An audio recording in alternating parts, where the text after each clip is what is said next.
Okay, here we go.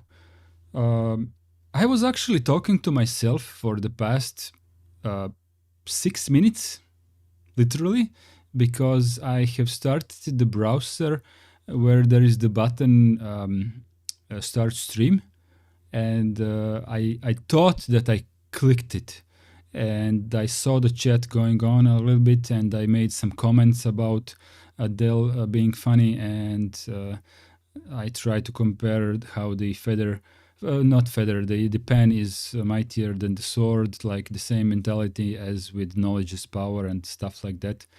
And I kind of refreshed my web page, and the stream said that I never started it, which was slightly odd. And then I realized that I was talking to myself. So kind of fun, kind of fun. I suppose it's working now, right? I mean, it still the YouTube page still tells me that there is nobody in the stream, right? Concurrent viewers dash, like nobody. Hello Ivan Šimičić, and hello Del, and hello Zoran, and hello Iceblade, and hello nobody else so far in chat. Okay, let me try to refresh my web page once more, because I'm kind of feeling stupid that it tells me that nobody is actually in here. I like to have my numbers.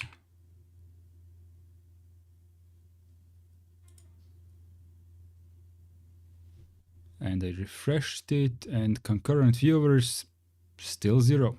Okay, whatever. Silly YouTube. I will maybe need to move around like my windows, because my camera is over here and my chat is over here right now. So I can't quite put chat on under the camera, because it will get in the way of the learning material. But I need to, I don't know, next time I will do it a little bit better for me. Del says, couldn't have done without it. ChatGPT got stumped several times this week as I attempted to quadruple boot distro hopping plus NVIDIA drivers, Debian, MX Linux, Open Mandriva. Del Anderson, if you have any graphics card, well, maybe not any, but you could run a local model of Llama, the Metas large language model, right? The 8 billion parameters model. That one should work on relatively modern graphics card. So that could be helpful, unless you want to try, what's the name of the Chinese one? The DeepSeek, or DeepSeek it is. But that one is also very busy these days, because everyone wants to use it, and clearly their servers are not prepared for so many users.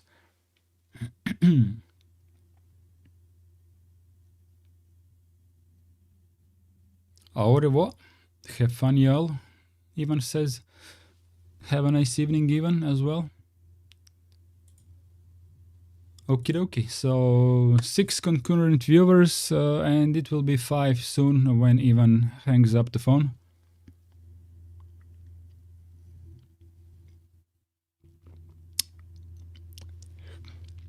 Very nice.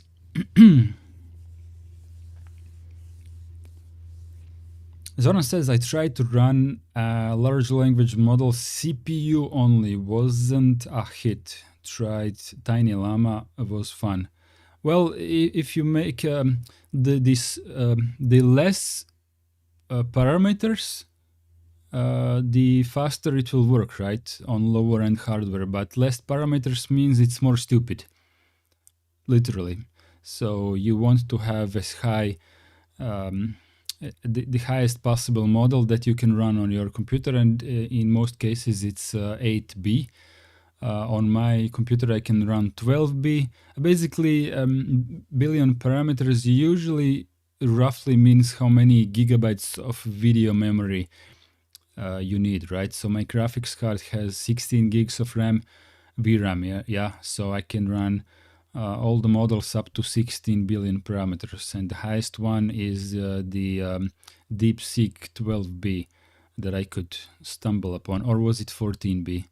12 or 14, I don't know. That one works fine. I tried also 8B model on my laptop, which doesn't have a graphics card, and it ran okay-ish, like 1 token per second. It was slow, but yeah, it did work.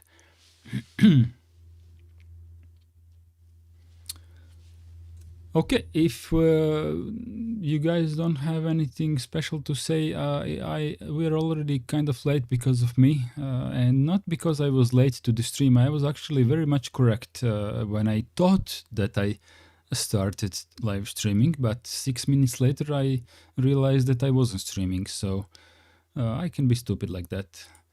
If we will need hands-on experience with Boot Manager today, I will take one of my laptops and just quickly install something on it.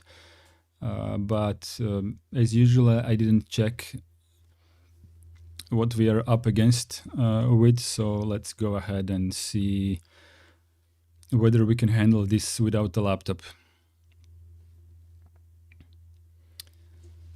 Zoran says, but I have now made in Obsidian an install documentation, including Docker and Open Web UI, and learned how to add users. Okay, adding users on Open Web UI, it's kind of fun. Dell says, are you recommending non-ChatGPT for philosophical reasons, or is Llama just better? So far, ChatGPT is amazing help. No, you misunderstood me. The online ChatGPT is probably the best one out there at the moment. The DeepSeek one, the online one, I believe it's similar in terms of how smart it is to the online ChatGPT, but these two guys you cannot run on your computer at all. These large models you cannot run. You would need like 700 gigabytes of video memory on your graphics card. So that would cost you quite a lot. And the reason why I have recommended something that is not ChatGPT is because the Llama model is open source and you can actually download it to your computer. So ChatGPT is on someone else's computer, while the Llama model you can also DeepSeek, Llama, and some others. There are more of them. You can download those to your computer and run them locally, so they will not report back.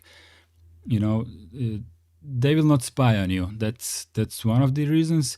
And another reason is they work completely offline on your computer, so you're not dependent on whether their servers are online or not online. You just don't give a beep. So you can run them offline, like an offline single player game, DRM free. That's the thing, right? So if you're not asking some super complex questions, in most cases, the 8 billion parameters Llama model or 14 billion parameters DeepSeek model are very capable for asking some technical questions, right? I have done a lot of that, and it works fine, right? It's fine. Yeah, exactly like that. Yeah. Actually, I can show it to you. Who said that he's playing with Open Web UI? Was it Zoran? Yeah, Zoran is playing with it offline, right? Actually, let's not waste too much time. I can show you in the end of the stream once again how it works on my computer. I have already done that on one of my streams like a week ago, but I suppose Dell, you were not on that stream. So let's do it.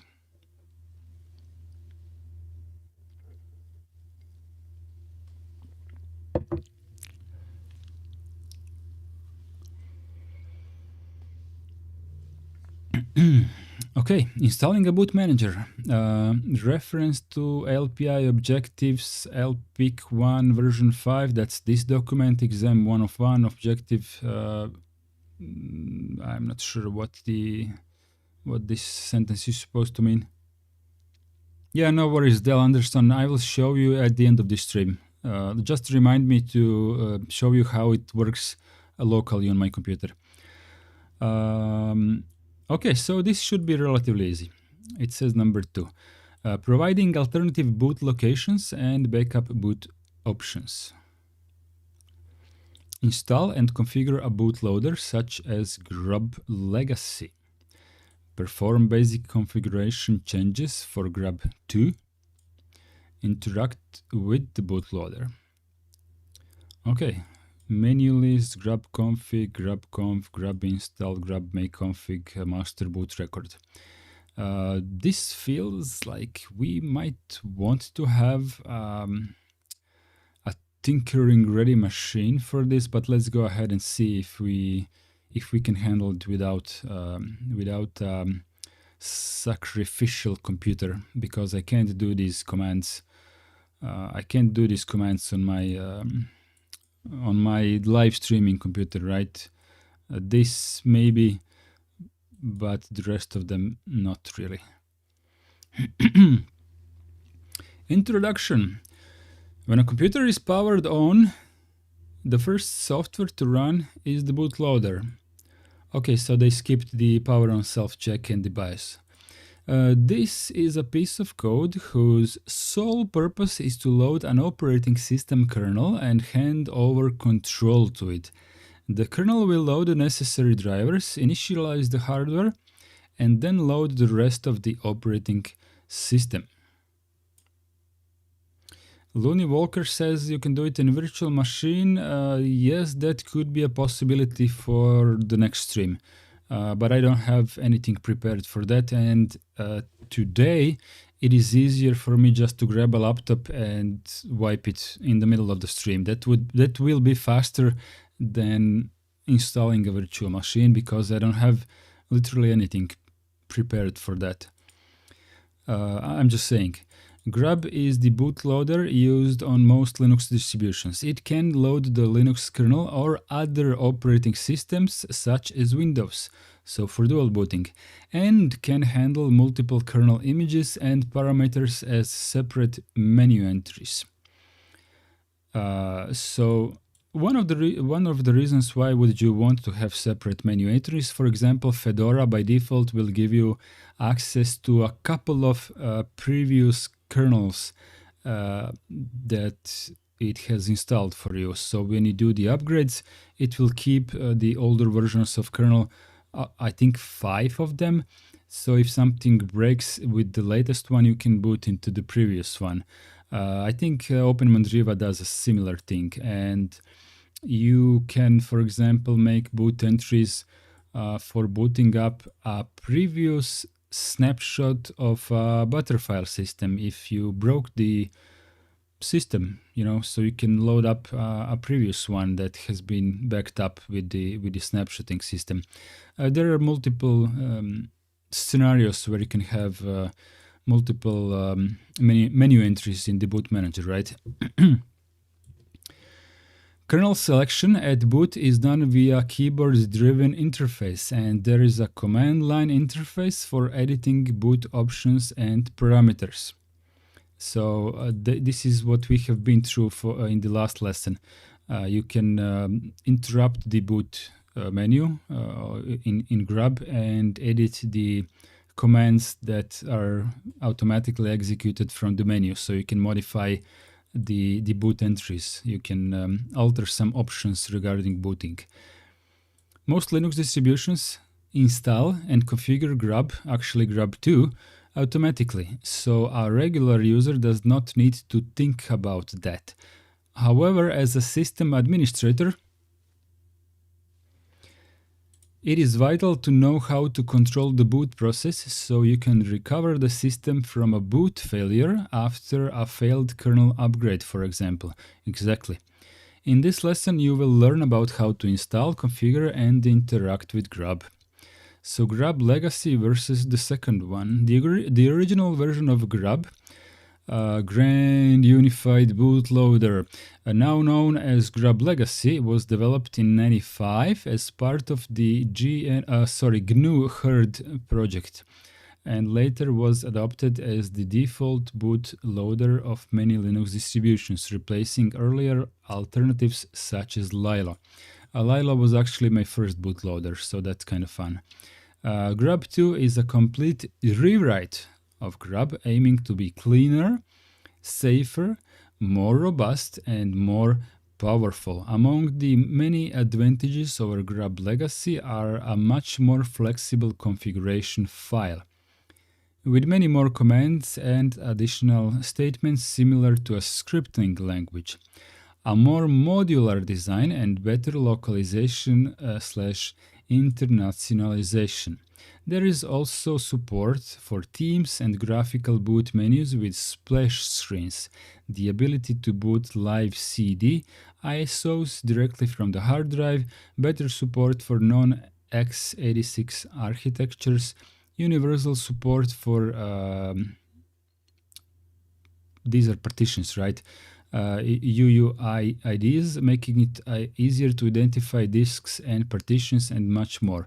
So the support for themes, you have probably noticed, like for example, if you have installed OpenMandriva, that's one of the latest one that I can remember, it has some kind of a flower in the background of the GRUB boot menu, so that's a part of GRUB theming.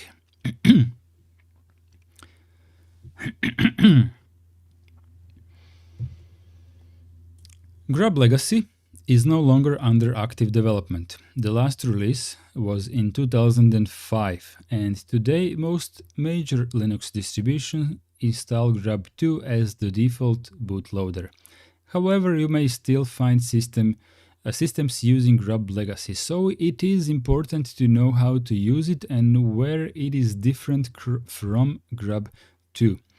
Where is the bootloader? Historically, hard disks on IBM PC compatible systems were partitioned using the master boot record partitioning scheme created in 1982 for IBM PC DOS, whatever. Anyways, old computers. In this scheme, the first 512-byte sector of the disk is called the master boot record. This is what we have already been through in some of the previous lessons, and contains a table describing the partitions on the disk, so the partition table, and also bootstrap code called a bootloader. When the computer is turned on, this very minimal due to size restrictions, bootloader code is loaded, executed, and passes control to a secondary bootloader on the disk, usually located in a 32 kilobyte space between the master boot record and the first partition, which in turn will load the operating systems. Okay, so there's a lot going on here. So this is a legacy system, but some of these things we have already been through. Some of these things we actually haven't been through in the previous lessons. So just one more time, in the first 512-byte sector of the disk, we already know that there is a master boot record, but there is also a bootstrap code, like a bootloader, which actually loads the GRUB from the first part of the disk, right? As I understand it, I actually forgot all of these details because it was so long ago. So good stuff reading through all of this once again. On a master boot record partitioned disk, the boot code of the GRUB is installed to the master boot record. So in the first 512 bytes, and this loads and passes control to a core image installed between the master boot record and the first partition. From this point, GRUB is capable of loading the rest of the needed resources, menu definitions, configuration files, and extra modules from disk.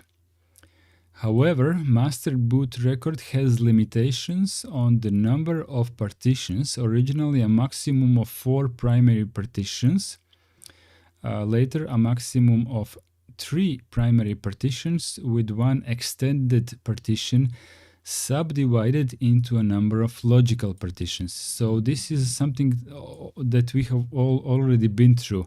Both of the fact that the old system had only 4 partitions, but also you could do extended partition, which would then be divided into more of them, but this wouldn't be readable. These partitions under one called extended partition, they wouldn't be readable to the master boot record, but only to the Linux kernel itself.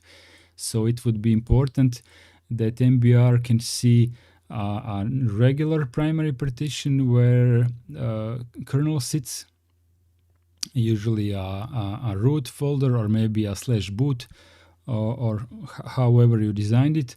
And then when the kernel loads, then it would be able to understand the rest of the partitions that are under this extended one, right? Give me just a sec. I have been on the roll with talking.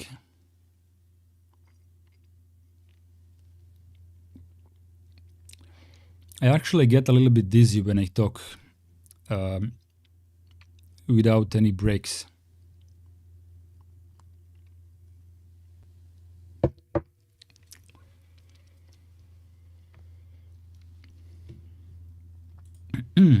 Okay, maximum size of 2 terabytes, but only with the logical partitions inside the extended one.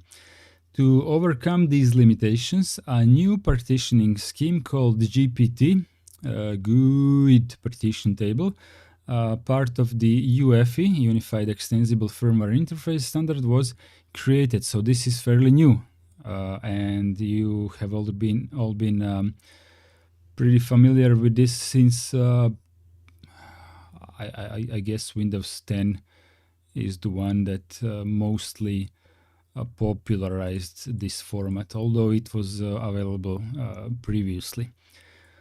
GPT partitioned disks can be used either with computers with the traditional PC BIOS or ones with UEFI firmware.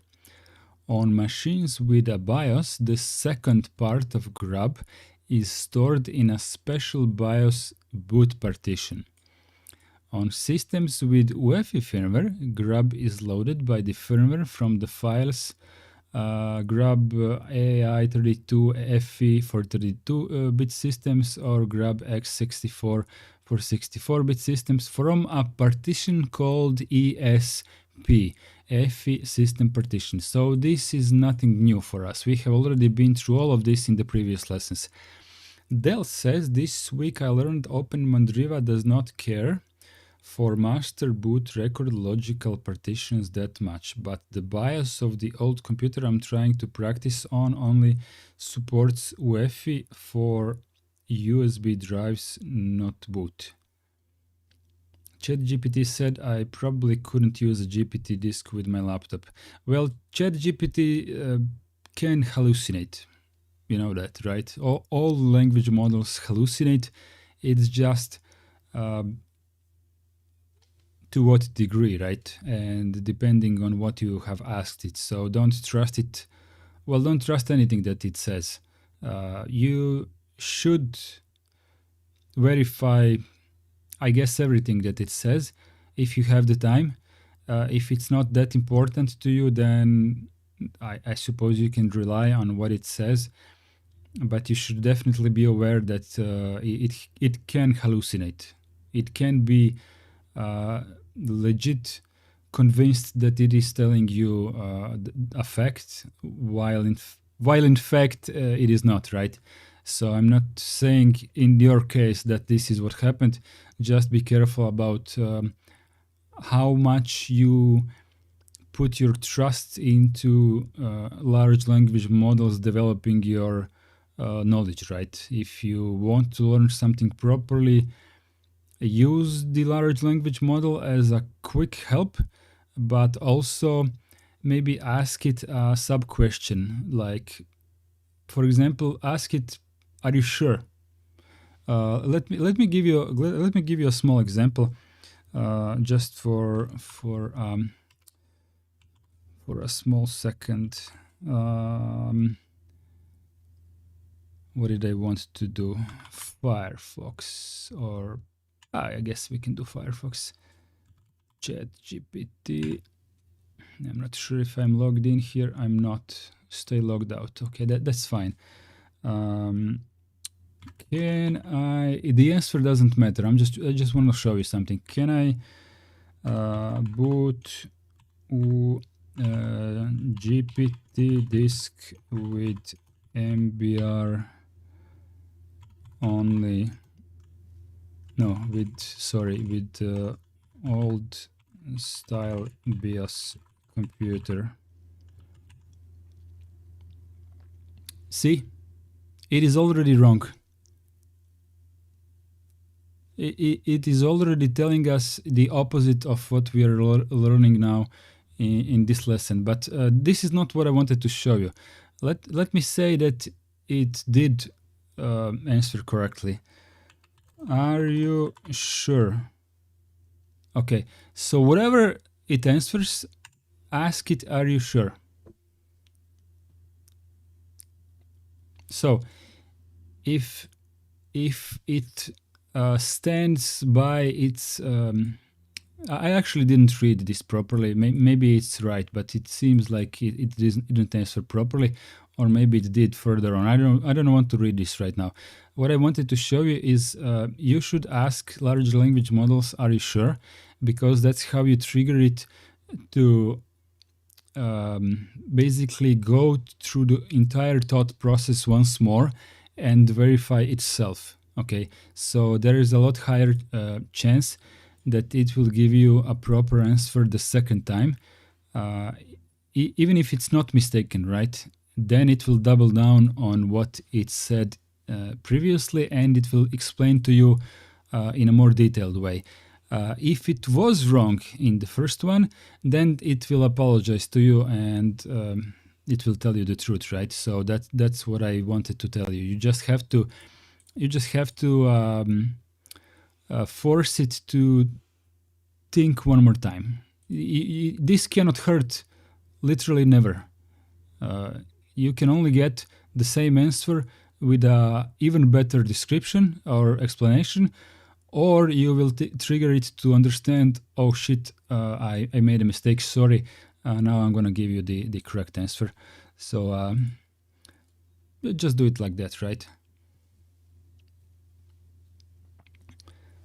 I'm going to leave you guys to discuss this in chat while I'm reading this further on, right? So the EFI files, whether 32-bit or 64-bit, doesn't matter. The EFI files are stored in the ESP partition, which is what we did in the last lesson. So this partition is FAT32, FAT16, or FAT12 formatted. Also, it needs to have a specific designation in the partition table, right? So if I remember correctly, the hex value for the type of the EFI partition is actually 0xEF. Okay, EF. That much I remembered. The long version of the UID I did not remember. It's too long. So the boot partition. On Linux, the files necessary for the boot process. Maybe I should do this with my picture lower here. This should be better for you guys, so I can read from the top. On Linux, the files necessary for the boot process are usually stored on a boot partition mounted under the root file system and colloquially referred to as /boot. A boot partition is not needed on current systems, as bootloaders such as GRUB 2 actually can usually mount the root file system and look for the needed files inside a /boot directory, but it is a good practice as it separates the files needed for the boot process from the rest of the file system.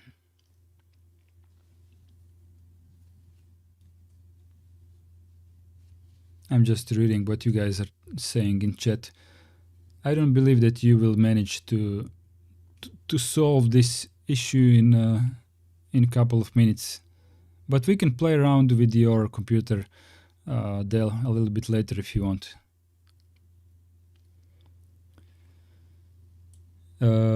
This partition is usually the first one on the disk. This is because the original IBM PC BIOS addressed disks using cylinders, heads, and sectors.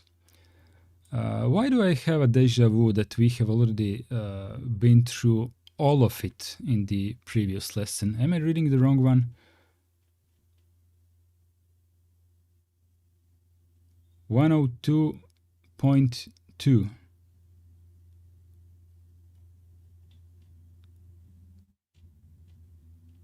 This is a lot of repeat, right? Okay, this was in the previous lesson. I'm just surprised that it is repeating so much. Okay.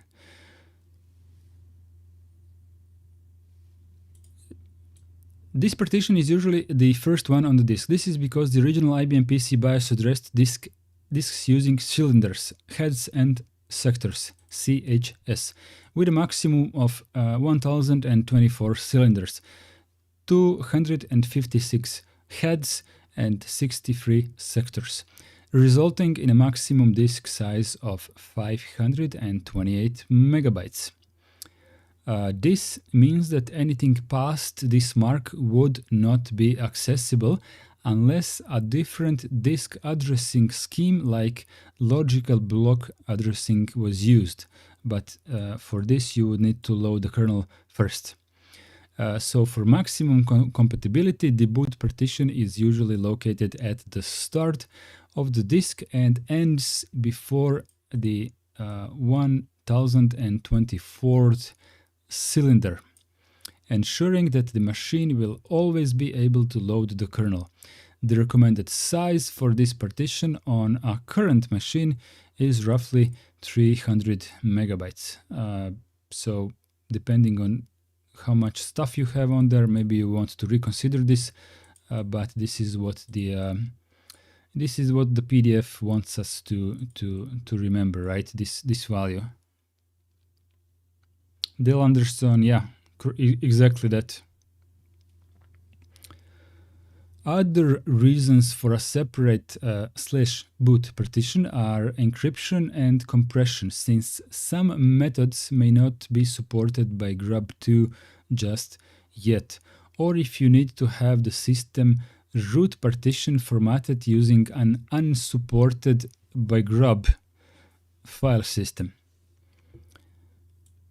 Contents of the boot partition. The contents of the boot partition may vary with system architecture or the bootloader in use, but on a standard x86 based system you will usually find the files listed below.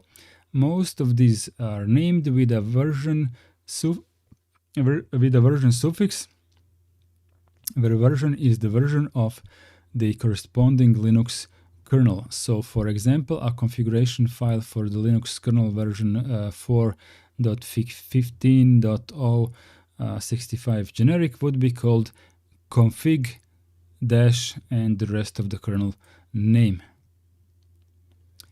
Config file. This file, usually called config-version, see example above, stores configuration parameters for the Linux kernel. This file is generated automatically when a new kernel is compiled or installed and should not be directly modified by the user. I'm actually not sure that I have this file on UEFI system, so I may not be able to show you. System map. This file is a lookup table matching symbol names like variables or functions, to their corresponding positions in memory. This is useful when debugging a kind of system failure known as kernel panic, as it allows the user to know which variable or function was being called when the failure has occurred. Like the config file, the name is usually system.map-version of the kernel. Then we have the Linux kernel. This is the operating system kernel proper. The name is usually VM Linux dash the version of it, right? So it looks like this. You may also find the name VM Linux instead of VM Linux, the Z at the end, meaning that the file has been compressed. Actually, in most of my history installations, I remember that all of my kernels were called Linux with the Z. I just was never actually aware that this means compression. So that's kind of interesting to learn retroactively.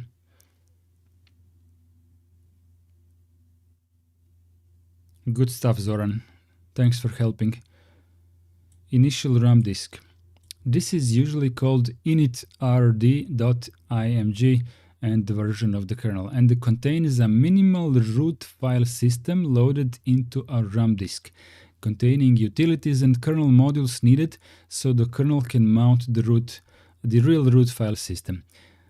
Bootloader related files. On systems with GRUB installed, these are usually located on /boot/grub and include the GRUB configuration file. So /boot/grub/grub.config for grub2 or boot grub menu.list in case of GRUB Legacy. I actually remember this one very, very clearly because I have been editing this one a lot of times by hand. Whether that was a smart idea or not, I don't remember, but I do remember I was editing that one. Modules in /boot/grub i386/pc. Translation files in boot grub local and fonts in boot grub fonts. Okay, so let me see if we can go with the Super 9. Super 8, let's go to 10th screen, /boot/grub, and let's see what we have here. Okay, so it's not GRUB Legacy, but grub2, of course, because this is my system. But we do have GRUB config file, we have fonts folder, we have locale, we have some themes that were not mentioned in the PDF. And we have this folder. So let's just check out what fonts offer us. We just have some one font called Unicode. In the locale, we have quite a lot of languages actually. Although I don't remember selecting this many languages while I was installing this particular Arch Linux install. I do remember I installed Croatian and English, but not this many languages, so I can't explain having this many here. And teams, Starfield. Why do we have a Starfield theme? I don't have any theme applied in my GRUB. It's just a black screen. This is interesting.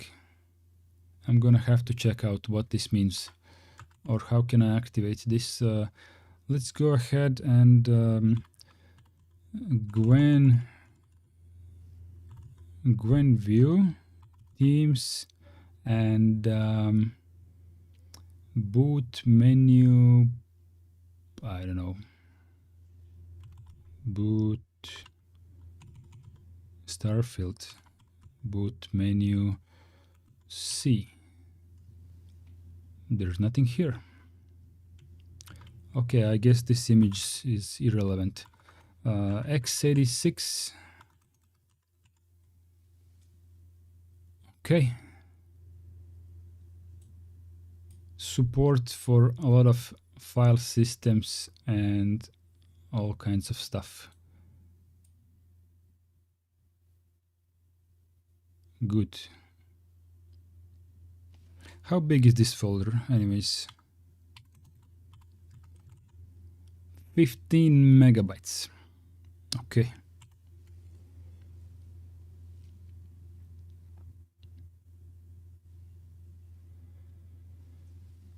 Give me a second.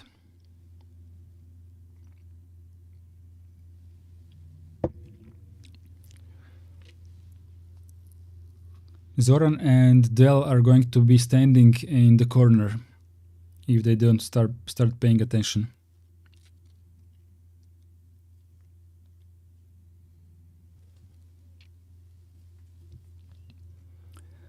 GRUB 2.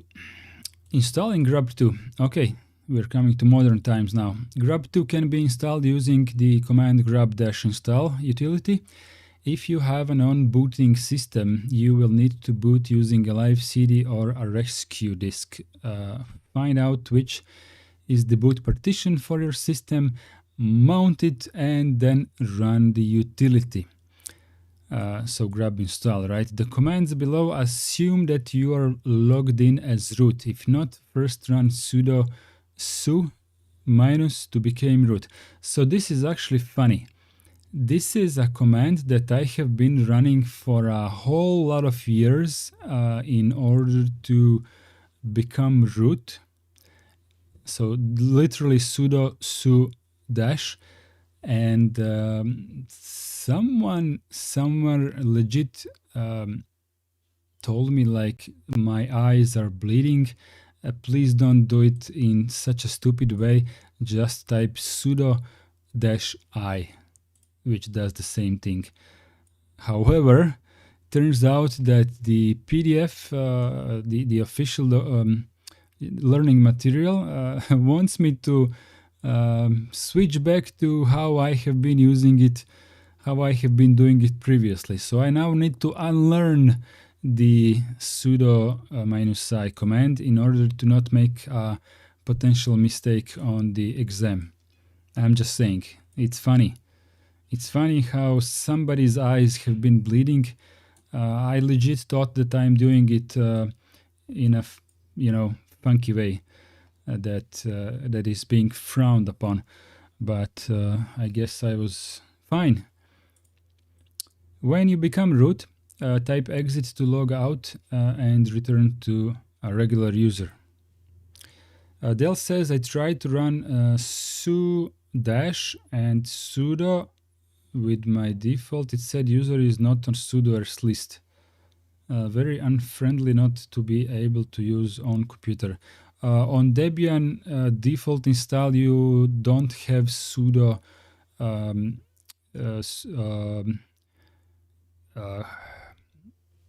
setup for a default user. So you can just say type su dash. You don't need to use sudo. Just type su and dash on Debian. It's not unfriendly. You just didn't set up sudo. So simply don't use sudo. And that's it. Just type su dash. It will work on Debian.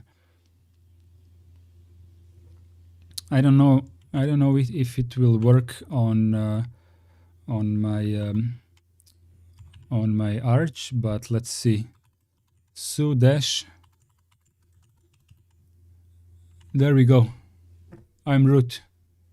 You can do literally the same on Debian. No need for sudo in order to transition to root. In some systems, by default, this could be forbidden, though, but not on Debian. On Debian, you're good.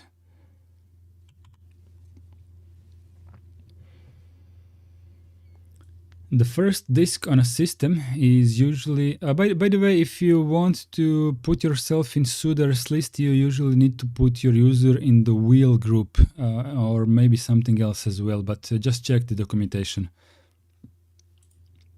But you don't have to use it if you just want to become root.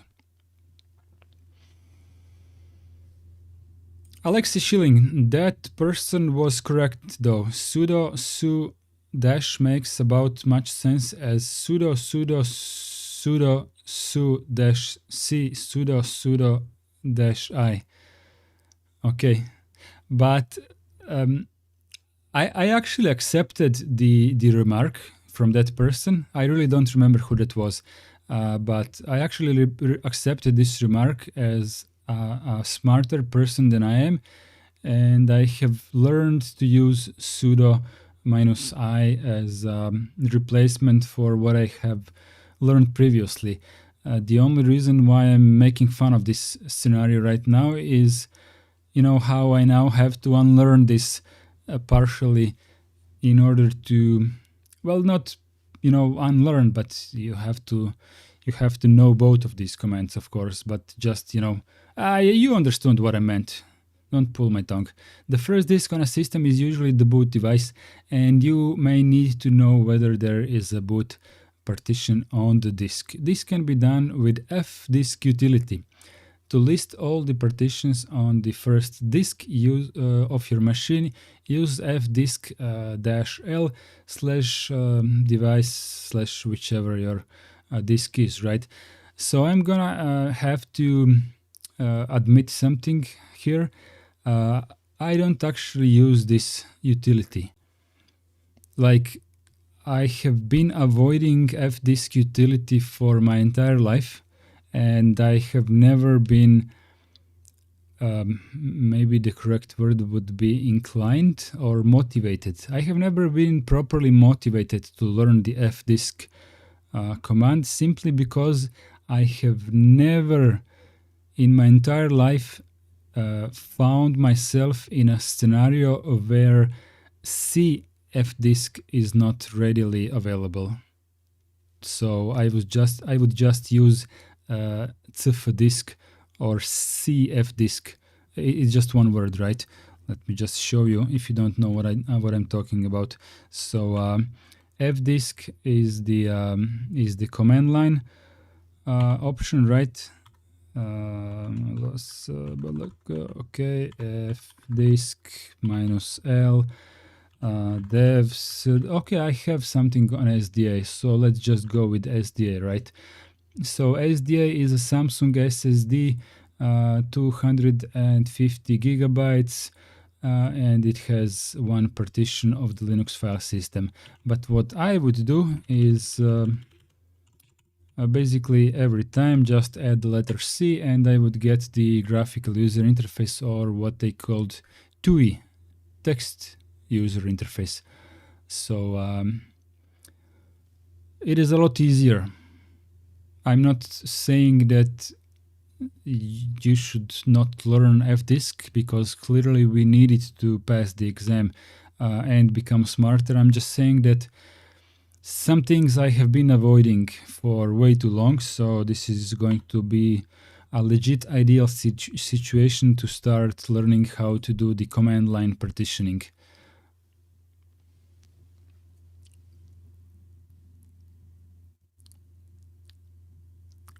Thanks, Zoran.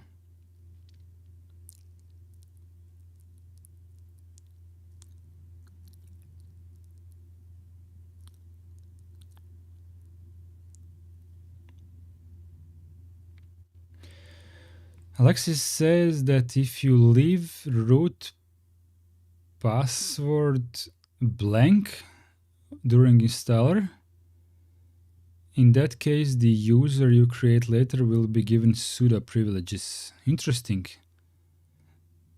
Does the installer, we're talking about the regular good old text installer, right? We're talking about that one, the TUI installer, text user interface.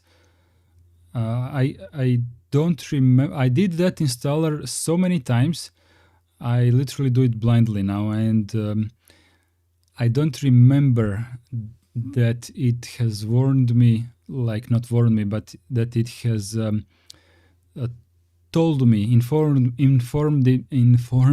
me that I don't need to type a root password, because whenever it would ask me for a root password, I would automatically reach for my keys and type it every time. Yeah, fine, Alexei. I'm just saying that I have done this installation so many times that I don't remember ever reading what it said. So take that as you will. You know, you can say shame on me, or else you can say like, okay, you're doing it blindly. So muscle memory. There was no info as to the consequence, right? I will go through the Debian installation once again soon to see what it says exactly. I actually now am interested to see what exactly does it says, because in the way that modern Linux is organized, security wise, right, it is probably better not to have a root password and not to enable logging in as root, but simply to always do everything as user and just sudo yourself up, elevate yourself up with sudo, right, whenever you need that those powers. So I think root is better suited like not to be touched, because what I did here actually is quite a bad idea, like changing the default shell of root and you know, modifying it. This is actually a stupid idea.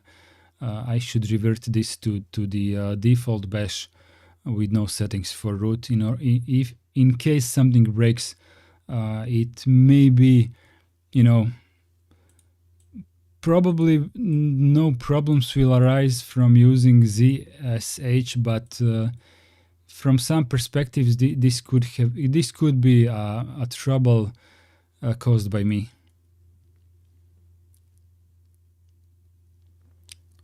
Alexis says it will be Ubuntu, like root account will be locked, user will be in the sudo group. Yeah, good stuff. Thank you for this information. This is very useful actually. Okay, let's go with fdisk utility. So this is a text, the command line interface, right? So when you list the information from this disk, you will get the contents of this block device, right? So the boot partition is identified with the star under the boot column. But yeah, this is interesting. I think this text is somewhat incomplete. It says that the boot partition is identified with the star under the boot column. This is not incorrect, but I need to add something to this. The star does not mean that this is a boot partition. The star means that SDA1 partition is marked as bootable partition, and you can have only one. Only one partition can be bootable on a hard drive in this scenario, right? The MBR scenario. So this is what it means. It doesn't mean that this is a boot partition. You can put, for example, let's say, where is the root partition? Okay, one of these is a root partition. I don't know which one, but one of these is the root partition. You can put a boot flag on a root partition and not on a boot partition. And what will happen in this case is you will not be able to boot your system because you have put the boot flag on the wrong one. But you can do that.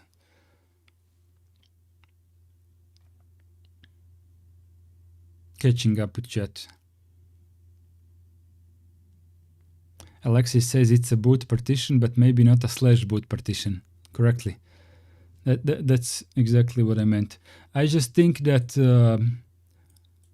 well, you know, if this PDF would say everything outright, then I would be useless in this live stream. I could not add anything extra, right? So it's good for them not to say everything. Now create the boot partition is identified with the star. In the example above, it is dev sda1. Okay, now create a temporary user directory under the /mnt and mount the partition under it. Okay, so make directory mnt /tmp. and then mount SDA1 in the temporary folder which you have just created. So hopefully you have mastered the previous lesson with the way mount command works. So what we did here with these commands is we have created this folder, temporary folder, under the mount folder, which has already existed previously, and then we have mounted SDA1, so this one here, which is our boot partition, right? We have mounted our boot partition under the newly created TMP folder. So next, when we go cd into this directory, we will end up in this partition, so we can see what do we have inside. Good stuff, Iceblade. Then run grub-install, pointing it to the boot device, not the partition, and the directory where the boot partition is mounted. If your system does have a dedicated boot partition, the command looks like this. So grub install, and then you tell it what is the boot directory. Currently it is this one, right? So you have to mount it and have it readily available for this software, right? It doesn't matter where it is, you just have to have it reachable for this command. And then the last parameter is to tell the grub installer onto which hard drive to put the put grub, right? Now, as additional information, I am fairly certain that you can install grub on a partition and not on a hard drive. I think this is possible. It rings my bell that I have did this a couple of times previously, and it worked. It may be a better idea to install grub on a hard drive and not on a partition, but now I don't know, maybe Alexei knows more than me, but I think I remember that grub can be installed in the legacy mode, right? On the SDA1, let's say, on the first partition. Modern mount command, Alexei says, supports -m option, which tells it to create the mount point by itself if it doesn't exist.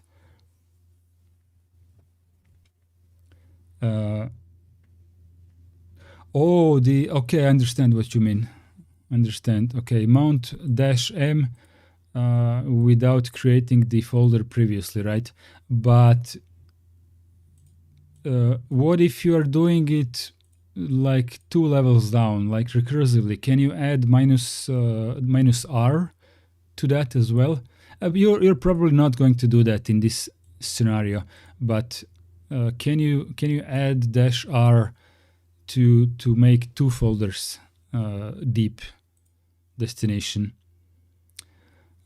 Pendragonian, thank you very much for 10 memberships. This is very, very cool, and some of these guys are going to be really, really happy. I'm like cheering for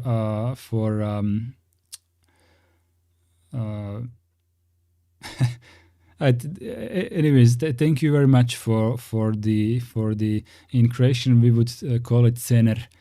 Cener is a Croatian word for something rounded to 10, right? But yeah, thanks a lot, man. Thanks a lot. Let's go ahead and continue whether we know if we can do it recursively or... Yeah, I was cheering for you, Iceblade, but sorry. If I could gift... Pendragonian says, welcome everybody. Yes. If I could gift, I would give you Iceblade. I know that you missed both chances of getting gifts today and the previous time when this happened, but I don't have an interface on my end to give my own channel gifts, which is kind of odd, if I can say so myself.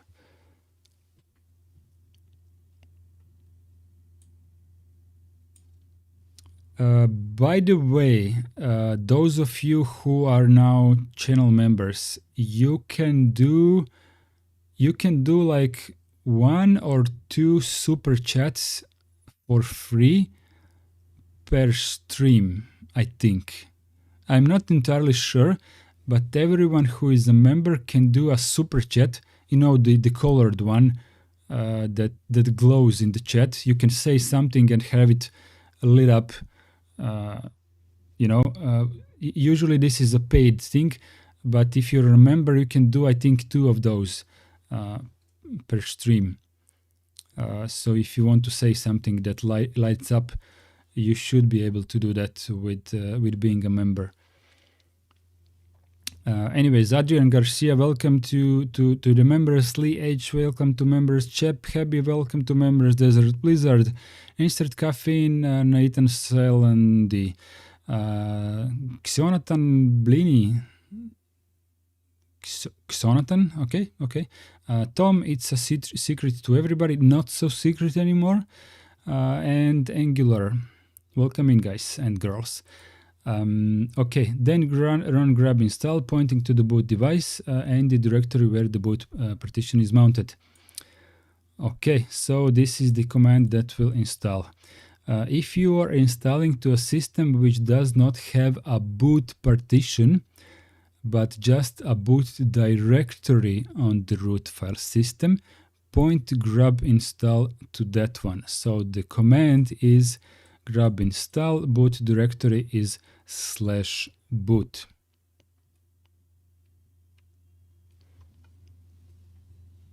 Okay.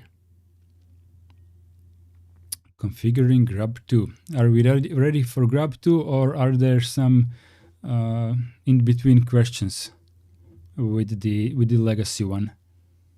If you want, you can go ahead and discuss at least one question regarding GRUB Legacy.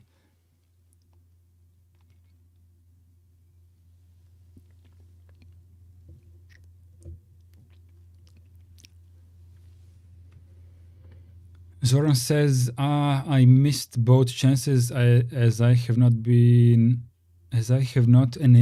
enabled to receive gifts. So forewarned, check if it's enabled. Oh, maybe Iceblade also that did not enable receiving gifts for himself. I didn't even know that is a thing. First time I hear of this, but if this is something that needs to be enabled, then Iceblade, check your settings, or ask Zoran how he did it. The default configuration file for grub2 is boot grub.config. This file is automatically generated and manual editing is not recommended.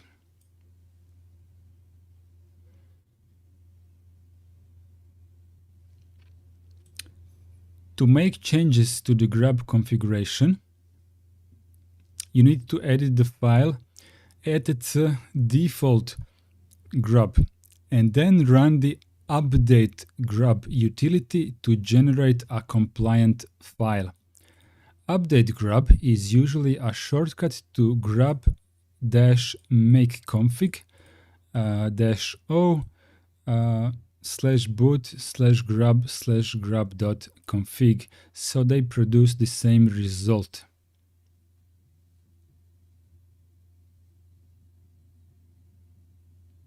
Pizarro25 is asking, what is the fee for this exam?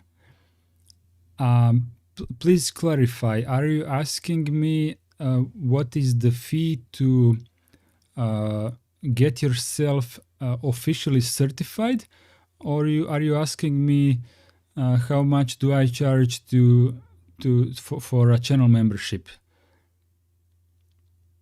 If you're asking for the certification, the official certification, you will. Oh, Zoran is already on top of that, yeah. But you would Pizarro 25. Yeah, I understand what you're saying, Zoran, but it may be different in different countries. So what I would suggest to Pizarro 25 is to go to a person where just let me go to. Okay, where is my browser?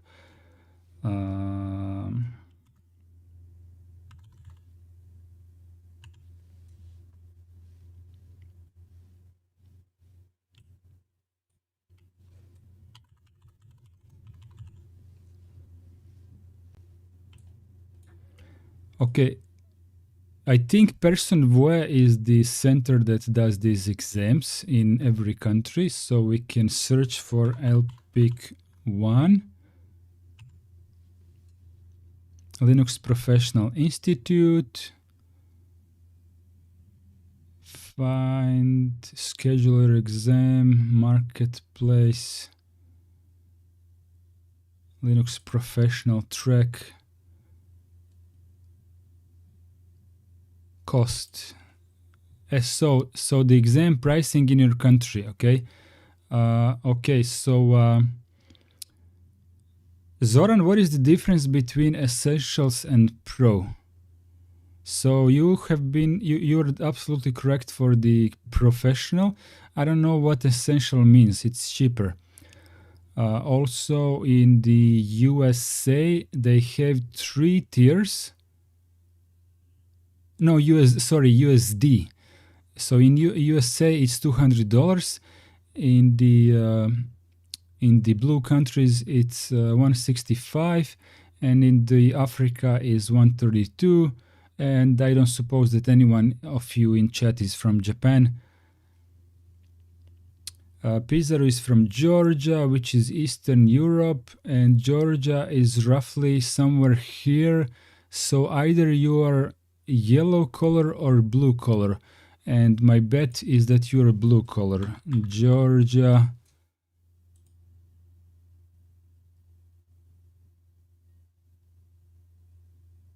Georgia essentials. Oh, the essentials. The essentials is not what we are doing now. This is irrelevant. We are doing this. We are doing this. So in Georgia, it is $165. So a little bit less than in Europe. A little bit less than in Europe.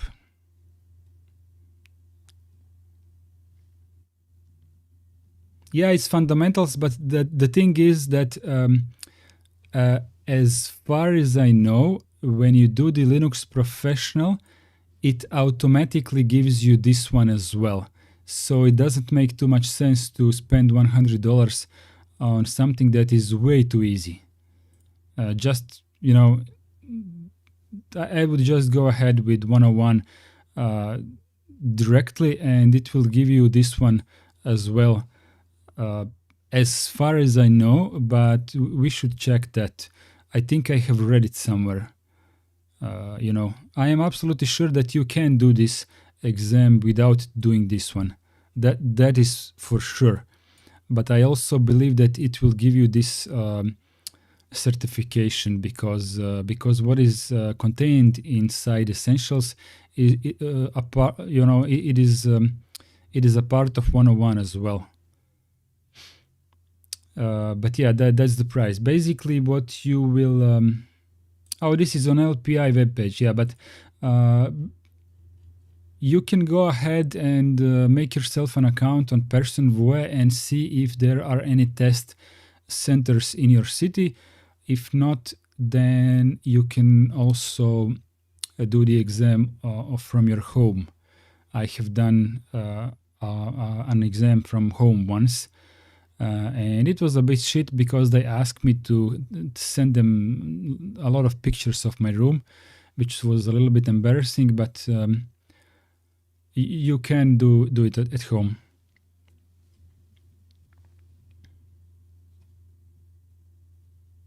I can see that people have discovered some new emojis. I will give you a Pac-Man emoji for the next stream, right? Pac-Mans are important.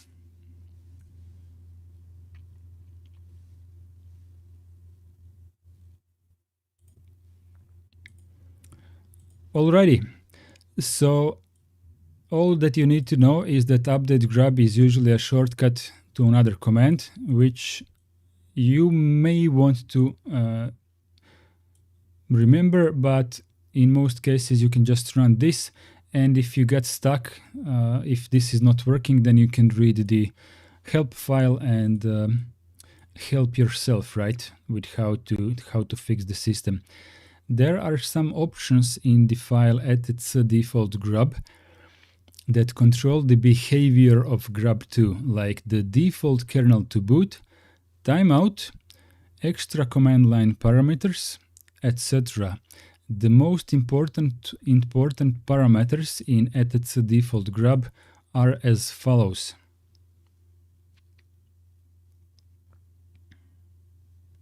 Zoran has a car. Nicely done. Grub default. The default menu entry to boot. This can be a numeric value like 0, 1, etc. It can be the name of a menu entry like Debian or saved, which is used in conjunction with grub save default equals explained below. Keep in mind that menu entries start at 0, so the first menu entry is 0, the second one is 1, etc. Okay, so this is a fun part, right? So while most default grub configurations will just boot the entry number 0 by default, so if you install a newer kernel, Vanax says on Odyssey, you won't catch me buying a TV. Okay, good stuff. The default, what I was saying, the most cases, the default boot entry is the first one. So when you install a new kernel, it will once again be the first one. But you can launch by default the saved entry, and the saved entry is the one that is it is the one that you have used the last, basically. If this option is set to true and grub default equals saved, then boot option will always be the last one selected in the boot menu, right? So if you have a reason, for example, I don't know, on Arch Linux you install, I don't know, the LTS kernel and the maybe not LTS kernel, maybe you install the normal kernel and the real-time kernel. And for the following month, you will be working on some project that requires the use of a real-time kernel. So you will just click it once, and on every follow-up boot, it will always boot up in the real-time kernel. And then you're done with your monthly job, and then you go back to gaming, and then you need the latest driver and yada yada, right? Grub timeout. The timeout in seconds before the default menu is selected. So that's how much time you have to decide which one you want to pick. But you can also interrupt the counter by pressing the arrow keys and then giving yourself an infinite amount of time to decide what you want to boot. If set to 0, the system will boot the default entry without showing a menu whatsoever. If set to -1, the system will wait until the user selects an option, no matter how long it takes. So it will wait until your OLED screen burns in. Grub command line Linux. This lists command line options that will be added to entries for the Linux kernel. Grub command line Linux default. By default, 2 menu entries are generated for each Linux kernel, one with default options and one entry for recovery. With this option, you can add extra parameters that will be added only to the default entry. Okay. GRUB enable cryptodisk. If set to yes, commands like grub make config, update grub, and grub install will look for encrypted disks and add the commands needed to access them during boot. This disables automatic booting, grub timeout, because a passphrase is needed to decrypt the disk before they can be accessed. Although this is not true in 100% of cases. Not in all cases a passphrase needs to be entered. There is a way for you to install the key into the what is it called, the secure boot part, with all the keys and stuff. I have never done it manually, but for example, if you want to, if you have ever installed any Linux and choose during install to encrypt your partition, usually this would happen, right? On boot, it would require you to enter a passphrase to decrypt the partition. If we are talking about the partition that contains the system, if only the home partition is encrypted, then I believe the system would auto-boot and it will decrypt the home folder when you log in, as far as I remember. But there is a way for you to put your like a decryption key in the EFI secure boot thingy, so that one would unlock your encrypted disk automatically via keys in UEFI, right? So it would automatically boot and decrypt your hard drive with no passphrase required. But if someone would steal your computer and take out the hard drive and plug it in anywhere else, it will no longer be matching with keys on the in your UEFI. So then it would ask the one who is booting it or mounting it, then it would ask them for a legit passphrase to decrypt the partition, right? So the only not partition, but the only distribution of Linux that I am aware of that is capable of automatically installing the decryption keys for decrypting the system partition is Ubuntu. And not any Ubuntu, but I think only Ubuntu LTS. Not sure about the last sentence though, but Ubuntu LTS absolutely, because I have tested this functionality. Whether Fedora can do this, I don't know. I did not try. Managing menu entries. When update grub is run, grub2 will scan for kernels and operating systems on the machine and generate the corresponding menu entries on the boot grub config file. New entries can be manually added to the script files within the etc grub.d directory. These files should be executable and are processed in the numerical order by update-grub. Therefore, 05 Debian team is processed before 10 Linux, and so on. Custom menu entries are usually added to the number 40, which is a custom file. The basic syntax for a menu entry is shown below. Menu entry, default operating system, set root to the first hard drive, second partition. This would be, I think, Linux /vmlinux. So this is the actual kernel. Root equals this partition, read only, quiet. This is don't list too much shit on my screen. I don't want to read it. And the splash screen is, I think, the logo of your operating system, usually, Ubuntu or whatever you're booting. and the init, the image where it is located. Let's check out what do I have in the eths grub directory.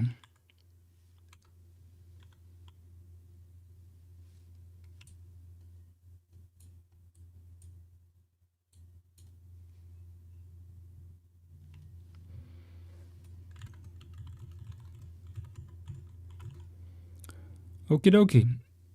Header Linux OS 3 Linux Xen BLI OS proper UEFI firmware update daemon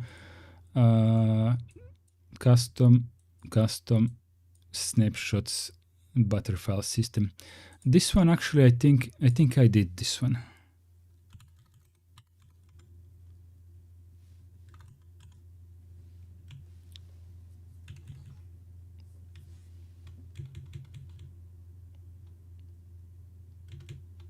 Maybe it was automatically generated, but I was the one who was fooling around with butterfile system snapshots.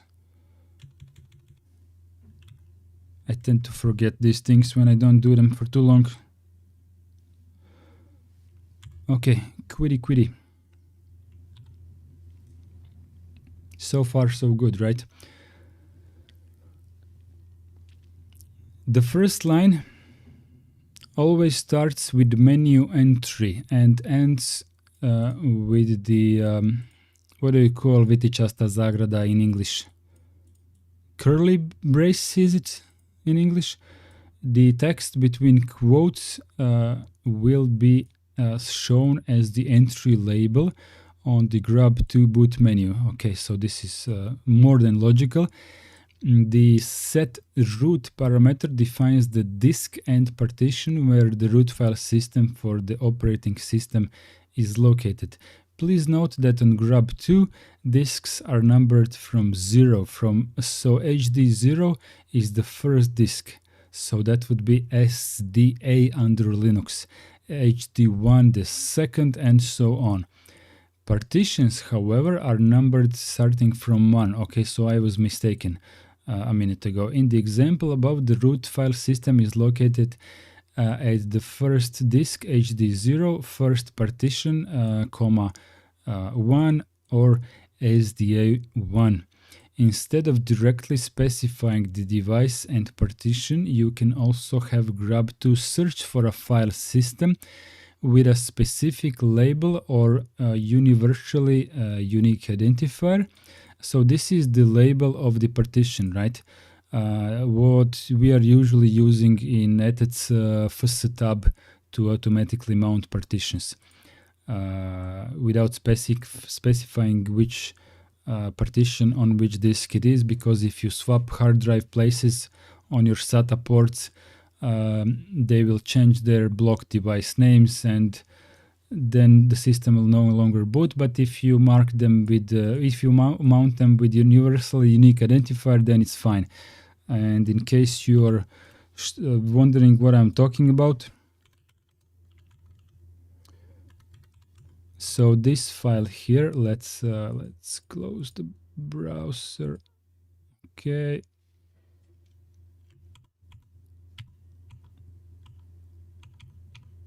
I'm just seeing what is the best size.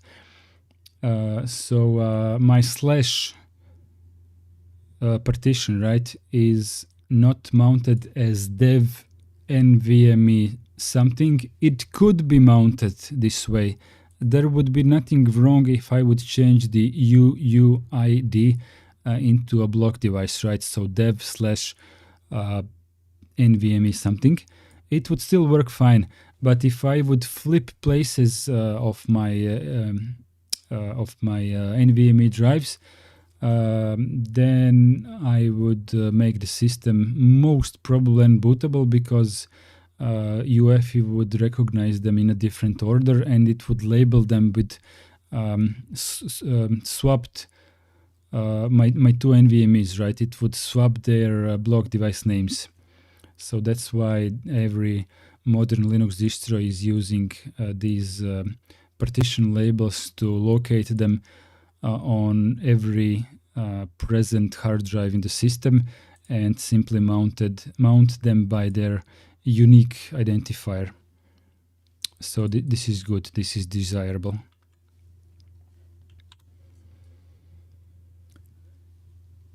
For that, use the parameter search. So let's just read this one more time. Instead of directly specifying the device and partition, you can also have the GRUB2 search for a file system with a specific label or UID. For that, use the parameter search --set equals root followed by the label parameter and the file system label to search for, or --fs UUID followed by the UUID of the file system. Okay, so you can find the UUID of a file system with the command below.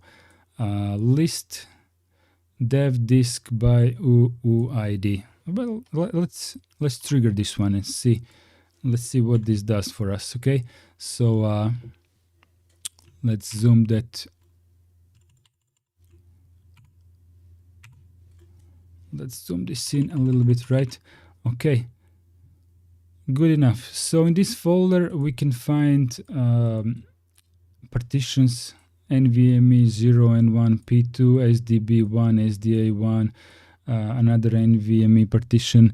So all of them have a specific IDs, right? Whether we are going to remember this on the first attempt, probably not.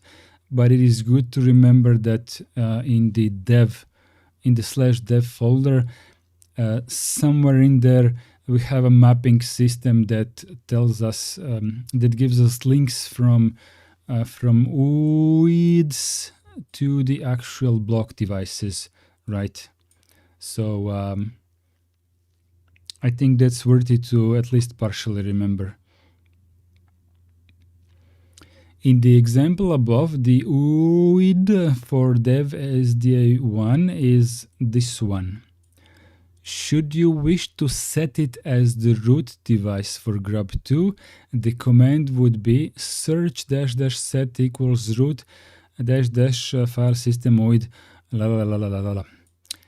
When using the search command, it is common to add the no floppy parameter, so GRUB will not waste time searching on floppy disks. Is this still true in this day and age when motherboards don't even have a floppy connector? I'm just wondering. The Linux line indicates where the kernel for the operating system is located. In this case, the vmlinux file at the root of the file system. After that, you can pass command line parameters to the kernel.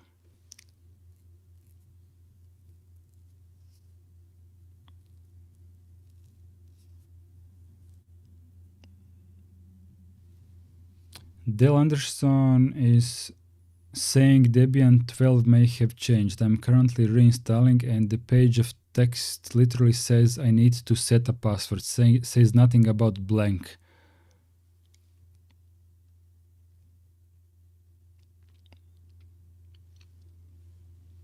Dale Anderson, why are you even reinstalling the operating system right now?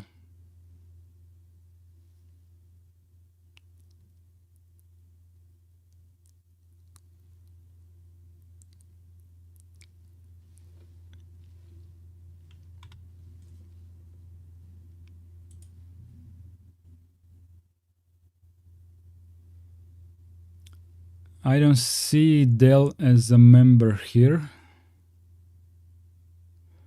Dell, the invite for this matrix room that Alexei is talking about is below this video. It's called matrix room invite.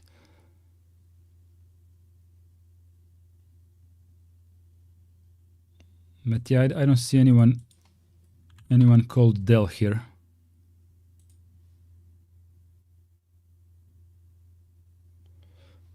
Okay, case closed then. But still, Dell, if you want to chat about any of these things, you're free to join the matrix room, and it's not that crowded, right? There isn't too much chat going on, but when I want some help, there is always somebody online that is willing to give me a hand. When somebody else is asking something, we give them a hand if we can, right? It's a small room. Yeah, this is one of the Matrix clients, right? I will explain it later. It feels like Discord, but it is not proprietary in the sense that all of this software, both server and clients, plural, are open source and free software, and everyone can run their own Matrix server if you want, right? It's not a small job to pay attention to. So it is also federated, right? So for example, if you click on my name, you can see that I am Dart on the server called matrix.org. This is the main server of the company that makes this server software, right? But when you click on Alexei, you will see that he is on a server called unredacted.org. So clearly this is not the same server. He is on a different server, and we are in the same room because everything is federated together, right? If you click on, Navy also has his own Matrix server. This is not required for you. You can just join matrix.org and you will be fine. It's just for later. If you get very nerdy, you can erect your own Matrix server.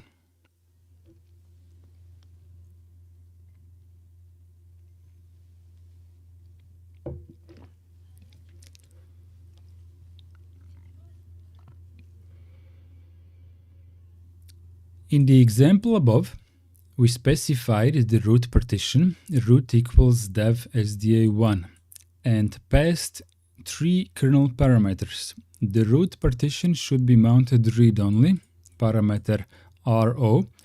Most of the log messages should be disabled, parameter quiet, and splash screen should be shown, parameter splash.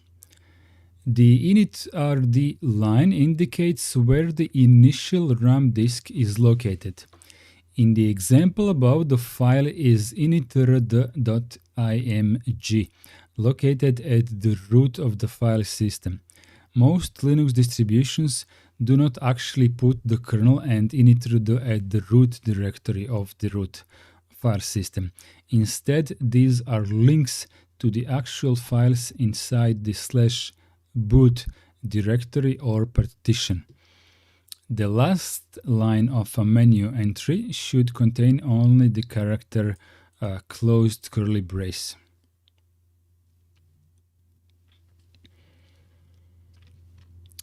Interacting with GRUB2. When booting a system with GRUB2, you will see a menu of options. Use the arrow keys to select an option and enter to confirm and boot the selected entry. Very hard.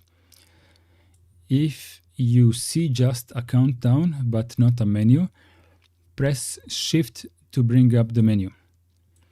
To edit an option, select it with the arrow keys and press E. So E for edit. This will show an editor window with the contents of the menu entry associated with that option as defined in the boot grub.config. After editing an option, type Ctrl+X or F10 to start booting your edited menu entry, or just escape to, escape this situation. To enter the grub2 shell, press C on the menu entry or Ctrl+C on the editing window. Usually you will see a command prompt like this, grub and the arrow brace, I suppose this is called. As far as I know, GRUB will always tell you that pressing C will put you into the GRUB shell. I think usually this message is displayed on the GRUB menu. Type help to see a list of available GRUB shell commands, or press escape to exit the shell and return to the menu screen. Remember, this menu will not appear if GRUB timeout is set to 0 in the etc default GRUB, because it will automatically boot the default kernel and it will not give you an option to do anything else. Booting from the GRUB2 shell. If you can use the GRUB2 shell to boot the system in a case of a misconfiguration in a menu entry, causes it to fail. You can boot the. You can use the GRUB2 shell to boot the file system to boot the system in case of you have misconfigured the menu entries. The first thing you should do is find out where the boot partition is. So we are now fixing the system, right? You can do that with the command ls, which will show you a list of partitions and disks GRUB2 has found. So ls in the GRUB system will show you that we have some of the actually let me give me a second. You can chat about something in the chat. I'm going to fetch my laptop and hook it up real quickly to see how it looks like with GRUB2 in the shell. So this laptop here.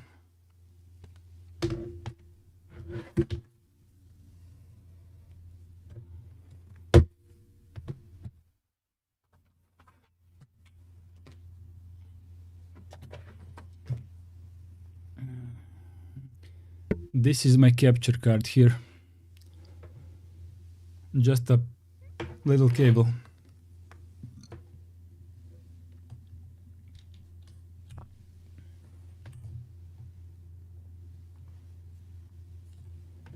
Let's see if this works from the first attempt on Hyperland.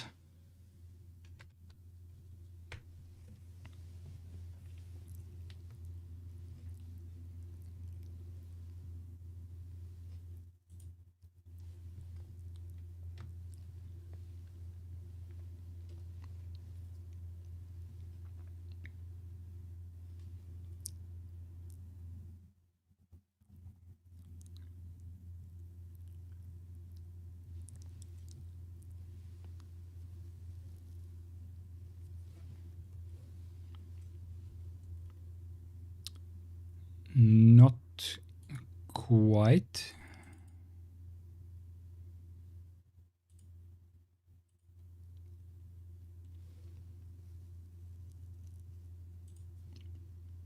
Oh, now it works. Now it works, but it has booted into FreeBSD, OpenBSD already. So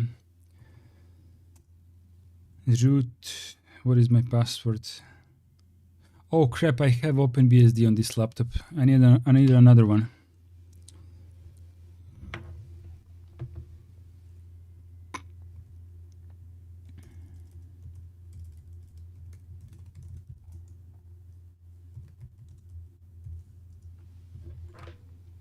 Sorry, wrong laptop. Oh, this one has Linux.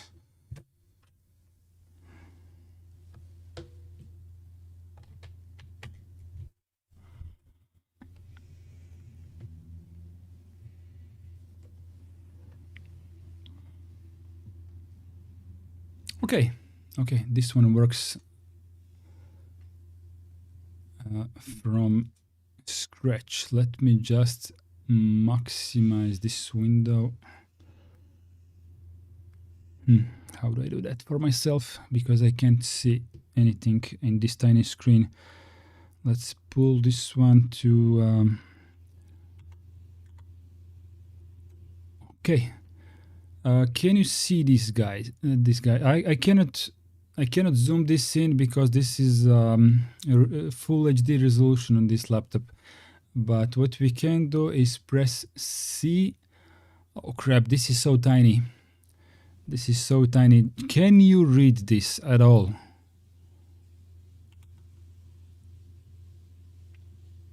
Just let me know if you can read any of this. Yeah, but small. Yeah, unfortunately, I may be able to stretch it in the stream, but then you will not see the whole screen. I cannot increase the font. I don't know if I can increase the font size on GRUB. Let me see if I can.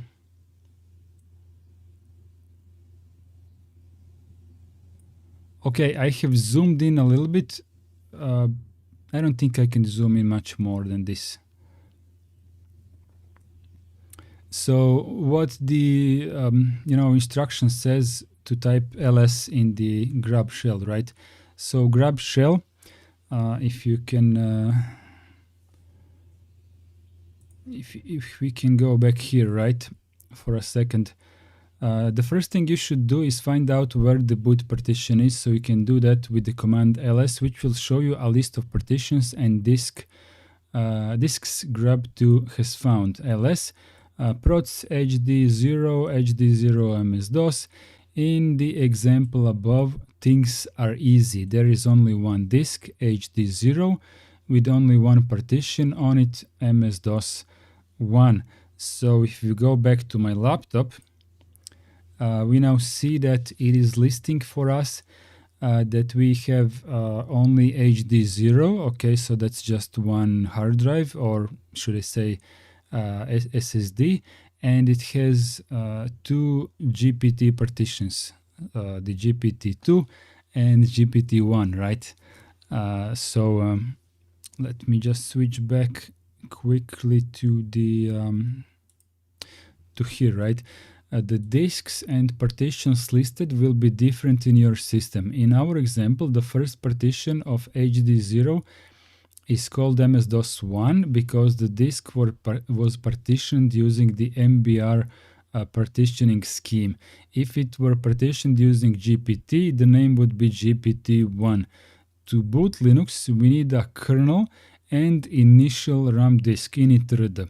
Let us check the contents of hd0 and ms-dos 1 partition. So what we need to do to check the contents is once again list and put into the are these braces? I don't know in English. I should learn those words. So just ls and hd0 and the name of the partition, right? So let's go ahead and do that. ls, basically you can just copy, type whatever it says on the list, right? hd0, comma GPT2, that's the first one on the list. Press enter. Okay, so it says partition hd0 GPT2. Type of the file system is btrfs. UID is whatever this huge number is. Partition starts, this is in Croatian, I'm translating. Partition starts at kilobyte 1049,600 kilobytes. That would be like 10. I can't calculate how much that is. But anyways, the GPT2 partition is big. How much is it? This 1, 2, 3, 4, 5, 6. So the size of the partition is 250 gigabytes. Sorry, the size of this partition is 250 gigabytes. And if we list the one that ends with the number 1, it says that this one is fat. It starts on the beginning of the hard drive, and the size is 1, 2, 3, 4, 5, 6. The size is 1 gigabyte. Okay, so if we go back quickly to this manual, it says that it should list the contents of this partition. However, in our case, it did not list. You can add the L parameter to ls to get a long listing similar to what you would get on a Linux terminal.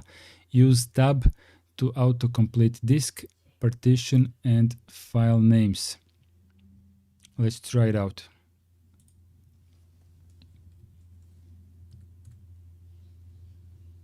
Oh, so it actually does list the contents. Let's add -l.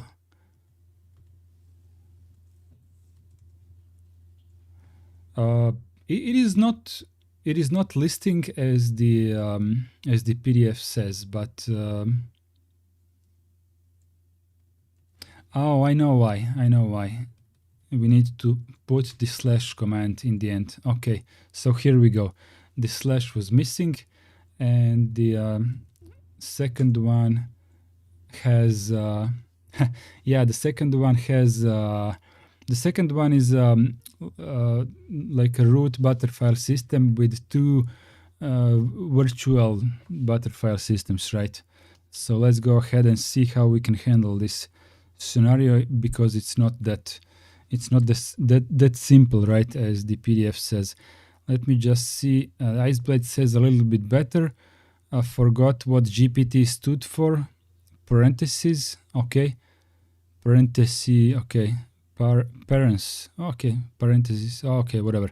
GPT is a type of partitioning table. Let's say how you format your hard drive, right? There was an older standard, MBR, Master Boot Record, and then there is a new standard called GPT, right? So GPT is what you are most likely to use on a modern computer. So that's about it. And let me go back to here and okay, so what the PDF says is that now that we have a kernel Linux, because we have it here, right? And init image, we have it here. Images right on the root directory. If not, we could check the contents of /boot with list. Let me check one more time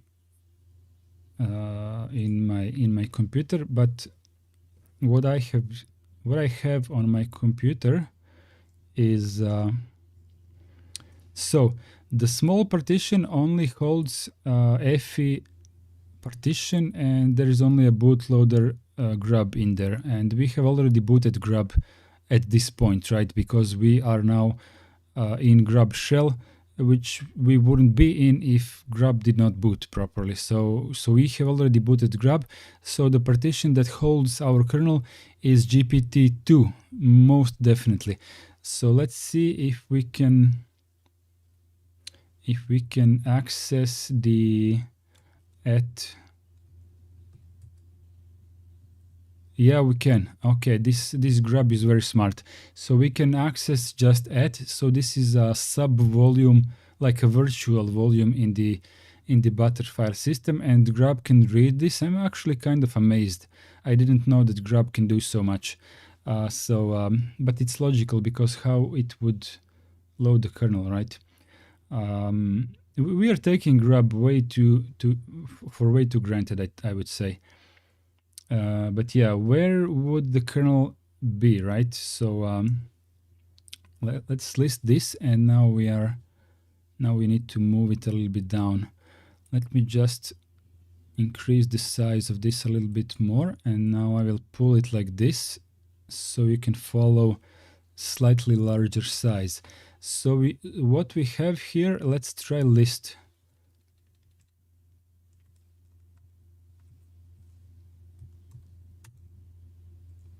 There is no list command.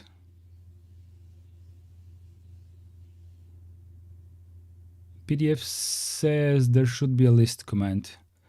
Okay, never mind. Let's list it once again. So in here we don't have our kernel, right?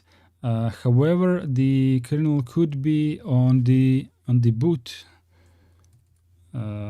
folder, right? So what do we have here? We have here init ram fs, which is I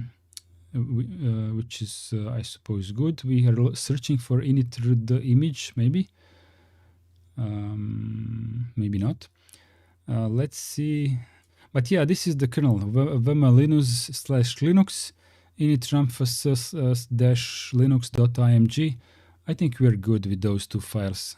We don't need anything else at this point. Let me switch back to a PDF. So all we need is the kernel and the init ram fs. We have found them. Now set the boot partition. Okay, so you set root equals the partition where the files are. Let me just go ahead and see. Linux is in the, okay, I think I know how to do this with Butter file system. Let's go ahead and do this first. Okay, so set root equals and the open curly HD. I'm finishing with the tab, right? It's typing instead of me. So we have GPT 2, that is the partition that we need, and let's just set the root to this one. So this is the core Butterfly system partition, not the virtual one. So what I think the next thing should be, let me switch back to here, load the Linux kernel with the Linux command, followed by the path to the kernel and the root equals option to tell the kernel where the root file system for the operating system is located. Okay, so this is what we need to do. So let's go ahead and try how that would work on my system, considering a slightly complex partitioning scheme, right?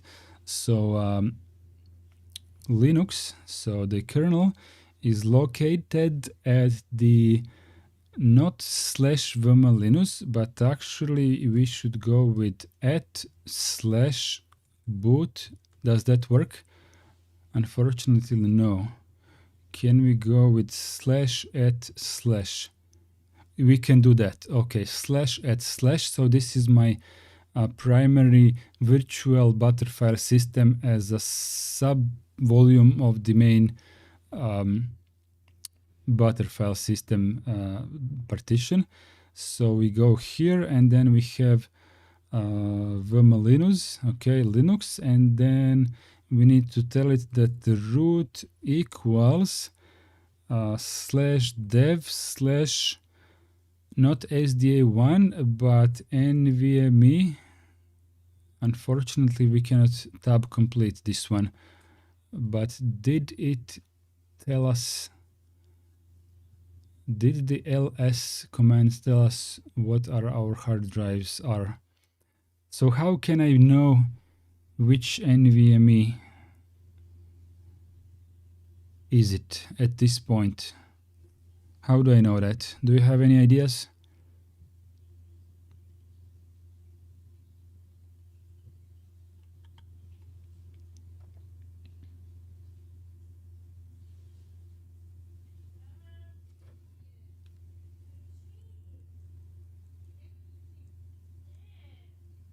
So I have now pressed enter as a clearly wrong command. I just wanted the system to remember so I can go back to this command later and correct it. So what was it in the beginning? Just ls, was it? Yeah, okay. So ls doesn't tell us which block device my hard drive is, which is a little bit unfortunate. How do I know? I mean, this did not tell me how to find out my block device.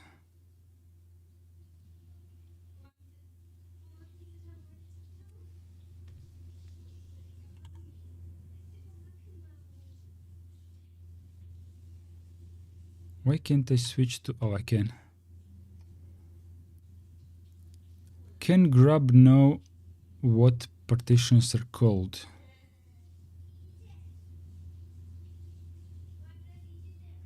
Pendragonian, what I want to do is I want this. I want to set the Linux field, right? Load the Linux kernel with the Linux command followed by the path to the kernel. Okay, we've done that. And the root equals option to tell the kernel where the root file system for the operating system is located. So you think this is enough? You can type the UID. Maybe. Let's see if I can autocomplete that one.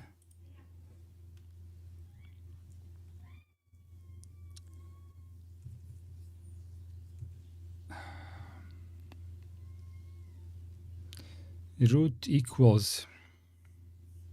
How do I type? How do I tell it UID?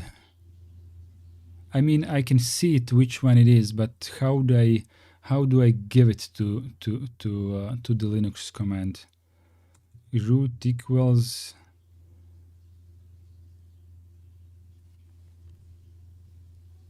Let's quickly check. Let's quickly check here.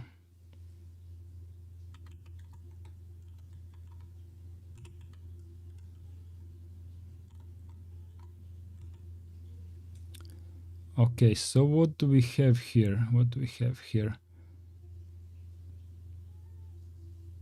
So now I know which... No, this is another computer, but...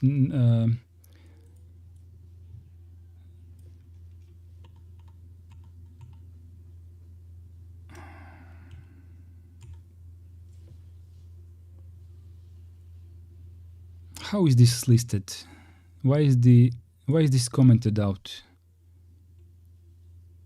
So it just starts with UID as a file system. Maybe I can do UID instead of root equals. Let's try that.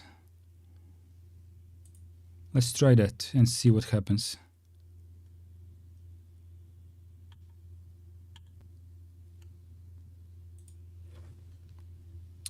Let's try instead of root, let's try UUID equals.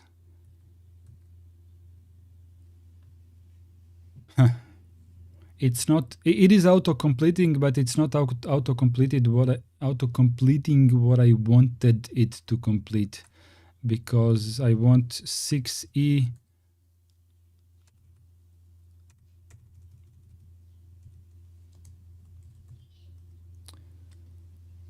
I mean, if I don't think this is enough. I don't think this command set root equals this. I don't think this is enough, because to the actual kernel, I think you need to pass either the block device or UID. So maybe we can check elsewhere. Let's go and check this place. For example, cd/boot/grub and less grub.config. Maybe this will help us to understand how is this formatted. So clearly not in this insmod menu entry Linux. Look, this is what we are searching for. Oh, okay, this would never cross my mind. This would literally never cross my mind that it is done this way. So root equals UID equals. So this is like, this is really strange. This is really strange, and even root flags equals sub volume equals at. I don't think I would even remotely guess that we need this parameter. But let's skip this for now, and pretend that we know everything. Let's go with root equals UID. This is fun. This is fun. Let's go with root equals UID. Okay, root equals UID equals, and now we go with slash at. Is this enough? Like the no, I'm stupid. Sorry. What I wanted is 6e. Why is it not auto-completing? ls. Now I'm gonna have to type all that. GPT 2 UID equals 6e. It doesn't complete this, but whatever. 40d f31. Okay. 28d9. 28d9. 4109. 4109. A039. A039. And 5D. 60 ed. 7556. 7556. Okay, let's pretend that this is good, and let's go back to the to here, and then we need init_rd and where that shit is. Okay, init_rd slash at slash boot slash init ramphus linux.img. This should be it, and the PDF says now boot the system with the command boot. So here comes the attempt number 1. Boot. Let's see what happens.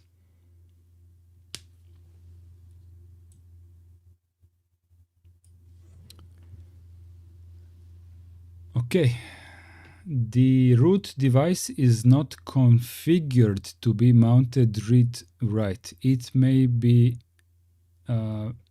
checked again later. A root device mounted successfully, but as bin init does not exist. Bailing out, you're on your own, good luck.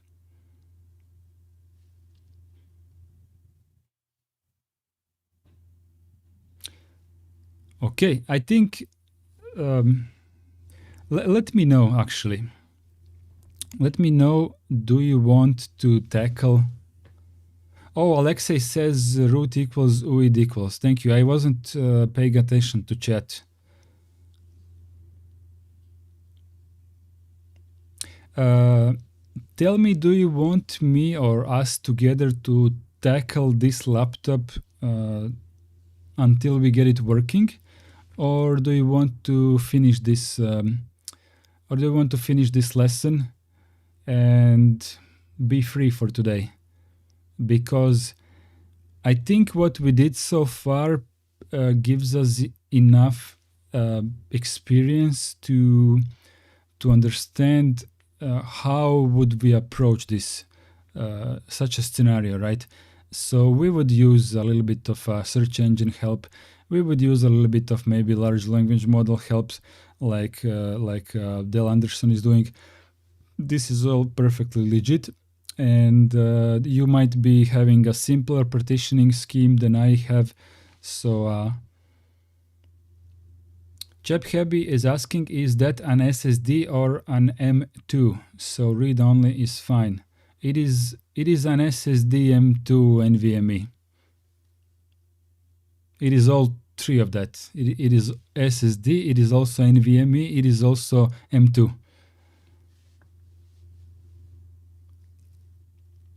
Alexei says that's why you need those root flags equals subvolume. Yeah, I figured that would be needed, but the PDF doesn't prepare you for this. Iceblade says I got time. Same here. Okay, let's do it. While I am typing on the laptop, I can't see chat because I don't have that many screens.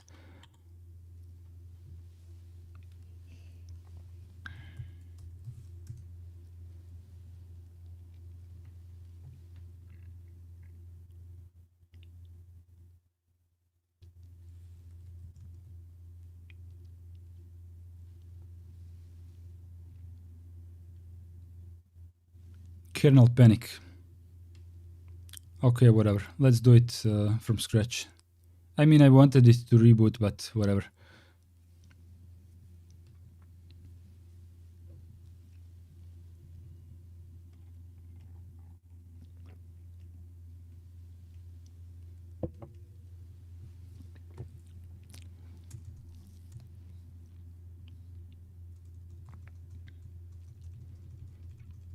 I'm doing this intentionally so that I can move the screen for you, so you can always watch the bottom part.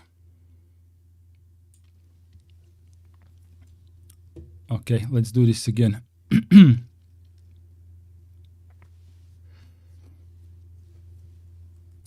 Okay, so set root equals HD0 GPT 2. Alrighty. And the next one was Linux is /@/boot /vmlinux Linux. And then root equals uuid equals it is what it is, right? Now we can type the big number once again. 6. It would be nice if we would know which NVMe this is.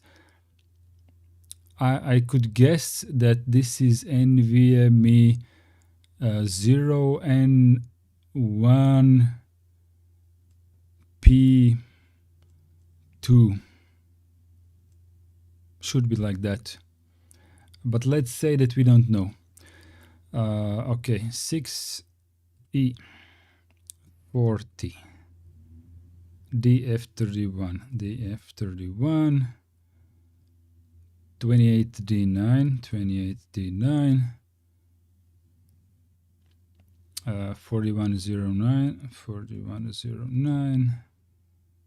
A039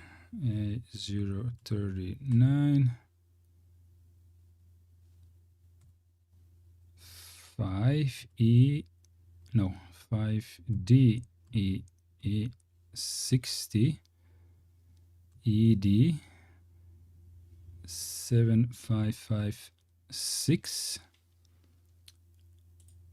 and we want it. Do we want it read only or read write? Should we just go with read only, or we can skip this? Let's go with root flags equals sub volume equals at. So this is my primary virtual butterfile system partition, and I suppose this is everything now that needs to be done except the read only read write. I'm not sure if I should set that. Init read is /@/boot, and then we have init ram fslinux.img, and let's check out the chat. Alexei, you actually got the kernel booting, so it's already past the bootloader stage. It would be much easier with a traditional file system. Yeah, I agree.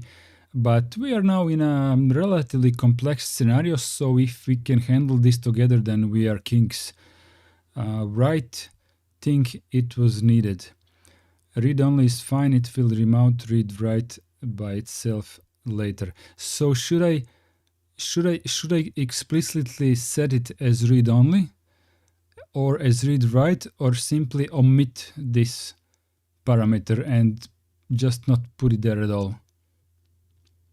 Because if I don't put it there, I think it starts as read write.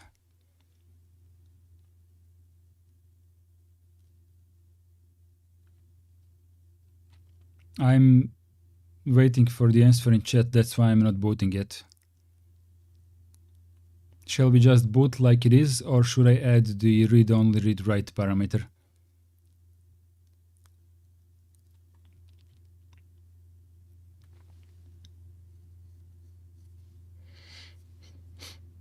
Nobody has an opinion on this?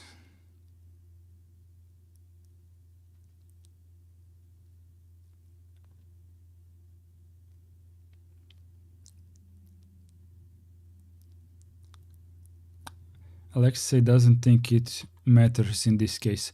Okay, let me just check if I have I have typed this correctly. 6040 DF3128 D9410 9A039 5DEE 5DEE 60ED7556.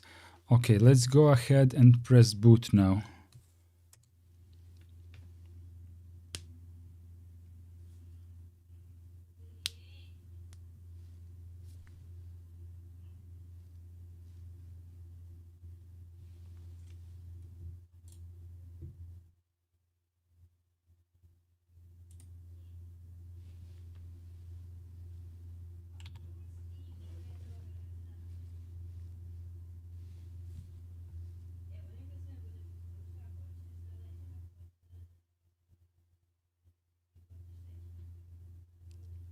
If you are in this scenario, I suppose that you can test both commands, right? With read only or with read write until you get it running, right? So you're just fixing your system, and it's not really a problem if you fail in the first attempt. So actually, it only took us 2 attempts. This is pretty good for something slightly complex in my scenario, right, with virtual partitions and all that crap.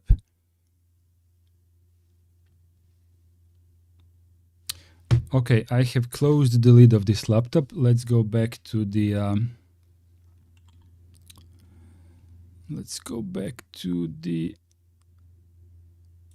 to this, and let's move this one here so I can see the stream and chat and everything. Dale Anderson is asking, wow, what just happened? A non-booting distro now boots with GRUB edit. Yeah, exactly. So we have pretended that our GRUB is broken, okay? So we have, the GRUB has booted, we have entered the GRUB shell, we have defined, let me show you here once again. We have defined which partition on which hard drive is the root partition. We told it manually to the GRUB, right? We have then told where the Linux kernel is. It is located in some path on some partition, right? And then we told the Linux kernel what is the root partition where the system is. And then we told it where the init init RAM FSA image is, and then we just tried to boot it up, and it booted up. So you can have a completely broken GRUB, and yet you can still enter shell and enter some magic commands if you learn this lesson properly. I would actually suggest that all of you who are maybe surprised how easy this ended up to be, maybe you should practice on your own computer. Just interrupt. You don't have to break anything. Just interrupt the boot process on your computer and try to boot it manually. You cannot break anything. You can just enter wrong commands and it will not boot. But once you type the correct command, it will boot and you will be happy. So once it boots, then you can like fix GRUB in this scenario when the GRUB is legit broken, right? Or the configuration of the GRUB, to be more precise. I did not break it, Dale Anderson. I only interrupted my booting process with letter C. Look.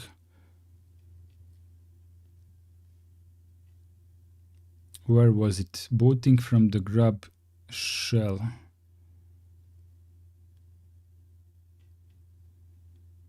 Oh, here it is. Okay, interacting with GRUB2. So once GRUB loads up, it will give you a couple of options, right? Boot Linux in rescue mode or something like that. And the third one is often like check your RAM or something like that. These are kind of defaults. And in this moment, don't wait for the default boot option to time out and start booting. Just press letter C on your keyboard to interrupt booting and enter GRUB shell. This is when you simulate that something is broken with the GRUB configuration. Okay, the simulation is not very complex, right? You're just pretending that your car has no wheels of sorts. The wheels are there, everything works, everything will boot, but you have entered GRUB shell because you want to manually enter the commands to GRUB, right? You are manually telling GRUB where the kernel is, where init RAM file system file is, where the root file system is, which hard drive, which partition. You're giving it everything manually so that it boots up by the pure power of your fingers, right? There is no configuration file relevant at this point. I haven't actually broken anything. I have just pretended that GRUB configuration file is broken. Vastrias says you can also use this to fix a broken FSTab. Had to do this a few weeks ago. Yeah, you can fix quite a lot of things, right? So if anything related to booting is broken, there are ways to help yourself and fix the system. Even if the GRUB bootloader is completely broken, like it's not loading at all, then you can use the rescue stick and boot GRUB, whichever, and enter the shell of that GRUB and then do these manual commands that we have just done. So when the system boots up, then you can install GRUB and configure it properly and whatnot, and then reboot and see if everything works or not. Chep Habi says, so first goes EFI, making sure hardware works. Then it goes boot or GRUB, and finally init plus kernel. Before EFI, there is like internal hardware check procedure that your motherboard does, right? But yeah, in terms of software, EFI first, it is actually the second in the row. First the boot up hardware check sequence, like counting my RAM, verifying that my CPU is seated or whatever it does. The second one is EFI. The third one is GRUB. And then the fourth one is GRUB passing the torch to the actual kernel, which loads up everything else.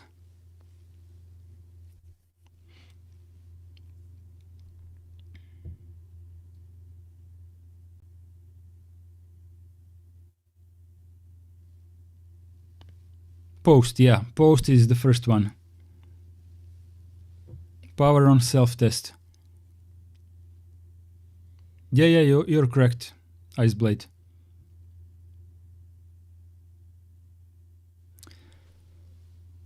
You guys need a break?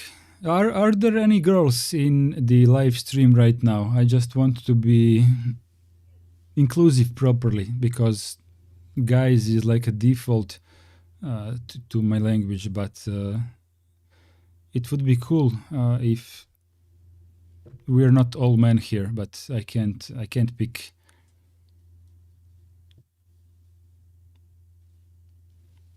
Del Anderson says, has anyone ever seen E not work in GRUB menu to enter edit? I don't know. I can try it now. Chep Heavy asks, so EFI is where the bootloader is loaded. EFI is the software that resides somewhere in your motherboard, right? That is capable of accessing the EFI partition on your storage and loading the bootloader from there. This is what EFI does. It is accessing your FAT file system and looking inside if it can find a EFI compatible program, which is in our case GRUB. Windows has also its own EFI compatible program that also serves the same thing, booting.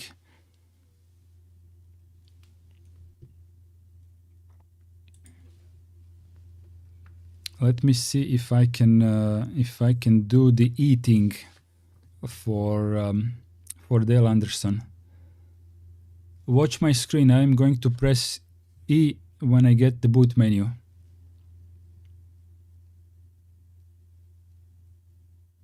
Okay, we are now at the boot menu, right? And the first menu, I press letter E on keyboard, and voila, it has entered the edit mode.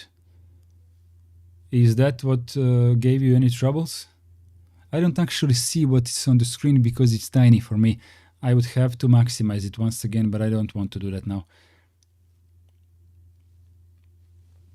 Actually, maybe I can just pull it like this.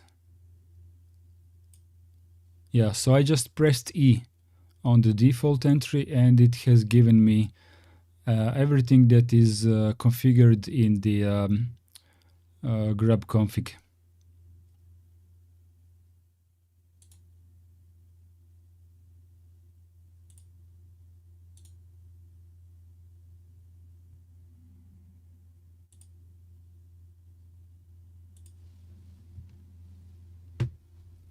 You think you waited too long?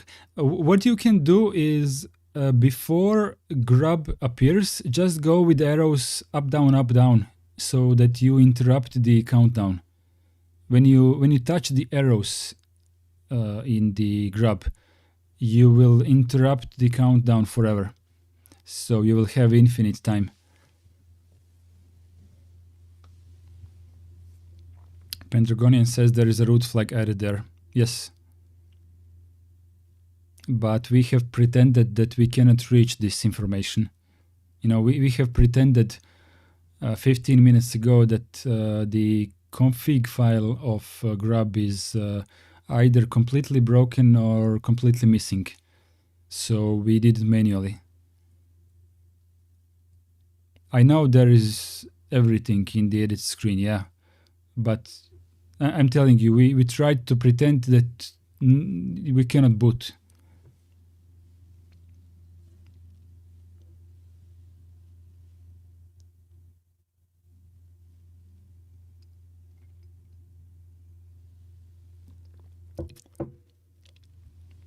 I know it says read write, but I tried to not know any of that, right? Like with pure, how do I say it? When you learn things and then you try to apply them, right? You don't want to look at the existing solution at that point. You want to try it yourself and see how will you get the correct information by having only GRUB shell in front of you and nothing else. That's what mattered in this exercise, right? It doesn't matter that we have a legit solution. this laptop here, it actually boots. It's not broken.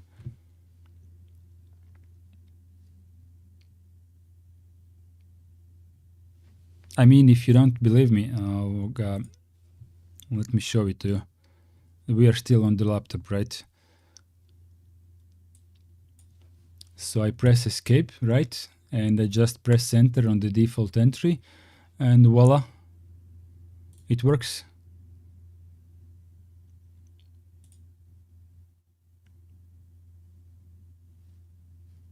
We good. This is a fully functional laptop. We have just pretended in order to practice, right? All good. Booting from a rescue shell. In case of a boot failure, GRUB2 may load a rescue shell, a simplified version of the shell we mentioned before. You will recognize it by the command prompt, which displays as grub rescue. The process to boot a system from this shell is almost the same as shown before. However, you will need to load a few GRUB2 modules to make things work. After finding out which partition is the boot partition with ls as shown before, use the set prefix command followed by the full path to the directory containing GRUB2 files, usually boot grub. In our example, grub rescue, set prefix is this partition and this path of that partition.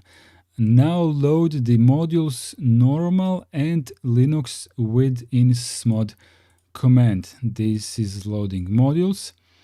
Now set the boot partition with set root equals as directed before. Load the Linux kernel with Linux, then the initial RAM disk, and then try to boot.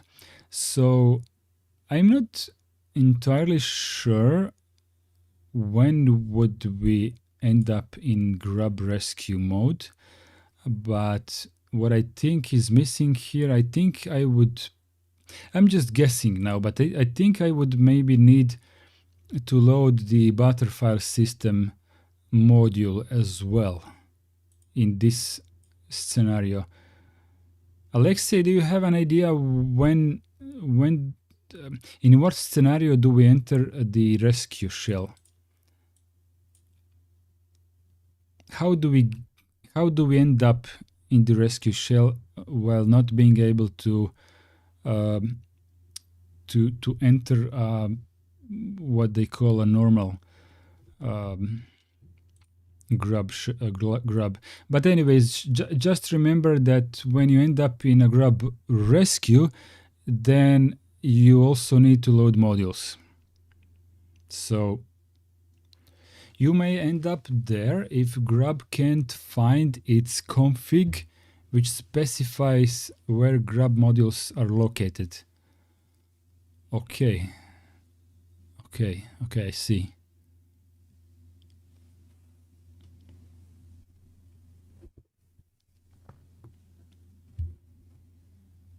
Okay, so that's not a vastly different scenario. It's basically the same. You just need to be aware that if it says rescue, then a loading modules is expected of you. So whether it's just normal and Linux, or you need to also add support for your file system. In my case, it's a little bit obscure. I mean, not that obscure, but it's not a default X4, right? So there may be a need for that. I don't know. Next, set the boot partition and try to boot. Okay, GRUB Legacy. Installing GRUB Legacy from a running system. Let me just turn off my laptop so my battery does not deplete for later.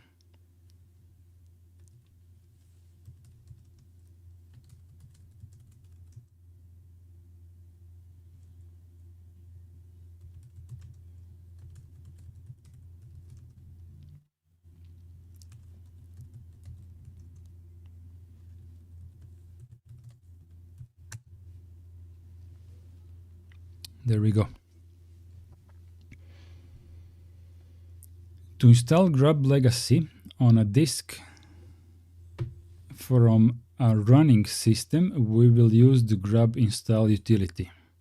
Alexei says those commands you typed, including Linux, are modules which are stored separately. So grub needs to know where they are, hence the prefix 1. Okay. Okay, but did I make a reasonable assumption that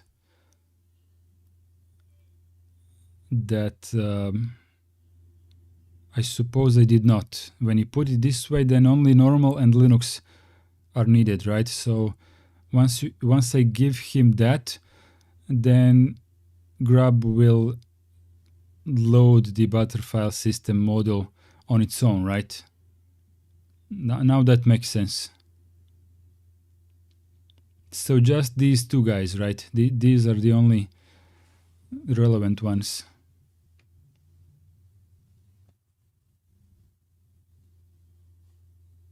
I'm still not 100% sure if I would need to load all of the required modules manually in this scenario, or would this be enough so that grub rescue then knows where to search for the required modules for the file system, right?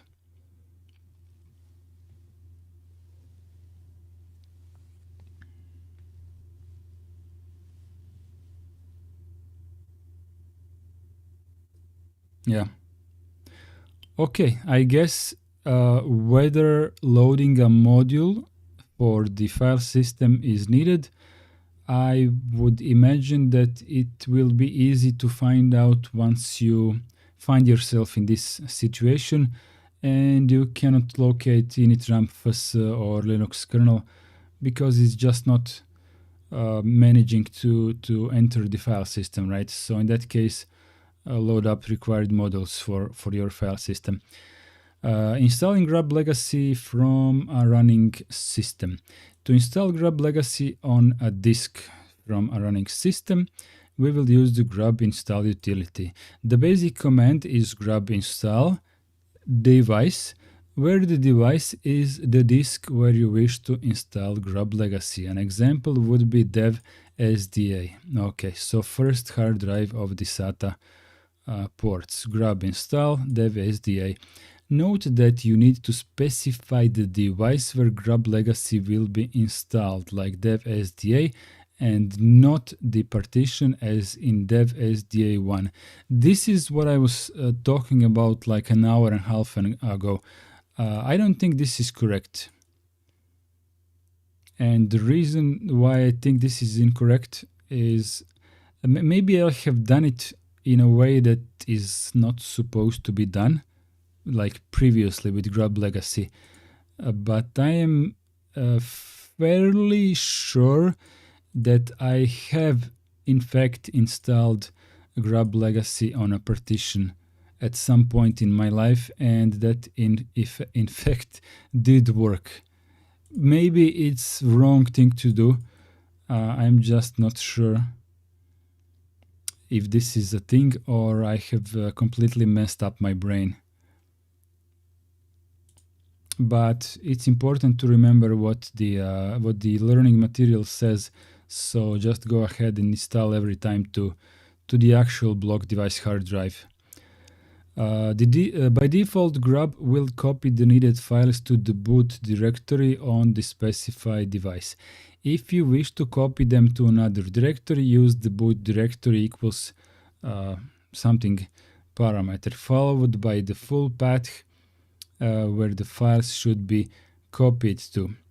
Chaphabi says, so you can run this lab on a USB.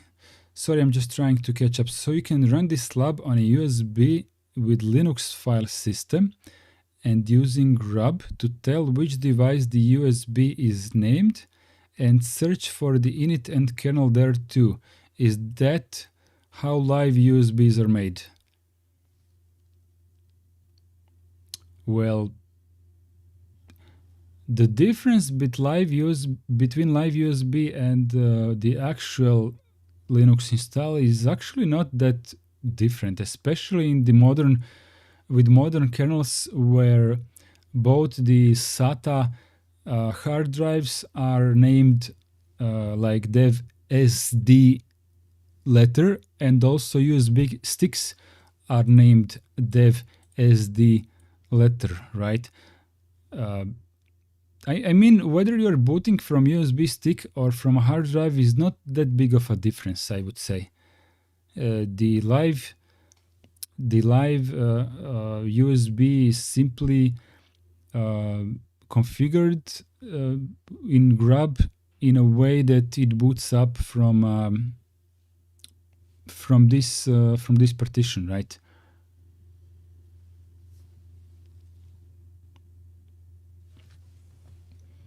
Dale Anderson says one topic that confused me: the concept of controlling distro from GRUB when multiple distros installed on different partitions. Second plus distros install GRUB to partition. I am not entirely sure I understood the question, but I'm going to pretend that I did. Apologies for that. So if we are talking about UEFI, then you will load one of your GRUBs. Let's say that you have installed 4 different Linux distributions on the same hard drive. And the last one that you installed, usually you would boot with UEFI, you would load this GRUB here, right? The GRUB that was last installed. We have more of them most probably. But let's say that the last one is automatically starting, and the last one will have on the partition of the fourth distribution, the fourth distribution will have the GRUB loader configuration file, and inside the GRUB loader configuration file it will have entries for all of the other partition and all of the other kernels and all of the other distributions to boot, right? So basically in the last how do I put it, in the GRUB config you would have all of the required parameters for all of the other systems, right? So maybe in this case it would be better if the boot partition is separate. But now I understand the question a bit better. If you boot to the first Linux and update your kernel there, where would the kernel update procedure, once it triggers GRUB update, where would it write that new information, right? That's a really good question, actually.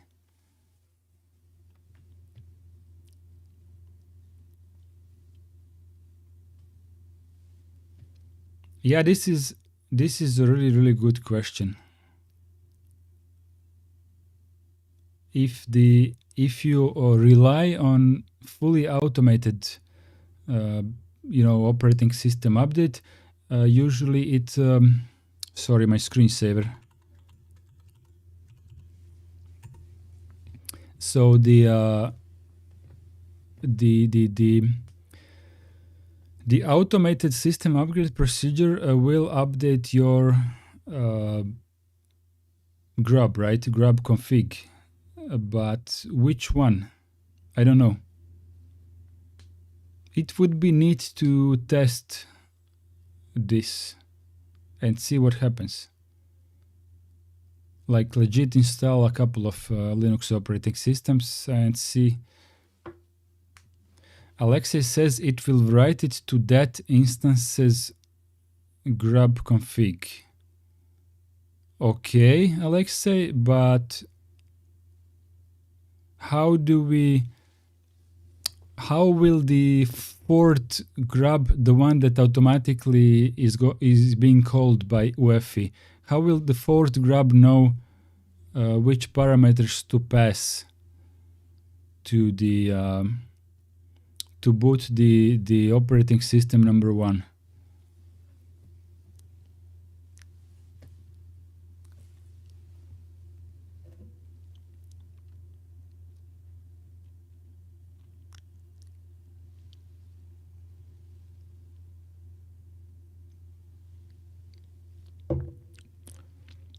Will grub4 load first, and then you press the option to boot operating system 1. Will grub4 then just load grub1, and then grub1 will load its own kernel? That sounds a bit silly, but I don't know. I haven't tried it.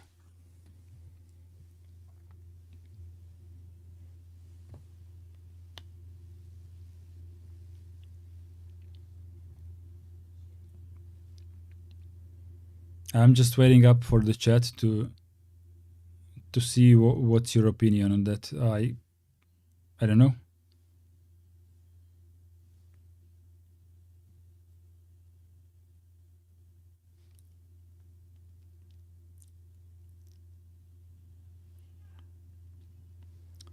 Chep Happy asks, should it be the root equals flag for the first distro?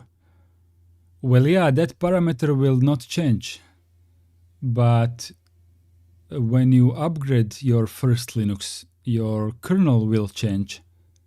And your kernel will get, your kernel upgrade will trigger the grub1. I'm calling them grub1, grub2, grub3, grub4, right? The kernel1 update will trigger grub1 update, the config file here. I need to use my mouse more because it times out after 5 minutes. So the root equals will not change, but the kernel will change. So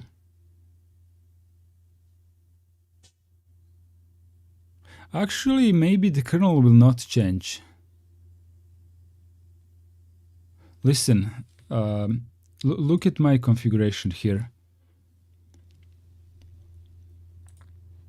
This is my Arch Linux, literally here on my streaming PC. So we are loading, where is it? Linux, right? Here's the kernel. So the kernel is being loaded from this partition, from the boot folder, and this is the kernel, right? So when I update my kernel, the name of the file will remain the same, but I will have an updated kernel. So in this particular scenario, the grub4 will still be able to load the new kernel on the operating system 1 because the file is literally the same name on the same spot.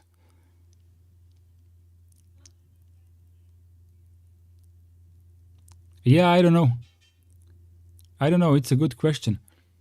Dale Anderson says, to make things interesting, and because I have to, I'm trying doing with master boot record. Okay, good. That's good actually. Do it at least now, so that you go over this experience, and later you might not do that. But do gain yourself some experience for that. Dale Anderson says, my favorite large language model recommends skipping grub install for second and following distro installs, but I don't see a way to do that in most graphical installs. At the end, the controlling grub searches for the OS and adds. And Chep Happy says, but the kernel change is only for the first distro, the rest will have different kernels. Yeah, I don't know. I really don't know. I should attempt to install 4 different Linux distributions and simply make notes of all of the problems that I stumble upon. At this point, I don't feel that anyone has an answer. There is no damage in trying, I suppose. I can kill my OpenBSD install and install 4 Linuxes on that. It's no big deal.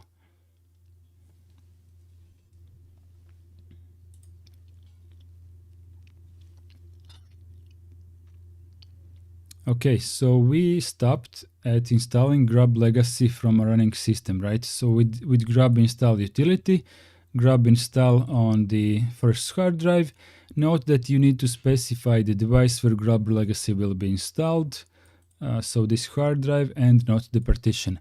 By default, GRUB will copy the needed files to the boot directory on the specified device. If you wish to copy them to another directory, use the boot directory parameter, followed by the full path where the files should be copied to. Installing GRUB Legacy from a GRUB shell. Dale Anderson says no problem. I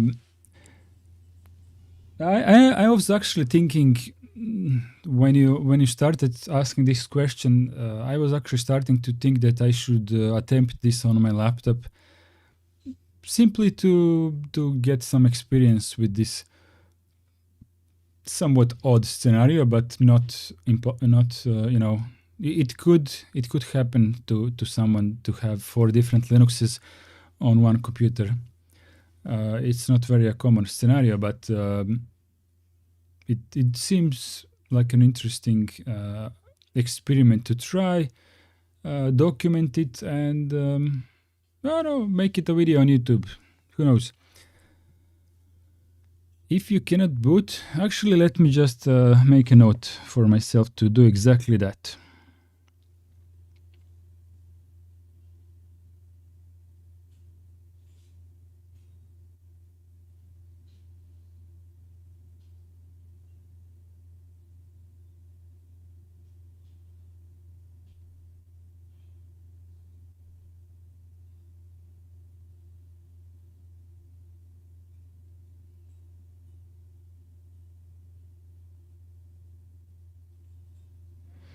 Okay, I have taken notes to do that. Placed it on my to-do. This was my version of distro hopping, comparing various distros side by side.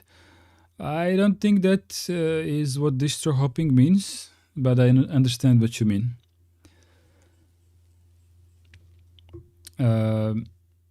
If you cannot boot the system for some reason, and the chat is still going, Alexei Schilling says, all right, it steals other bootloaders configs, including GRUB, GRUB2, and even Lilo.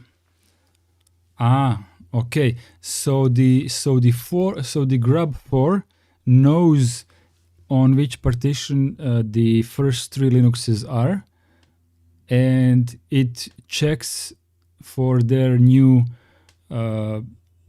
configuration, right? But if it steals their configurations, Alexei, does that mean that you need to first update these 3 and then boot to the 4th one to trigger a GRUB update command, or whatever it's called, update GRUB? Do you need to update the 4th one after you have made changes on one of these? Or does it do that automatically? Maybe it does that automatically during booting and peeks into these configurations here of these 3 GRUBs.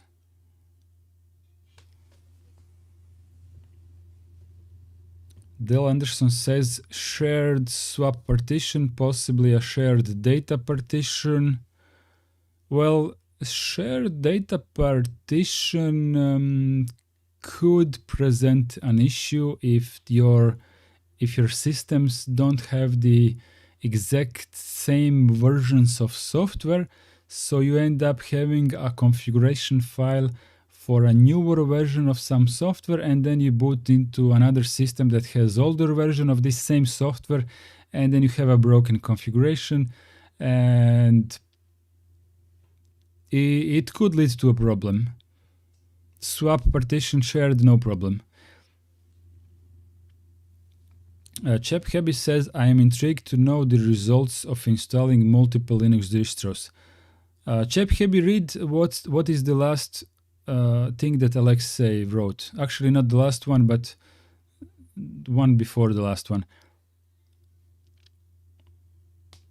Del Anderson says, one problem I ran into already was write permissions on the shared /data partition. Write permissions. If your username has an user ID 1000 and group ID 1000 on both partitions, you should be good. You shouldn't have problems with that. Just make sure that the user has the same group ID and the same user ID.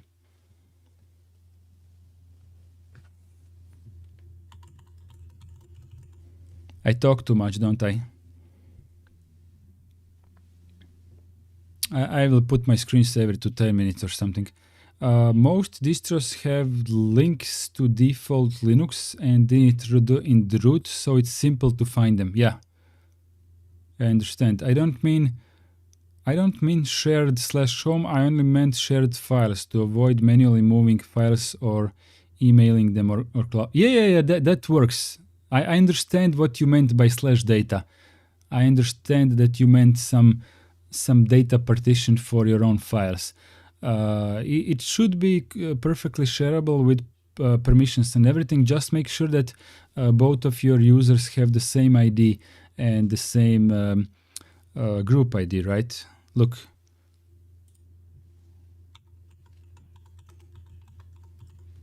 See? User ID for Dart is 1000. Group ID for Dart is 1000, okay? This is what matters for the file permission.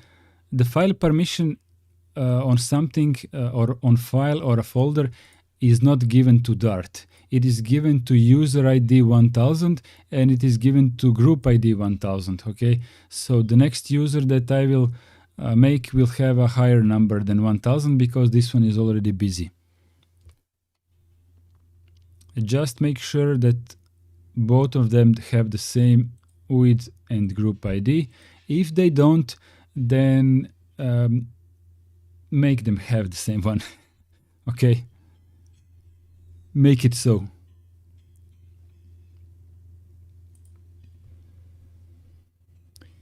If you cannot boot the system for some reason and need to reinstall GRUB Legacy, you can do so from the GRUB shell on a GRUB Legacy boot disk. From the GRUB shell, type C at the boot menu to get the GRUB prompt. The first step is to set the boot device, which contains the boot directory. For example, if this directory is in the first partition of the first disk, the command would be root hd0, 0. I suspect autocompletion will work here as well, so it's easier to get on with this. If you do not know which device contains the boot directory, you can ask GRUB to search for it with the find command like below. So in this case, it's not ls, but rather find for the GRUB Legacy, right? Find in the boot GRUB stage 1, and it will tell you what are available hard drives, right? Then set the boot partition as instructed above and use the setup command to install GRUB Legacy to the master boot record and copy the needed files to the disk. Okay, setup hd0, and when finished, reboot the system and it should boot normally. Okay, so GRUB Legacy is a lot simpler, clearly, but slightly different way to configure it, right?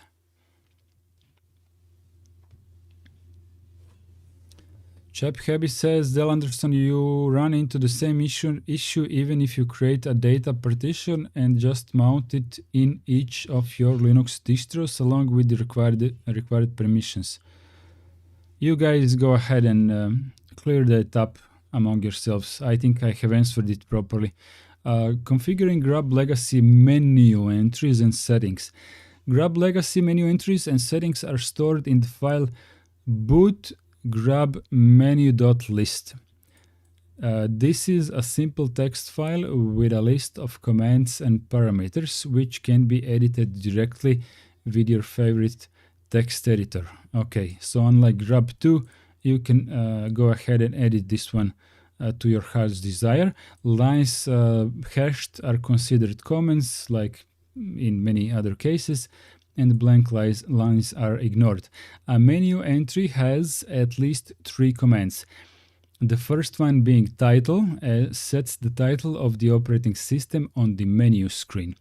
The second one is root, which tells GRUB Legacy which device or partition to boot from. The third entry, the kernel parameter, specifies the full path to the kernel image that should be loaded when the corresponding entry is selected. Note that this path is relative to the device specified on the root parameter. So a simple example follows. Title, my Linux distribution without the quotation marks, root is this, and the kernel is in the /vmlinux, so a file in the root folder, and the root file system or the file or the partition, root partition, is dev hda1. Unlike GRUB2, in GRUB Legacy, both disks and partitions are numbered from 0. So the command root hd0, 0 will set the boot partition as the first partition 0 or the first disk hd0.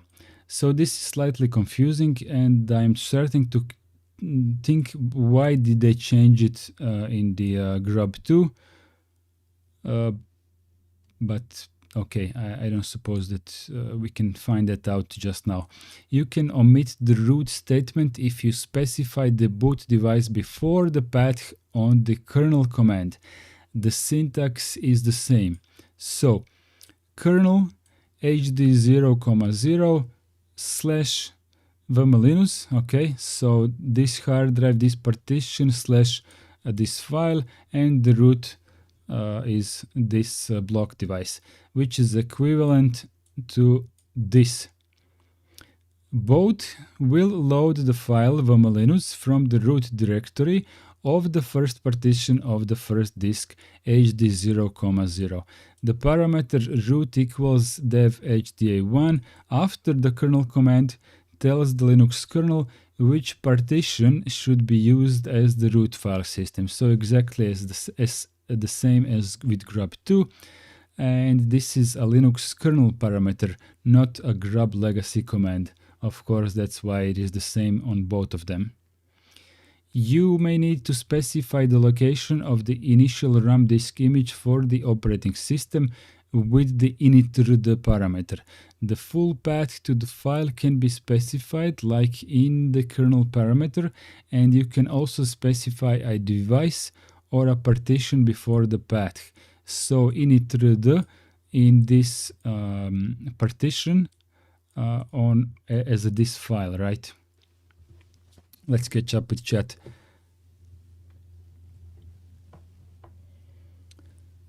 Dale Anderson says, last week is a bit of a blur. I suspect it was my permissions setup. We'll try what me suggests. Dale Anderson also had an issue with the OpenMandriva installer not be able to deal well with logical partitions on an MBR system that probably won't apply to you. Dale says, yes, I created a dedicated data partition intended to be mounted by each distro.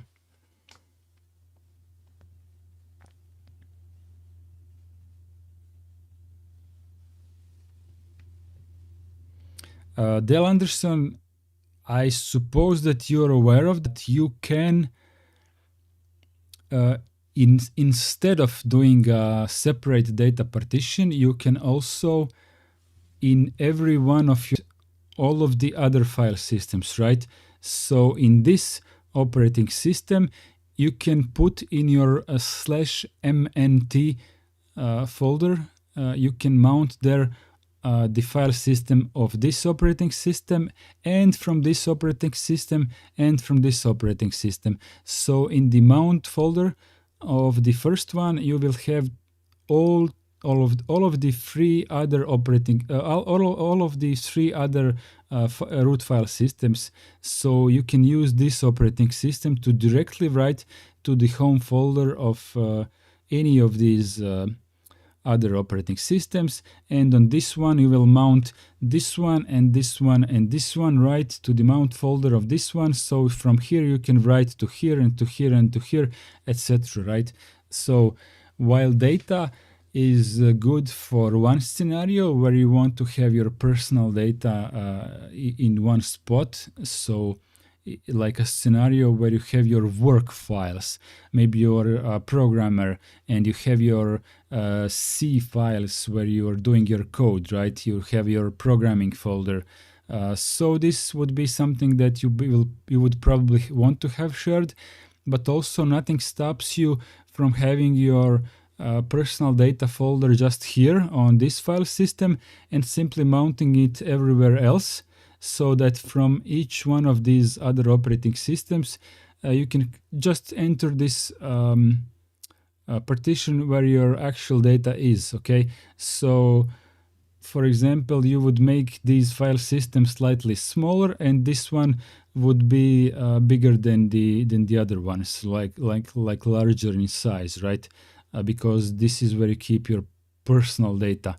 You can do it in many different ways.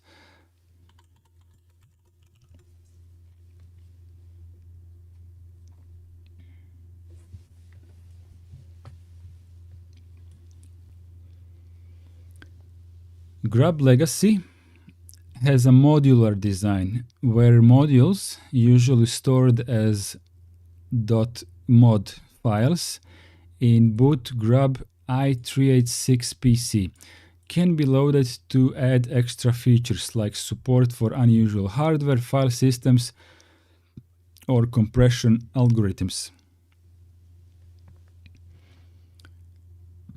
Modules are loaded using the module command, followed by the full path to the corresponding mod file. Keep in mind that, like kernels and init images, this path is relative to the device specified in the root command. The example below will load the module 915 resolution needed to correctly set the frame buffer resolution on systems with Intel 800 or 900 series video chipsets. Module /boot/grub /i386-pc 950 resolution.mod. Chain loading other operating systems. Okay, this might give us an answer to what we have been discussing previously, but let's go ahead with Windows first. Dale Anderson says, I deal with large files, so try to separate the executables from the generated data, images, video, audio, etc. Okay, makes sense. GRUB Legacy can be used to load unsupported operating systems like Windows, using a process called chain loading. GRUB Legacy is loaded first, and when the corresponding option is selected, the bootloader for the desired system is loaded. So one bootloader is chain loading another bootloader. A typical entry for chain loading Windows would look like the one below.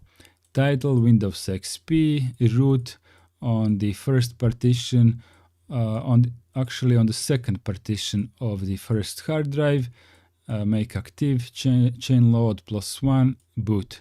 Okay, so we don't know anything beyond this point. From the perspective of GRUB, let's just hand it over to the Windows bootloader and let it take over from there. Let us walk through each parameter. As before, root hd0, 1 specifies the device and partition where the bootloader of the operating system we wish to load is located. In this example, the second partition of the first disk. Make active will set a flag indicating that this is the active partition. This only works on those primary partitions.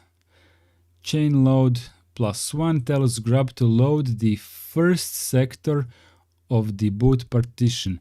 This is where bootloaders are usually located. Boot will run the bootloader and load the corresponding operating system.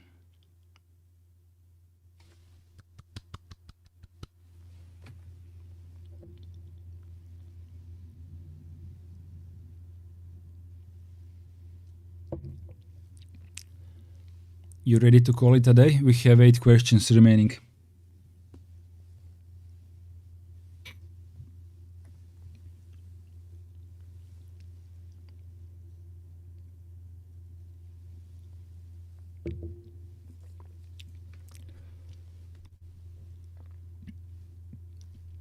What is the default location for the GRUB2 configuration file? Let's go. Wake up. What is the default location for the GRUB2 configuration file?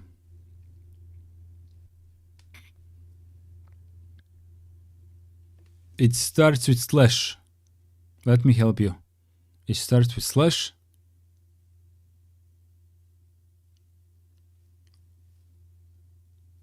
And then Iceblade will answer this one for sure.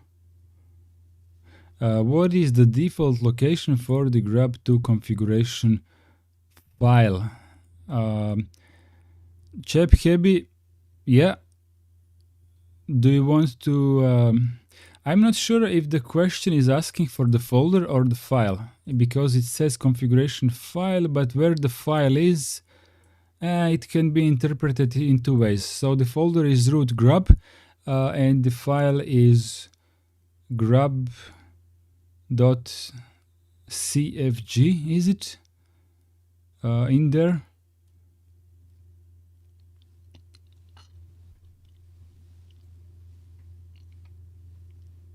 What are the steps needed to change the settings? CFG, yeah. What are the steps needed to change the settings for GRUB2?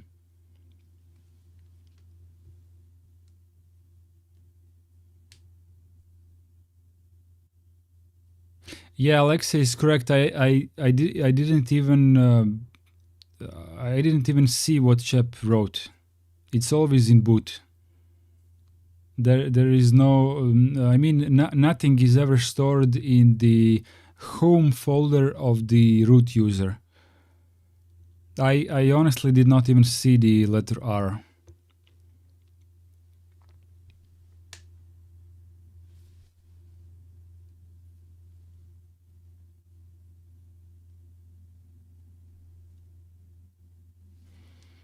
What are the steps needed to change the settings for GRUB2?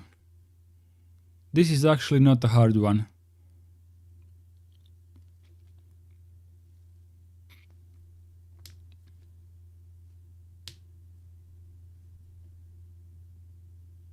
So there is a file that needs to be edited first.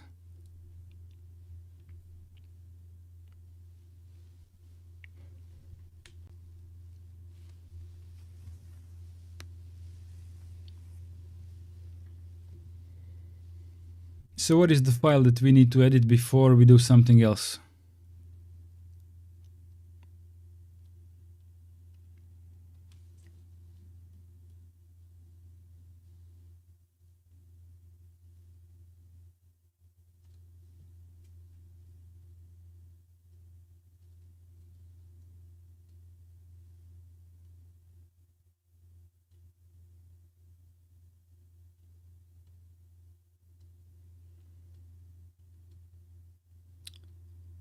Not sure if Pendragonian is here. What about the other guys? Come on, guys, help us out with the answers, right? Adrian Garcia, Lee H, uh, Desert Blizzard, Insert Caffeine, Nathan Salandy, Xonathan Bliney, Tom, It's a Secret to Everybody, Angular. If you guys are still here, the answers to these questions, don't be afraid.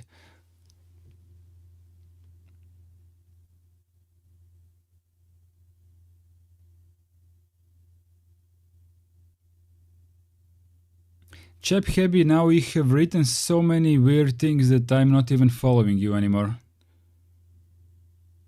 I no longer understand what you're talking about. The location for the grub2 configuration file is /boot/grub as a folder, and if I'm not mistaken, the file is called grub.cfg.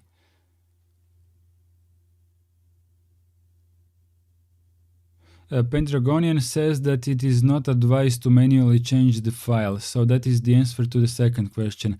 But this is the do not manually change this file, the configuration file.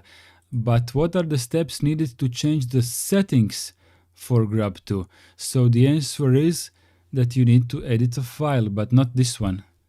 Which file do you need to edit in order to change the settings for grub2? If you are not allowed to edit this one, which file do we edit?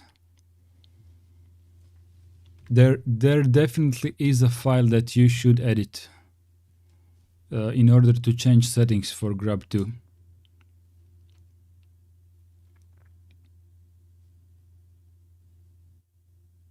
Yep.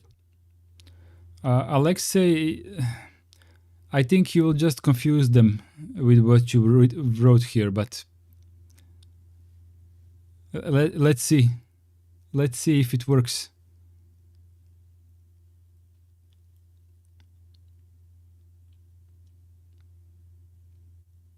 I honestly think that you will give them more confusion with this hint than without it.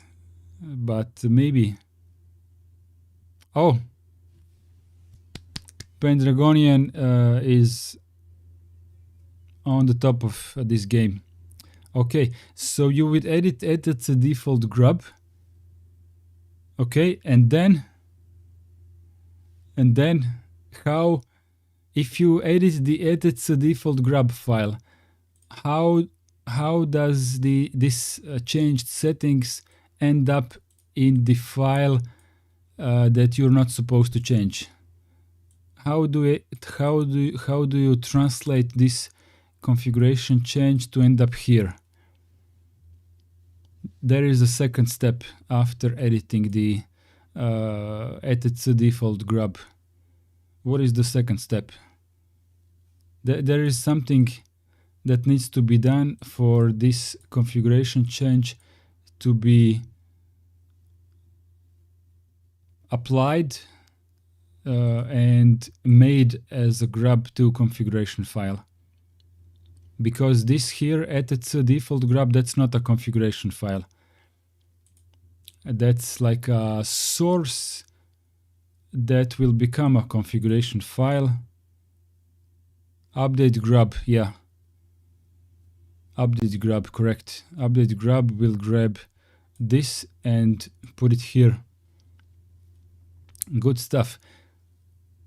Yeah, I'm not sure if it's update grub or grub update, but it doesn't really matter because when you get confused, you will type both of these commands and one of them will work. I mean, if you really want to know, then grub update does not exist. Update grub does not exist. Okay, what? Update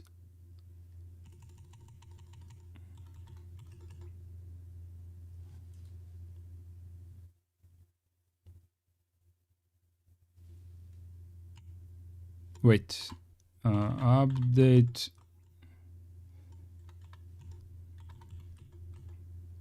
I guess it's grub installed then, but it shouldn't be grub install. It shouldn't be grub install. It should be grub update or something like that.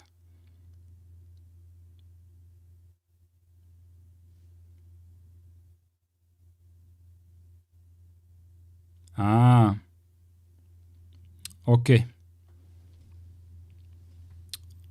Okie dokie. Well, then it's grub update, but not for stupid Arch users. I did not say that out loud. Forget it. Into which file should custom grub2 menu entries be added?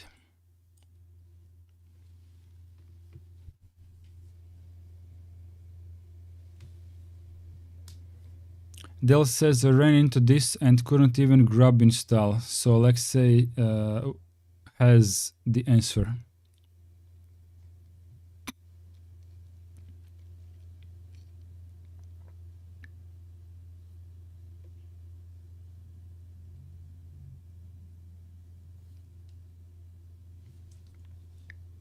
If you can't type his name,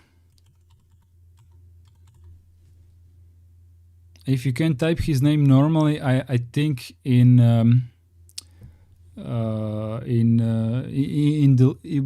the fonts and letters that you have at your disposal, I think you can type this way.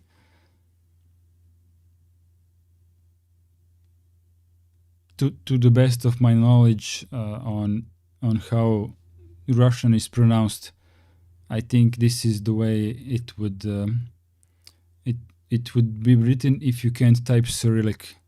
I'm just saying. Grub2 menu entries. Which file?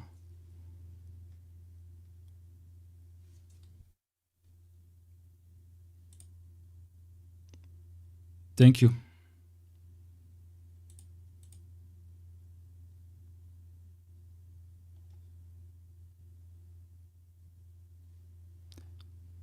We are very slow today, and everyone seems to be sleeping. 9 viewers and only 3 of you are giving answers. Keyboard impaired here. Okay, Dale Anderson, concentrate on question number 3, or else.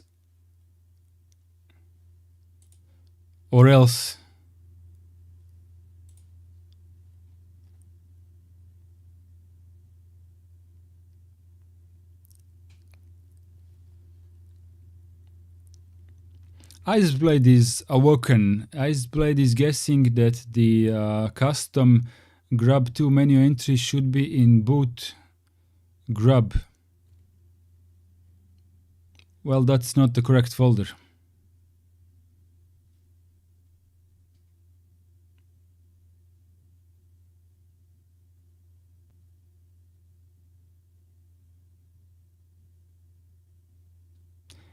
It is not at its grub. It has some dots in the name of the folder.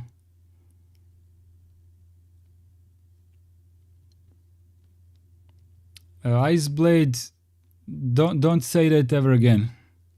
What you just wrote, delete this. Iceblade, delete what you just wrote. Delete that.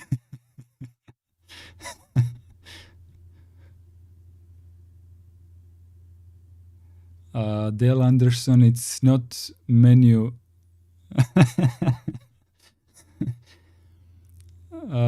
Iceblade in the dev, in the /dev, only devices are there. Where Jeb Hebi is on the path to reach the correct answer, but which file in that folder?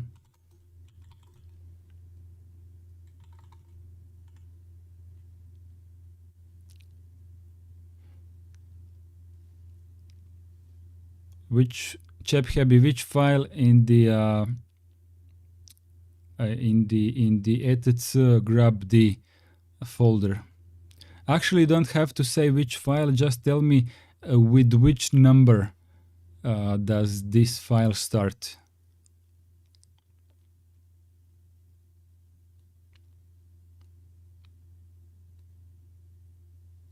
Close but no cigar. Pendragonian has found out that he has 2 custom files, but yeah, the one that starts with number 40 is usually the default one where you would put some custom entries, right? No, Chep Happy, the correct number is 40.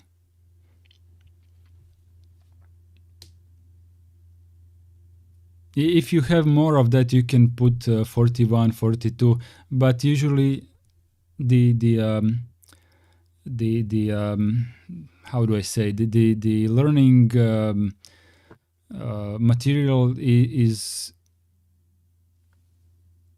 teaching us that the number is 40, right? So the file starts with 40 underscore whatever, usually 40 underscore custom, but the number is important for the order of execution, right?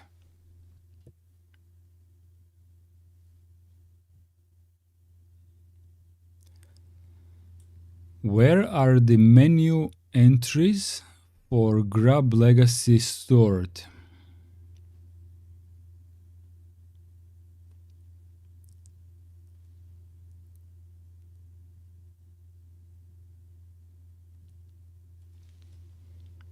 I genuinely don't know about this in FreeBSD. And currently I don't have it installed, so let's focus on Linux answers for now. Where are the menu entries for GRUB Legacy stored? Let's not go to devices folder. Let's not go to the root home folder. So the menu entries for GRUB Legacy is in /boot/ which file?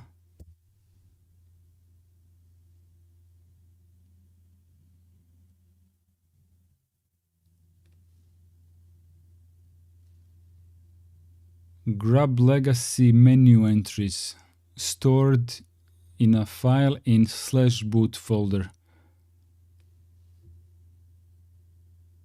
Probably too much legacy.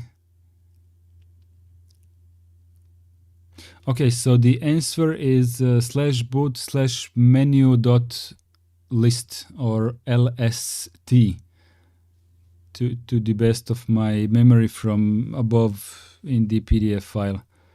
/boot/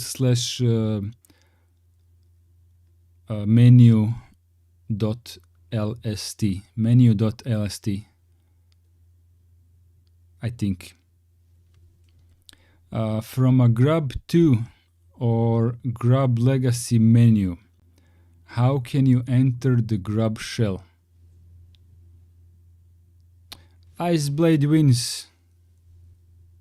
Oh, Alexei says boot GRUB menu list. Okay. I thought it was in boot menu list, but yeah, it should be in GRUB folder. Okay. What a mistake to make. From a GRUB2 or GRUB Legacy menu, how can you enter the GRUB shell?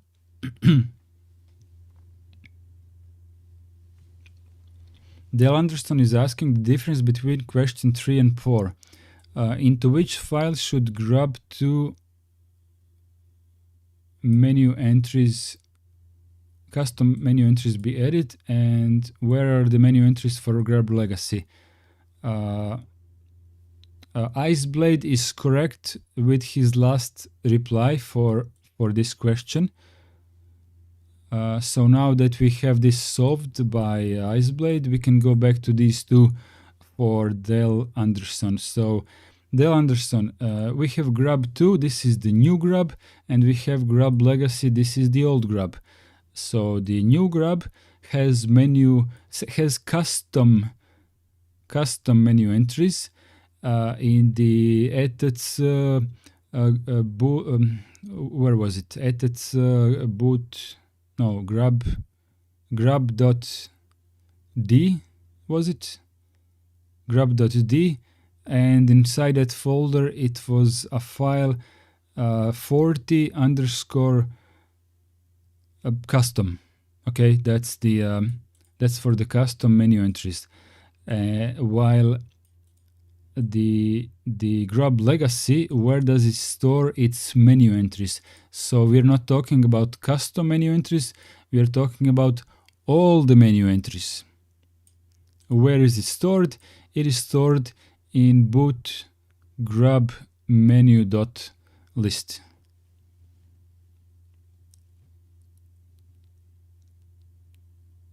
Yeah, so the GRUB Legacy doesn't have a custom menu entries place. All of the menu entries are on the boot grub menu.list, and you can edit that one by hand.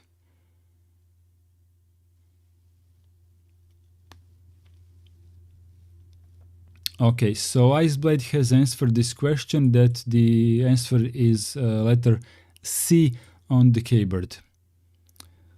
Explorational exercises. Imagine a user configuring GRUB Legacy to boot from the second partition of the first disk. He writes the following custom menu entry. Title, my Linux distro, root, kernel. However, the system will not boot. What is wrong?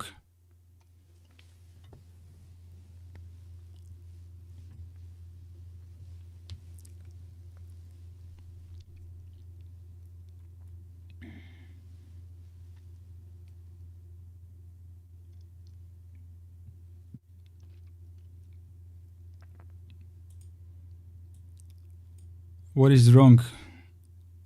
What is wrong with this configuration? Iceblade says HDA1, not HDA0. First disk is HDA0, so that's not the correct answer.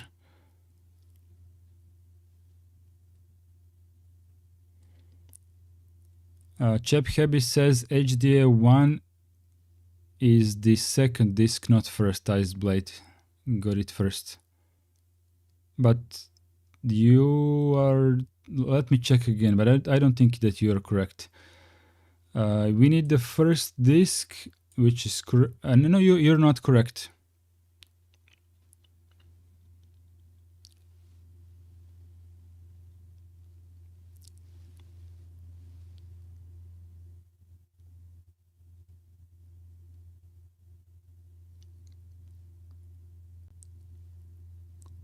No, I think this is correct. HD0 is the first disk. So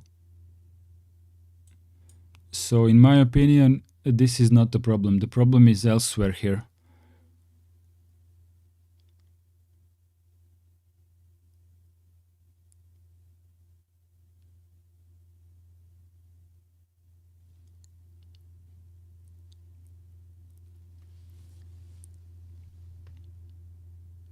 Iceblade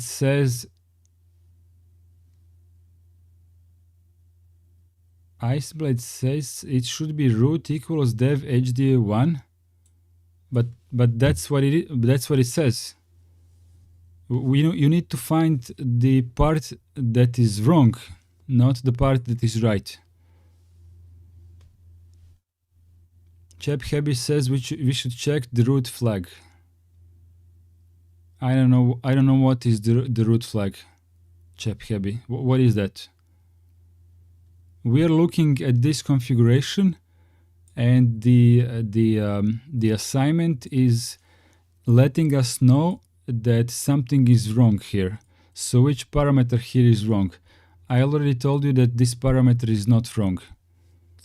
You said that this is wrong, but in fact, I would say that this is very much correctly written. HD0 is the first disk, so this is fine.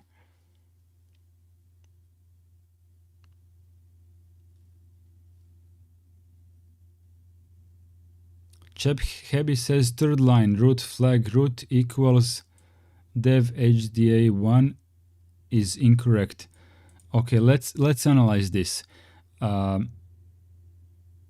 Let's analyze this. So HDA, what is HDA? HDA is the first hard drive, the first hard drive. Okay, so this is good, and number one is the first partition, but they want to boot from the second partition. Okay, so you're saying that it should be HDA2, right? Is that what you guys are saying, that it should be dev HDA2? Is that your opinion?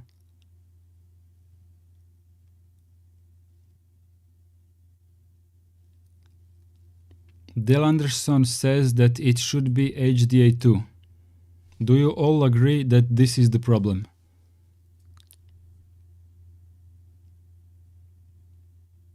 I have a follow-up question after you all agree what the problem is.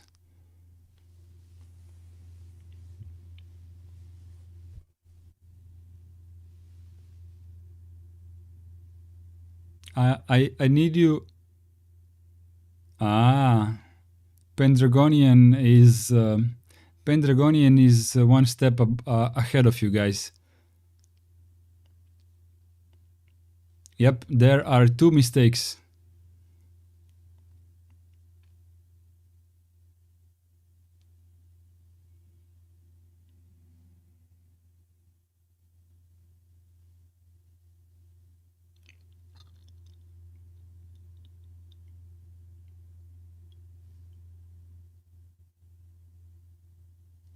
Del Anderson says, can we agree that partitions always start with 1, or does kernel address differently?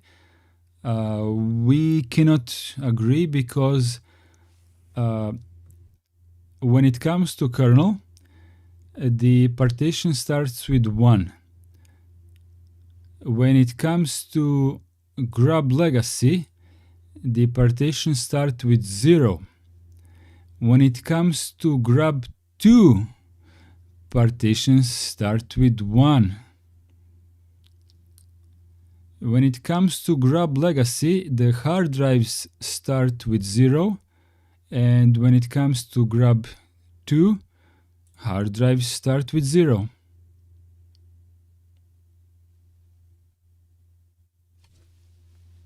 It is what it is.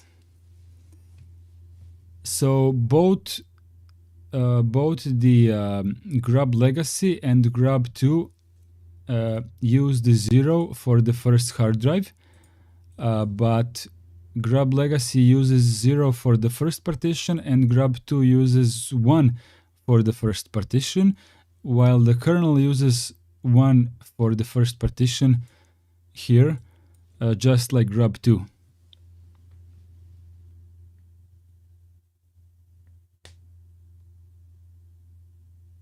Okay, so in any case, we have located two mistakes. Okay, two mistakes. And who was it? Pendragonian, right? Yeah, Pendragonian was the one who nailed it as a final nail to the coffin.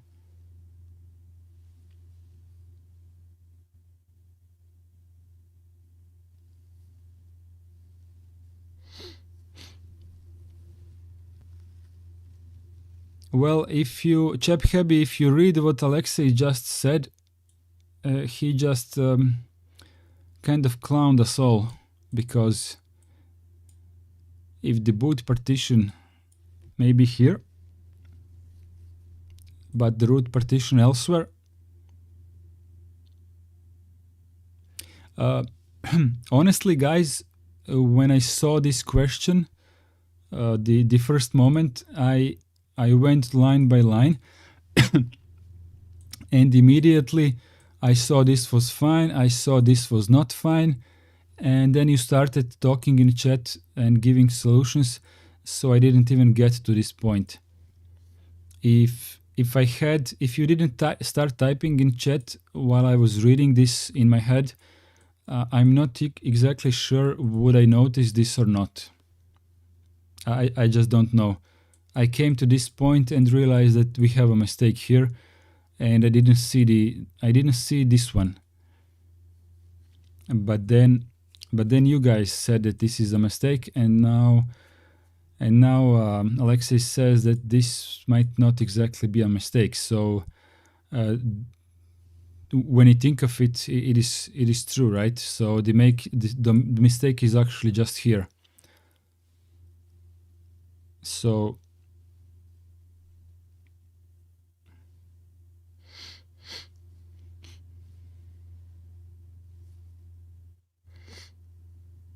but Alexei,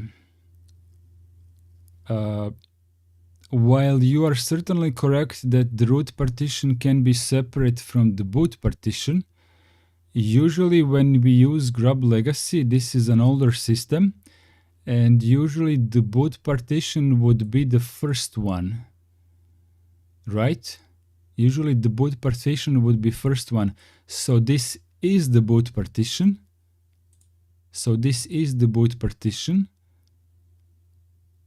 Whether it's a separate boot or is it the same as root?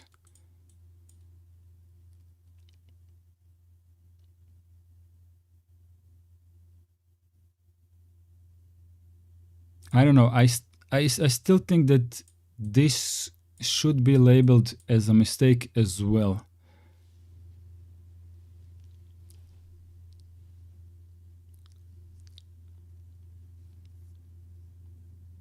I think this should be labeled as a mistake simply because the first partition should be the boot partition.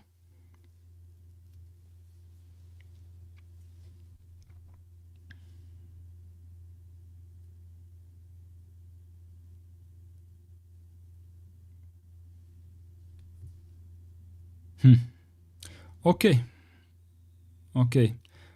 so we all agree that this is a definite mistake, but this might not be. Imagine you have a disk identified as dev SDA with multiple partitions. Adele Anderson is asking, when is it we are supposed to address as device, not partition? Whenever you want to talk about a device. What do you mean? Do you mean like when we are installing GRUB? When we install GRUB, usually it goes to the device and not to the partition. Is that what you mean? That's during GRUB install procedure.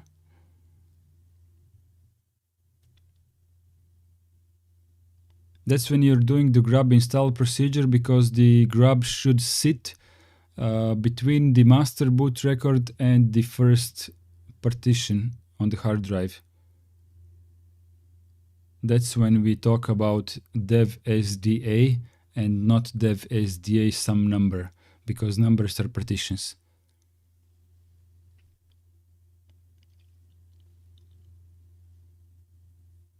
I'm not reading the next question because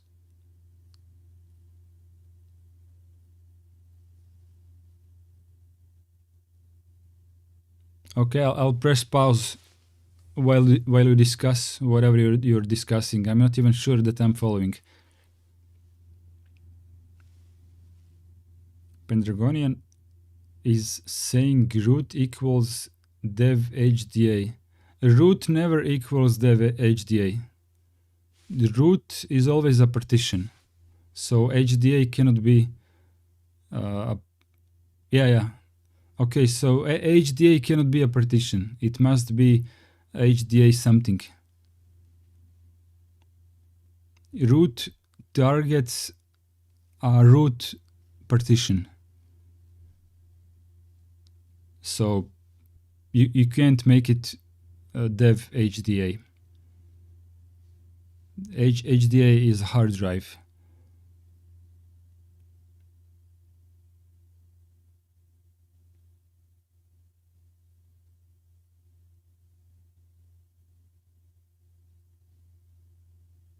Next question.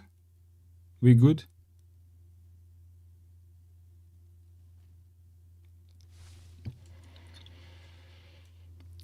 Imagine you have a disk identified as dev SDA with multiple partitions. Which command can be used to find out which is the boot partition on a system?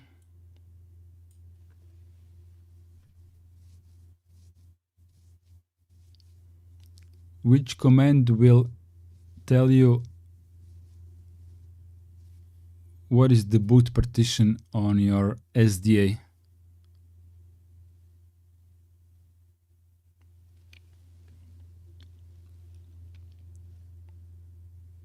Iceblade, no. Pendragonian is doing the pragmatic way like I do it, but that's not what this question is asking. Dale Anderson is pretty close. I think the S is too much. I think it's only fdisk dash L. Fdisk dash L.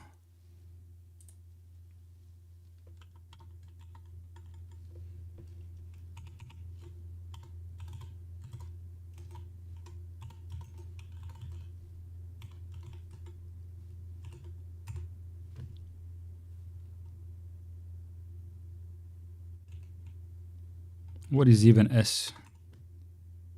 S is something else. But yeah, it's fdisk dash L, but my hard drive doesn't have that because it's GPT. It's just fdisk dash L.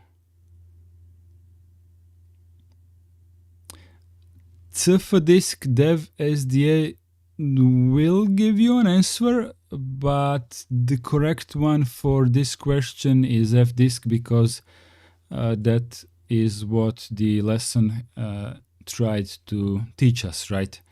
So we must answer like in school. We must answer with fdisk and not with cfdisk. ChapHappy, can you run df and check for boot on my own system?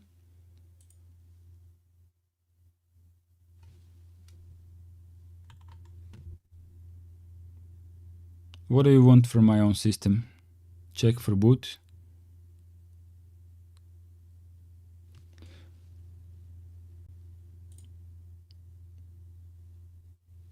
I mean, the answer is fdisk dash L and then dev SDA. Then it will list you all of the partitions, and some of them, one of them will have a star.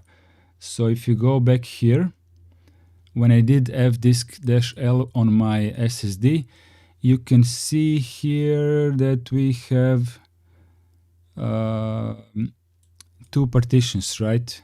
And if this was an MBR style hard drive, partitioned as MBR, then somewhere here you would have a star between device and start. There was another column called boot, so it would have a star so that it tells you that one of these partitions is labeled as a boot partition.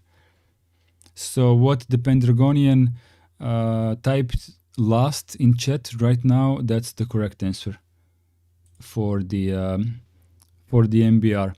Which command can be used to find out the UEFI of a partition? Okay, this is a little bit harder.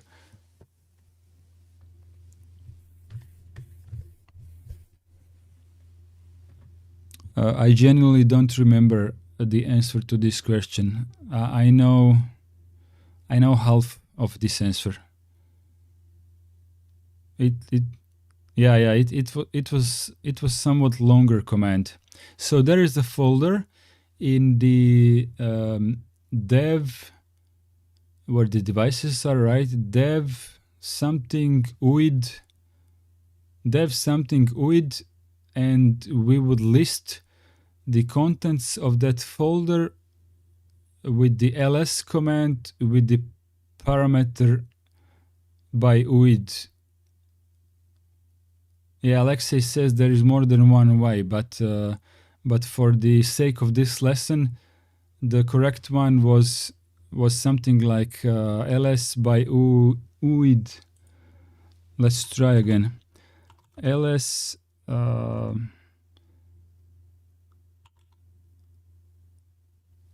by I don't know, remember ls. Can we do it in a stupid way like this? Like go to the dev, and then was it UID? No, it wasn't. What was the correct folder?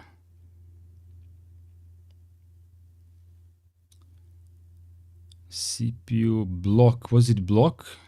Let's try block. Block, not block. What was the mapper? No. What was the folder? USB video for Linux. Sound. PT. Was it PTS? Input mapper.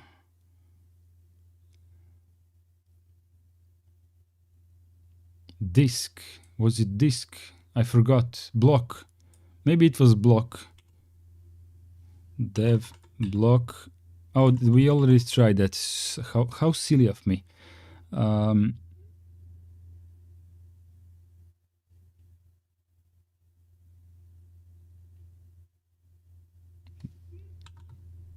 Disk. Okay, disk. Disk by UID. Yeah, this is it. Okay, so it. I don't know why I remember that it was more complex than this, right? I genuinely thought that it was a more complex command. This is a really simple command that it cannot be simpler. You just need to remember which is the folder. Okay, so this is the correct answer to the question in our test practice. But as Alexei said, there are more ways, right? So which is the way that you will do this is up to you, right? Maybe we can do mount, and in the mount we will get we will not get widths here. Clearly not.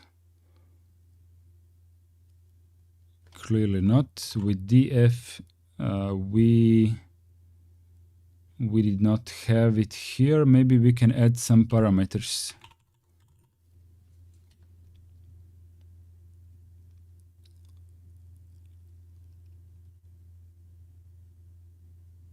I don't know. What does this button do? Can we add some parameters here?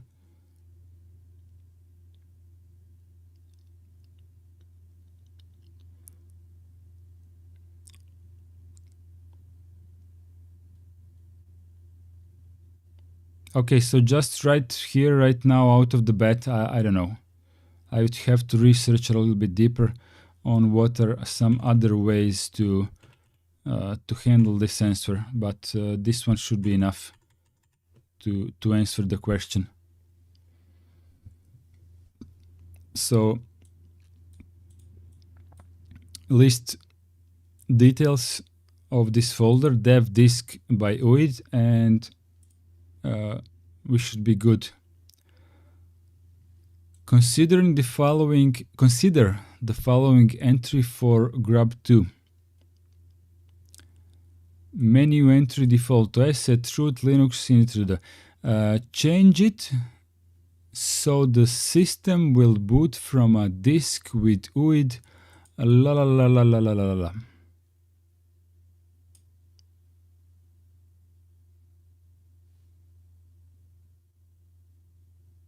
Do you guys know how do we change this if we want to boot from this?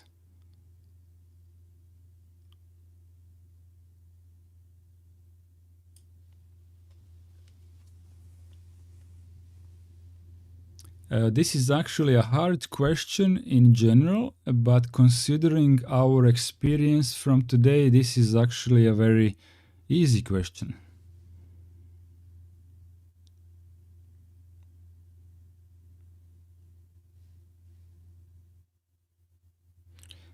Iceblade kind of remembers that we did this. He just has the correct answer on the top of his tongue. And Pendragonian also remembers that we have tackled this answer. We just can't remember how it goes.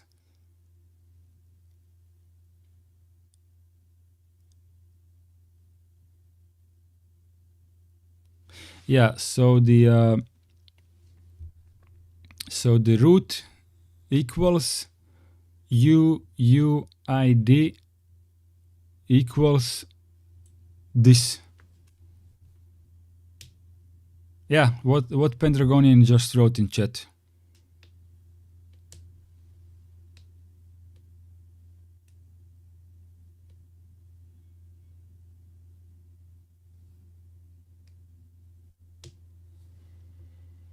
Alexei says search set equals root and the file system.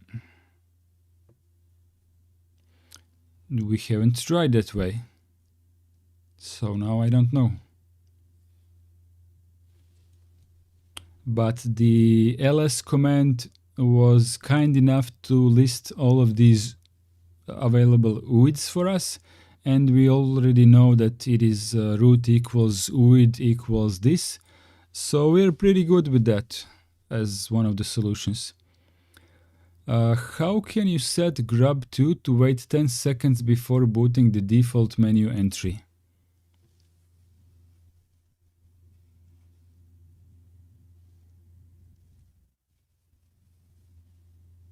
This lesson is torturing us with so many questions. How can we set GRUB2 to wait 10 seconds?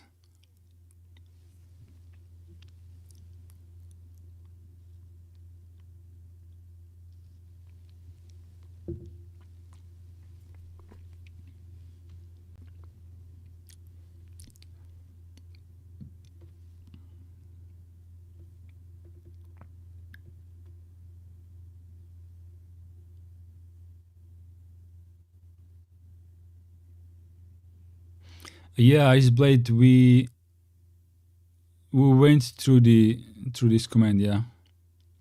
ChapHappy says in the grub config file there is a wait command. Pendragonian says timeout in the grub config file. Okay, so first of all, you do not enter you do not edit grub config file. You edit the etc default grub, and then there you set the wait timeout command. You need to edit the etc default grub, but so you kind of screwed up which file, but the command is Alexei is dribbling you.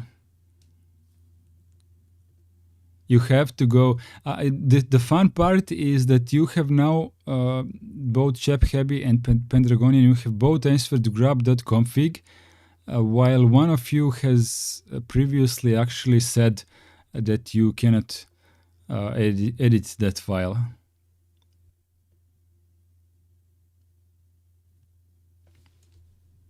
Iceblade, no, this file.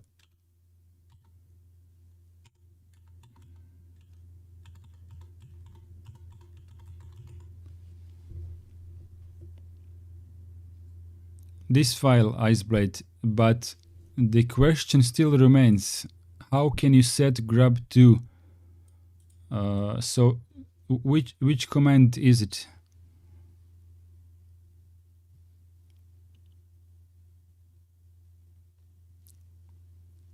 Which command is the one that waits for 10 seconds? Is it the wait command or is it the timeout command? ChapHappy says wait, Pendragonian says timeout.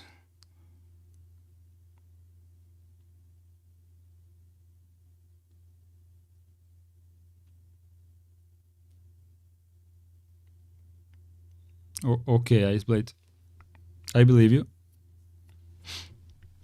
Someone is laughing in chat. That's probably Iceblade. So is it the timeout command or is it the wait command?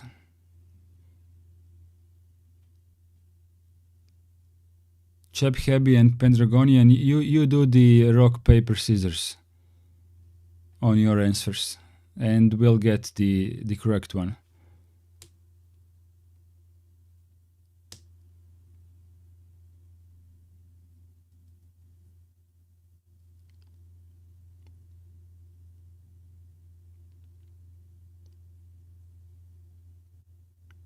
Okay, so if ChapHappy wins, then we go with the wait command. If Pendragonian wins, then we go with the timeout command.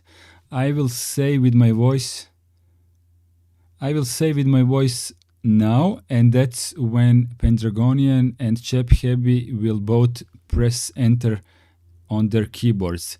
But before they press enter on their keyboards, the ChapHappy will prepare rock, paper, scissors, one of these three, right? And Pendragonian will also prepare rock, paper, scissors. Okay? Prepare just one word, either rock or paper or scissors, ChapHappy and Pendragonian. And prepare the word, prepare the finger on the enter key. Are you ready? Have you written your rock, paper or scissors? Yes, just type it and wait for my signal, and then you will press enter when I say so in 3, 2, 1, now.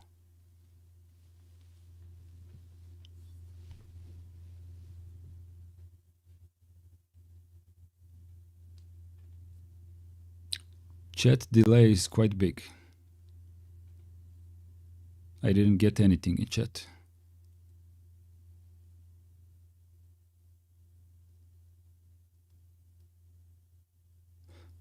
Okay, let's do it again.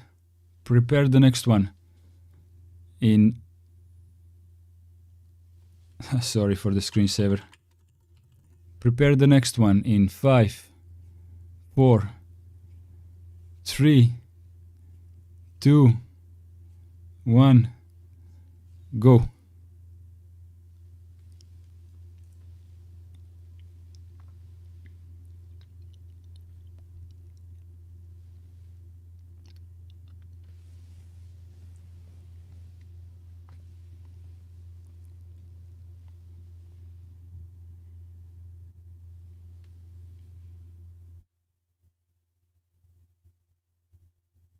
Okay, ChapHappy wins.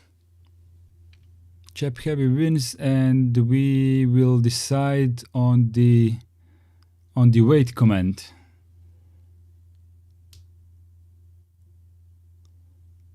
ChapHappy wins, and we go with the wait command. So our correct answer of the day is that we use the wait command in the at its default grub, and we set it to 10 seconds. Honestly, I don't remember, is it wait or timeout? We are going to find out. From the GRUB Legacy shell, what are the commands to install grub to the first partition of the second disk?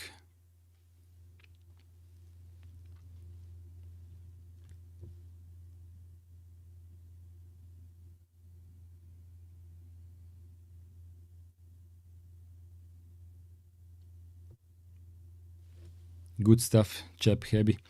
GRUB Legacy. How do we install GRUB to the first partition of the second disk?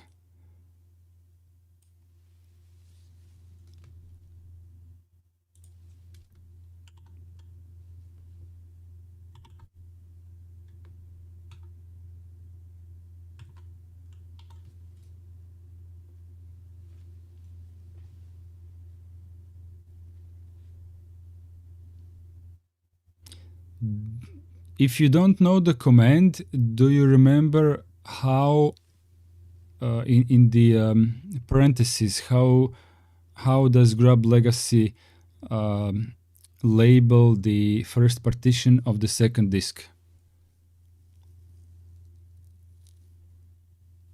Dale Anderson says GRUB install HDB0. So first of all, I don't think that the GRUB Legacy shell has a command called grub install. That's the first thing. It is something else, I think. And the second one, HDB0 is not. It's not HDB0.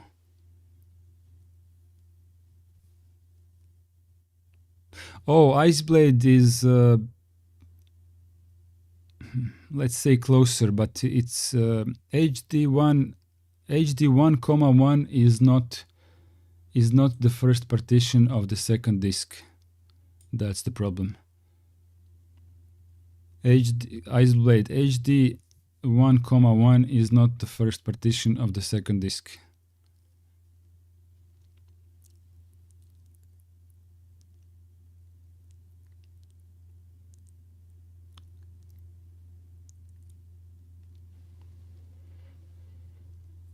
Bendragonian says, thank you for your effort. Linux is relatively new to me and these lessons help.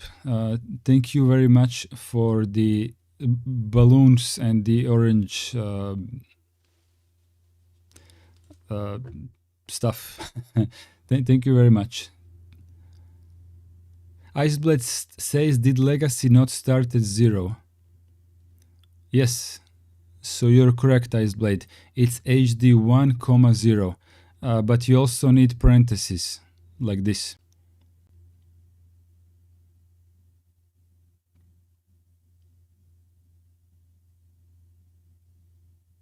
Legacy questions are killing me, yeah.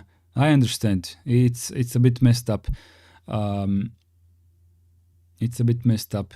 So Iceblade is the first one who said the correct label, you know.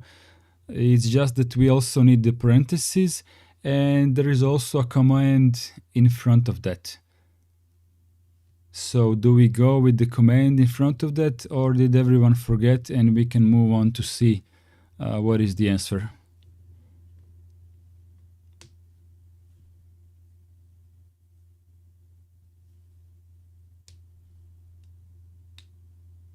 So with the parentheses and the HD 1,0 in front, to the best of my memories at 11 p.m. I think it said root equals. I think it was root equals and then these parentheses.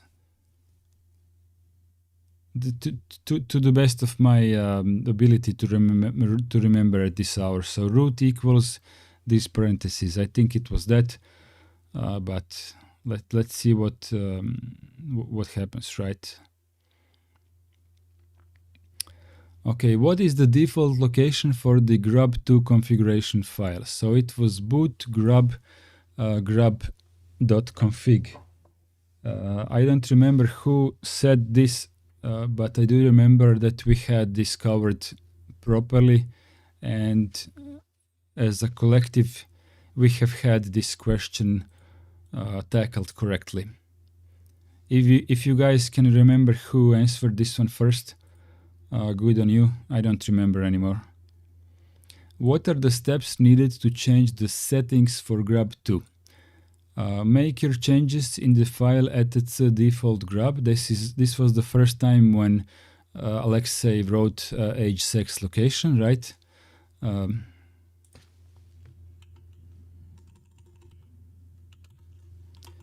This was one of the most common thing that people would write in IRT's chat when I was young.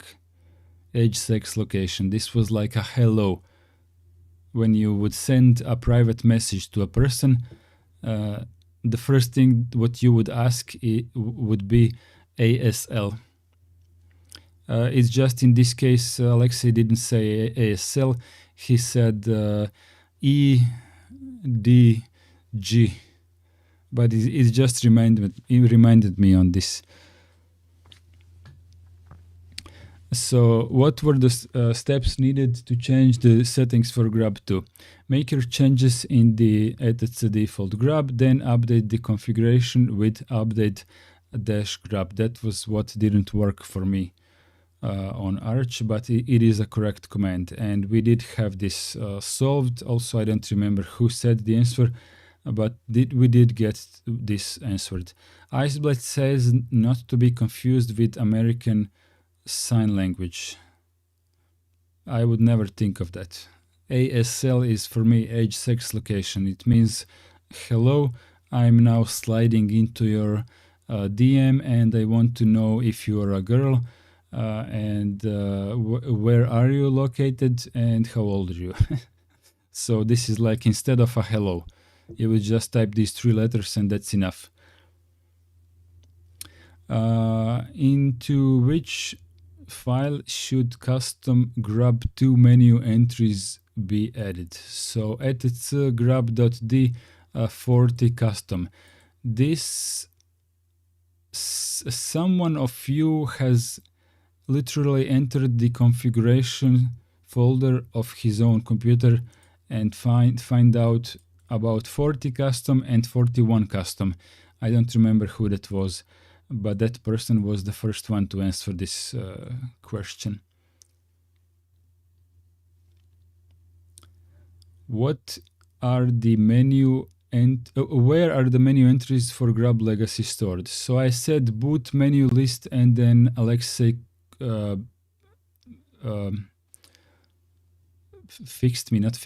corrected me that it is actually boot grub menu list.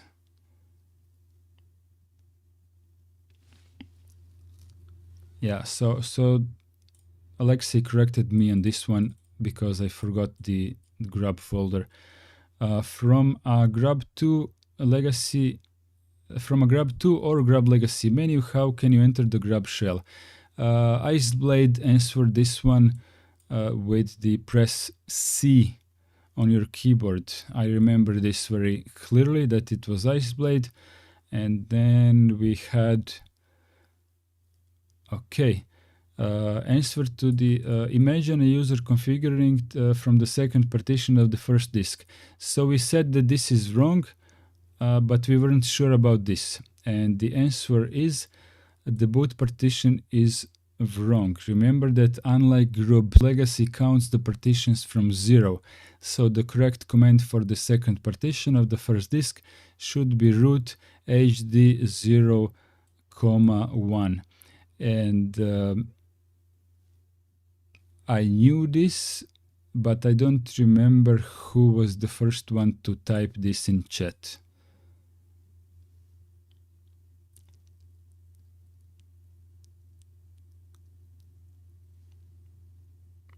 This took a long while to decode for all of you in chat, and someone in the end wrote hd 0,2 as the correct answer, and then Alexei and I argued whether we should consider this. Actually, I argued with myself, but yeah, this was the correct answer, like this. Pendragonian, okay, good stuff. Imagine you have a disk identified as dev SDA with multiple partitions. Which command can be used to find out which is the boot partition on a system? So it was fdisk-l on this drive, and the boot partition will be marked with an asterisk in the listing. Uh, I think I think it was me who answered this in the end, because someone was really very close with dash ls, but ls produced something really weird. Which command can be used to find out the UID of a partition? So, to the best of my knowledge, nobody really answered this before I went to my own /dev folder and searched like an idiot to find that it is /dev/disk. Was it disk in the end? And then the UID it was /dev disk by UID, and then we would just list the details of the files, right? Yeah, so that was it. It wasn't out of anyone's head in the end, but we did get it right in the end. So if we would get A, B, C, D answers on the test, I am fairly certain that this would trigger us to pick this answer, right?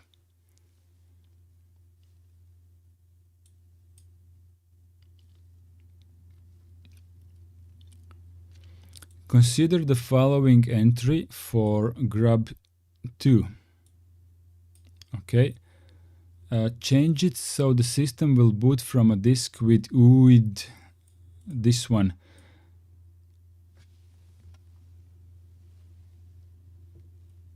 Chap Happy, you did not butcher the name.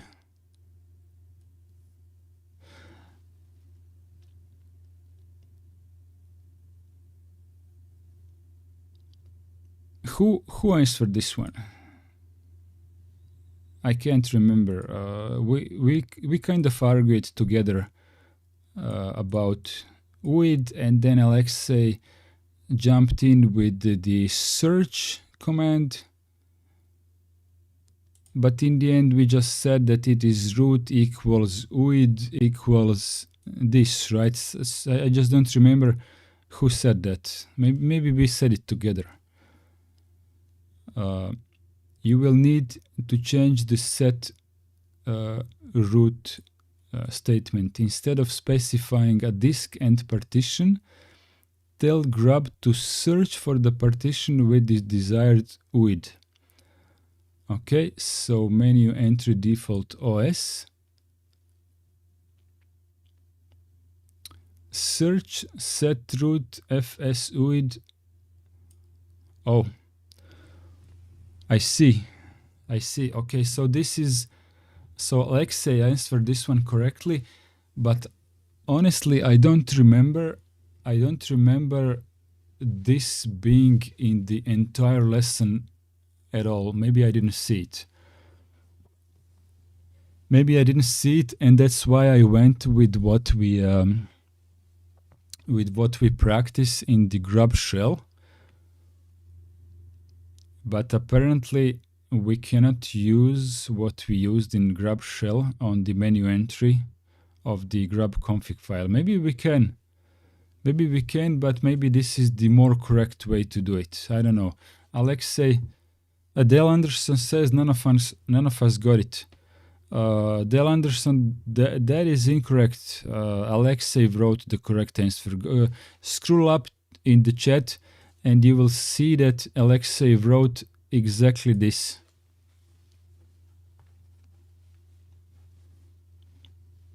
Dale Anderson, see for yourself. Alexei wrote literally what I have marked with blue. I have seen what he wrote, and at that moment I thought that he's only providing yet another solution, a second solution. But apparently his answer is the correct one, and mine might not be applicable here. I don't know. It worked in the GRUB shell, so it might worked in the menu entry as well. Maybe I'm right. Maybe Alexei only offered one of the solutions, but clearly Alexei says it's different. Root equals ZUID equals is for setting root partition for the kernel, while this one is for searching for boot partition.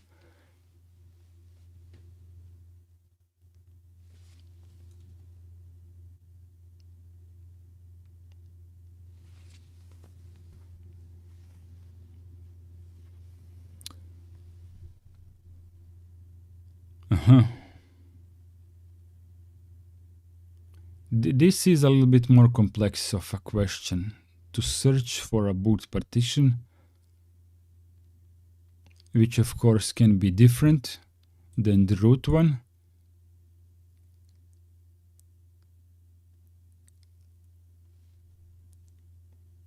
Okay.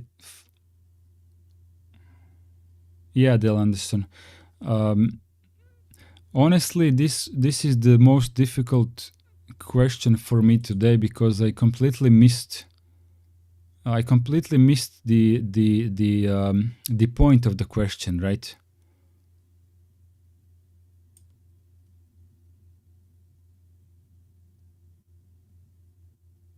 Let's go to the last one.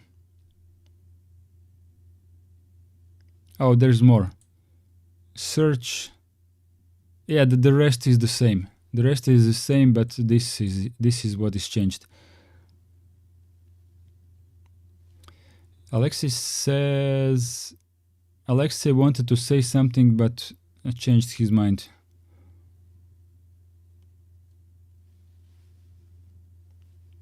I'm waiting for Alexei to either fix his typo or whatever he meant with his last message. EU was wrong. Okay, then let's go to the sixth one. Oh, two more. How can you set GRUB2 to wait for 10 seconds before booting the default menu entry? Add the parameter to etc default grub. We got that right. And the parameter is not timeout. The parameter is not wait. The parameter is actually grub timeout. So whoever won with the rock, that one was very wrong. And the one who lost with scissors, that person was just slightly incorrect.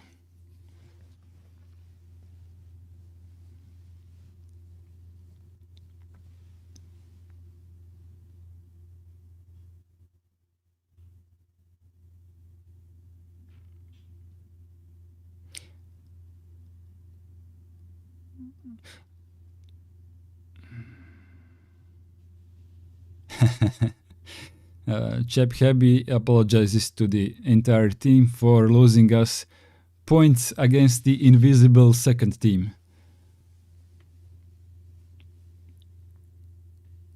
Alexis says I kind of messed up my reasoning, so that's why I retracted my message. All good, all good.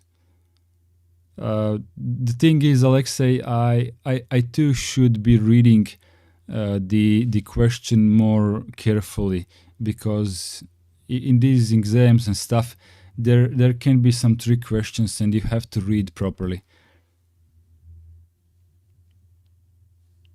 Yeah, let's go with the last one. From a GRUB Legacy shell, what are the commands to install GRUB to the first partition of the second disk? Okay, so if I'm not mistaken, Iceblade was the first one to say HD1, 0, and then I added parentheses and root equals. But in fact, it's not root equals, it's just root and parentheses, and then what Iceblade says goes inside, right? And then we are missing yet another command which says setup. I was actually thinking if there were multiple commands involved, because I remember from the lesson that there were a couple of commands, not just 2. It was like 3 commands in the lesson, but I just couldn't remember, so I just stayed quiet. But I remember this. It's root, right? You need the root command to tell it where root is. I suppose once you enter GRUB Legacy shell, it won't take you too long to realize that you don't need equal, because it would probably throw errors. I imagine it would throw errors, and then you would just figure out that you can do it without the equal sign.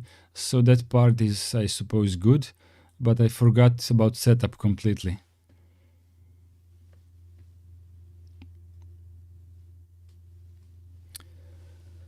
Dale Anderson is asking, can we reason through the logic here? Root equals partition, setup is the device. Yes, you're correct. There is nothing to answer here. You're correct. Root is the partition of the root file system that the kernel will access. And setup is put GRUB Legacy on the second hard drive. So you're not putting GRUB Legacy on a partition, you're putting GRUB Legacy on a hard drive. So yeah, you're correct, Del Anderson. And you're correct about the last statement as well, Del Anderson. GRUB, but you were talking about GRUB Legacy, not GRUB2.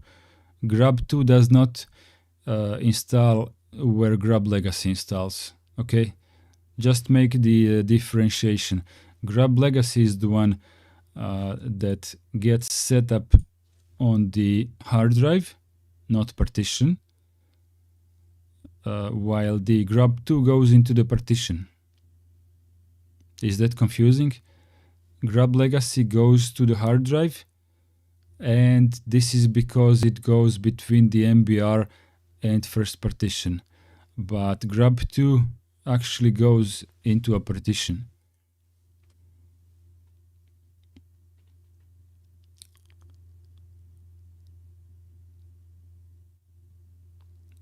Dale Anderson, do you remember where GRUB2 goes?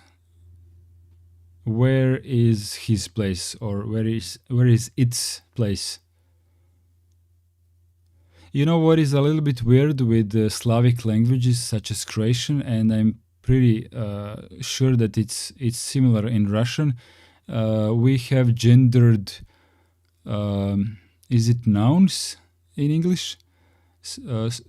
Maybe not nouns. So GRUB, when you talk about GRUB in Croatian language, it is a he. GRUB is automatically a male. So when GRUB does something, the way we speak is we address GRUB as male. It is a matter of how our language works. So sometimes I am not confused about how English works, but sometimes it slips my tongue, and I said he GRUB instead of it GRUB. But yeah, the GRUB2 goes into ESP partition. Yes, correct.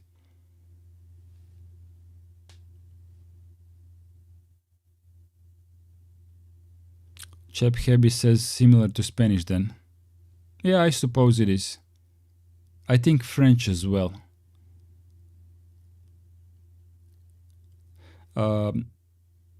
Alexei, is GRUB male or female in Russian? When you think about it in your head, when you talk.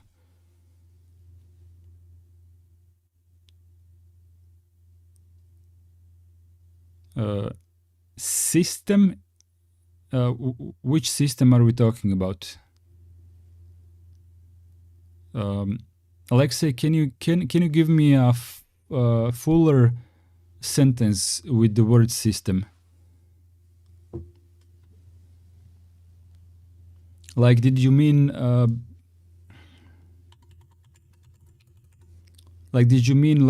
this operating system? Is that what you meant? Like system as in operating system?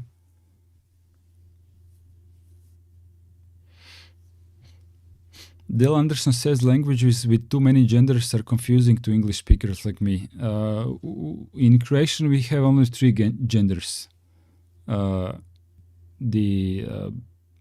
male, or let's say masculine, female, or feminine, and the third one is the middle, like middle gender. For example, the monitor is a he.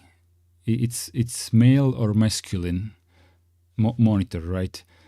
But the child is the middle gender. Okay, the child is like it is a child, but he is a monitor.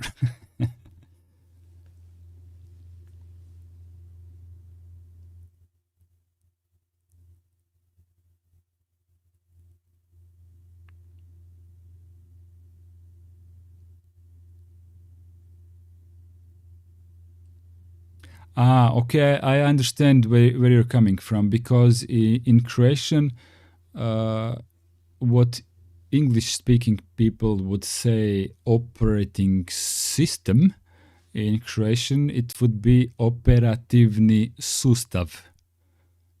So in this regard, it's male. But I can see why is it changing between Russian and Croatian. I can see why. Also, I started learning Polish and I got a little bit confused because I expected that something that is female or male in Croatian, I expected it would be the same in Polish, right? So, for example, bed, where I sleep, in Croatian it's krevet, which is male, and in Polish it's something completely different. And in Polish, krevet or bed is no longer male, but in Polish it's female. So that's when I understood that in Slavic languages it matters about what it sounds like, right? It's not that every particular thing is the same gender in all of the Slavic languages, but it matters what it sounds like when you speak. Pavle, welcome to the chat.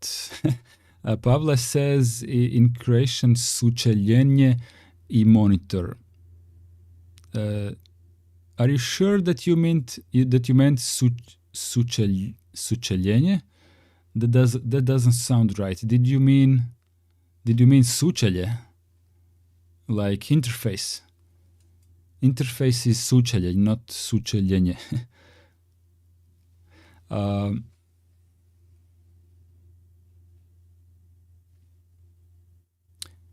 In Spanish, GRUB is masculine. Spanish only has 2 genders for people and things, masculine and feminine. Also masculine plurals and feminine plurals.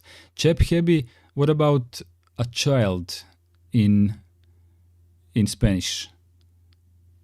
What is a child in Spanish? Is that masculine?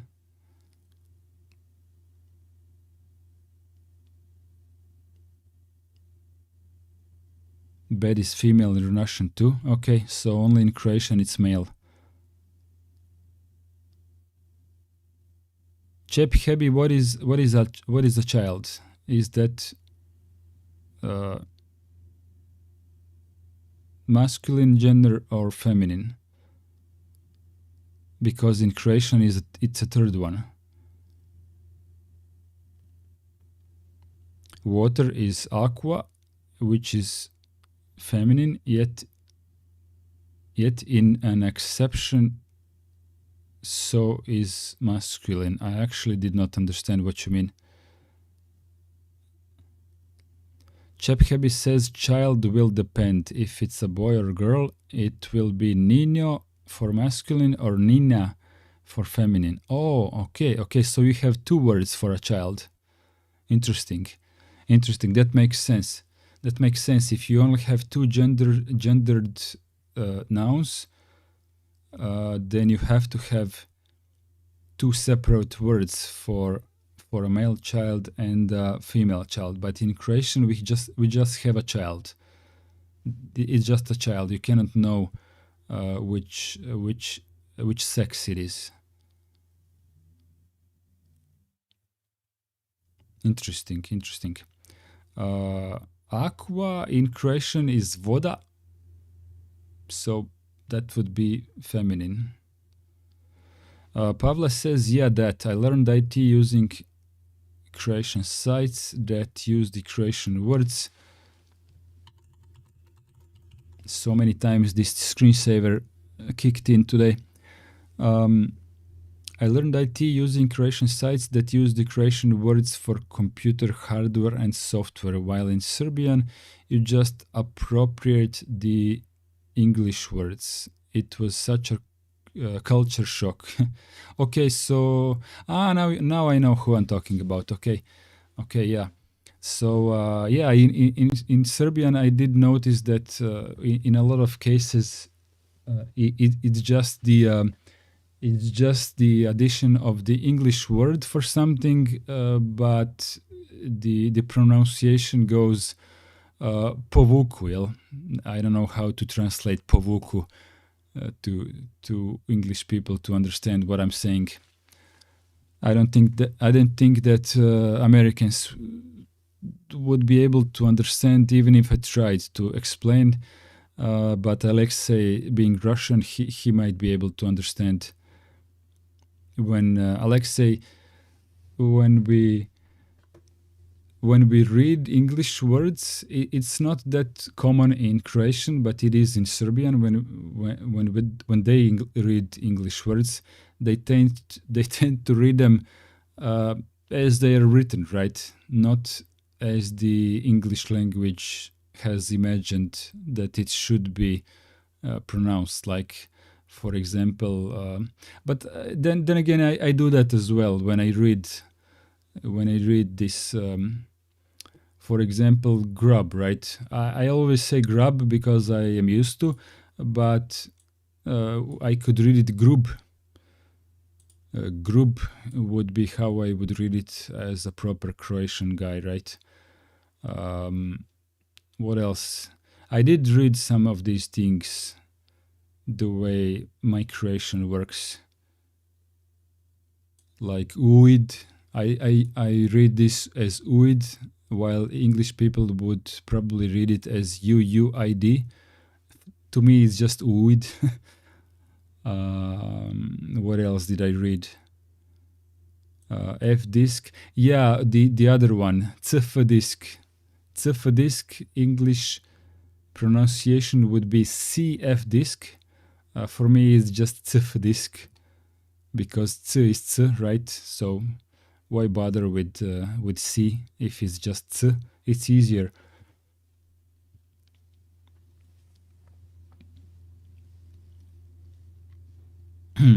Chephebi says like boot, which in English is pronounced as boot.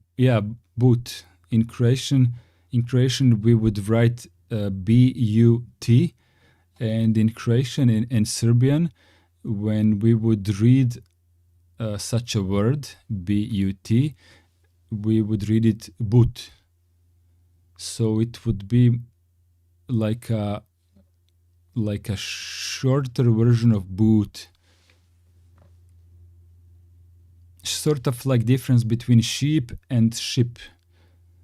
So So B-U-T, I would read that as boot, not as boot.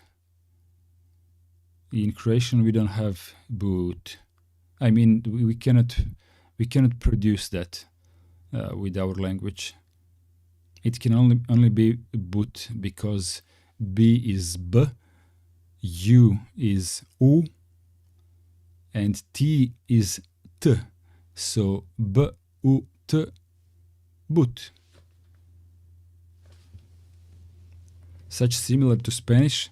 I actually don't know much of Spanish. When I was younger, I watched Rosa Salvaje, and this is where I picked up most of my Spanish.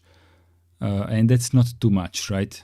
So like El Chupacabra and Madre, and I don't know. I could understand a little bit of Spanish simply because of the Rosa Salvaje TV show, right? And I didn't ever practice Spanish for anything in particular, right? So I don't know how words are being read from the text.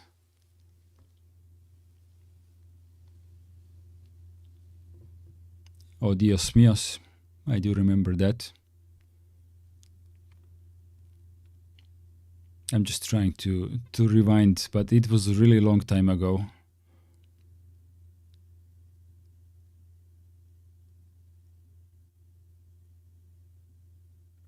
I don't know, if you want, you can type something in Spanish. I can try to read it, but I never actually practiced reading in Spanish whatsoever. I just listened to Spanish people speaking in a TV show, and that's basically it.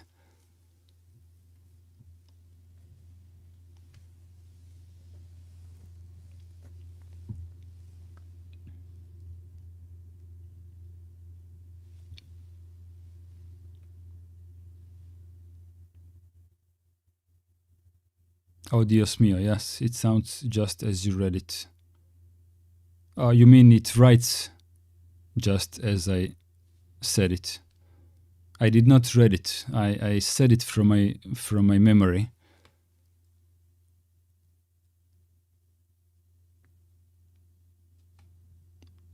Also the name of the girl, right?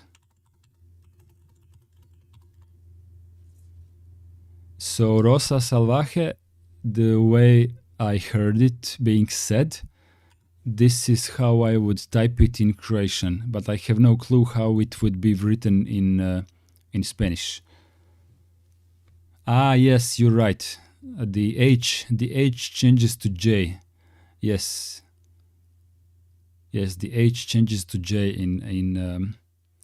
in Spanish, and this is something that I actually know, but only when I see it written.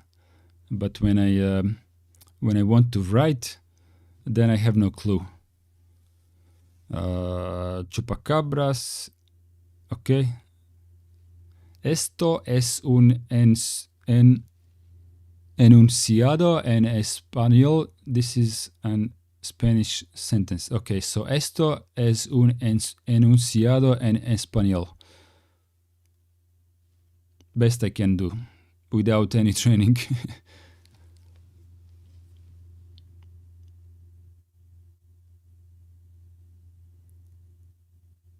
But in French, the J is very yay sound. I don't know, my wife is learning French. But I wasn't... I'm not paying attention too much to French. Are we the last one in chat? My counter says only one concurrent viewer. Not sure if that's correct because, I don't know, people usually say good night. Maybe the counter is broken. Let me refresh this one. Iceblade says I'm here, so the counter is broken, right? Now it says concurrent viewers 0. No, now it's 0, look.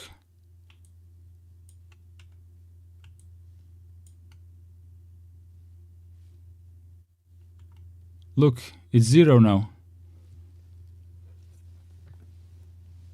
Yeah, but I'm the one who is streaming, so if somebody should get correct numbers, it should be me, right? I don't know, it says 0. This is my interface. Chat rate 1. I have no idea what chat rate is. The number of viewers connected to the stream at the most recently available time. So it believes our chat rate 7. Now it switched, but concurrent viewers is still 0. I mean, I don't care. I don't care. I don't watch this number when we're doing the lesson. I just watch the right part here with the chat, right? This is what I watch. But the 0 is really odd. Such a stupid bug. Alexei said that we're not concurrent, we're sequential. We could be you could be sequential in chat, right? With chat messages. So 8 now for you guys, but 0 for me. Okay. All right time to get some rest. Yeah, I agree. It's almost midnight here in a couple of minutes. And I need to go to work early in the morning.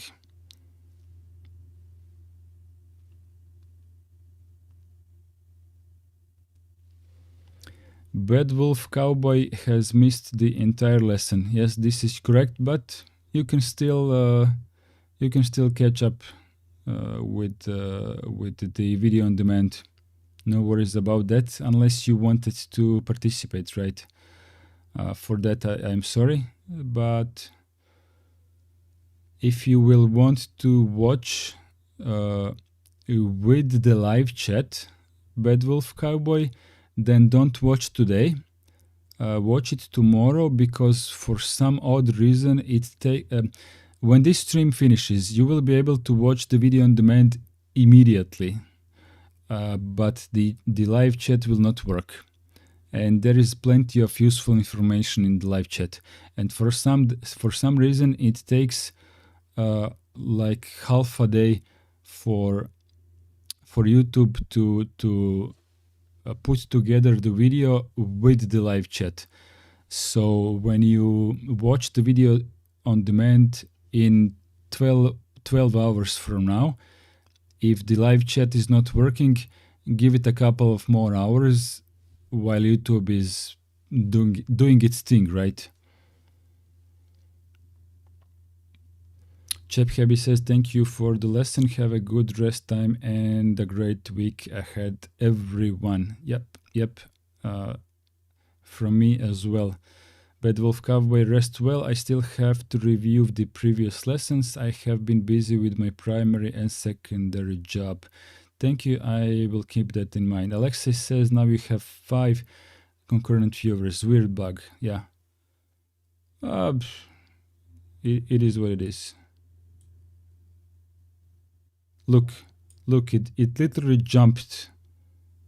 It jumped. So you see, it was never on 0 for the entirety of the stream, right? Only now it dropped to 0 for some reason. And then now it's at 8. Yeah, now it's at 8. Now it's at 8.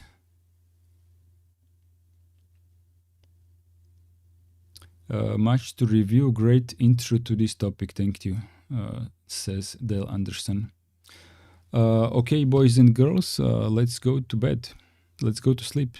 We need to recharge our batteries for the work week ahead.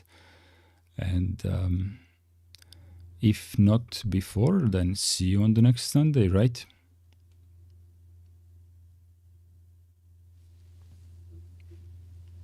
Cheers.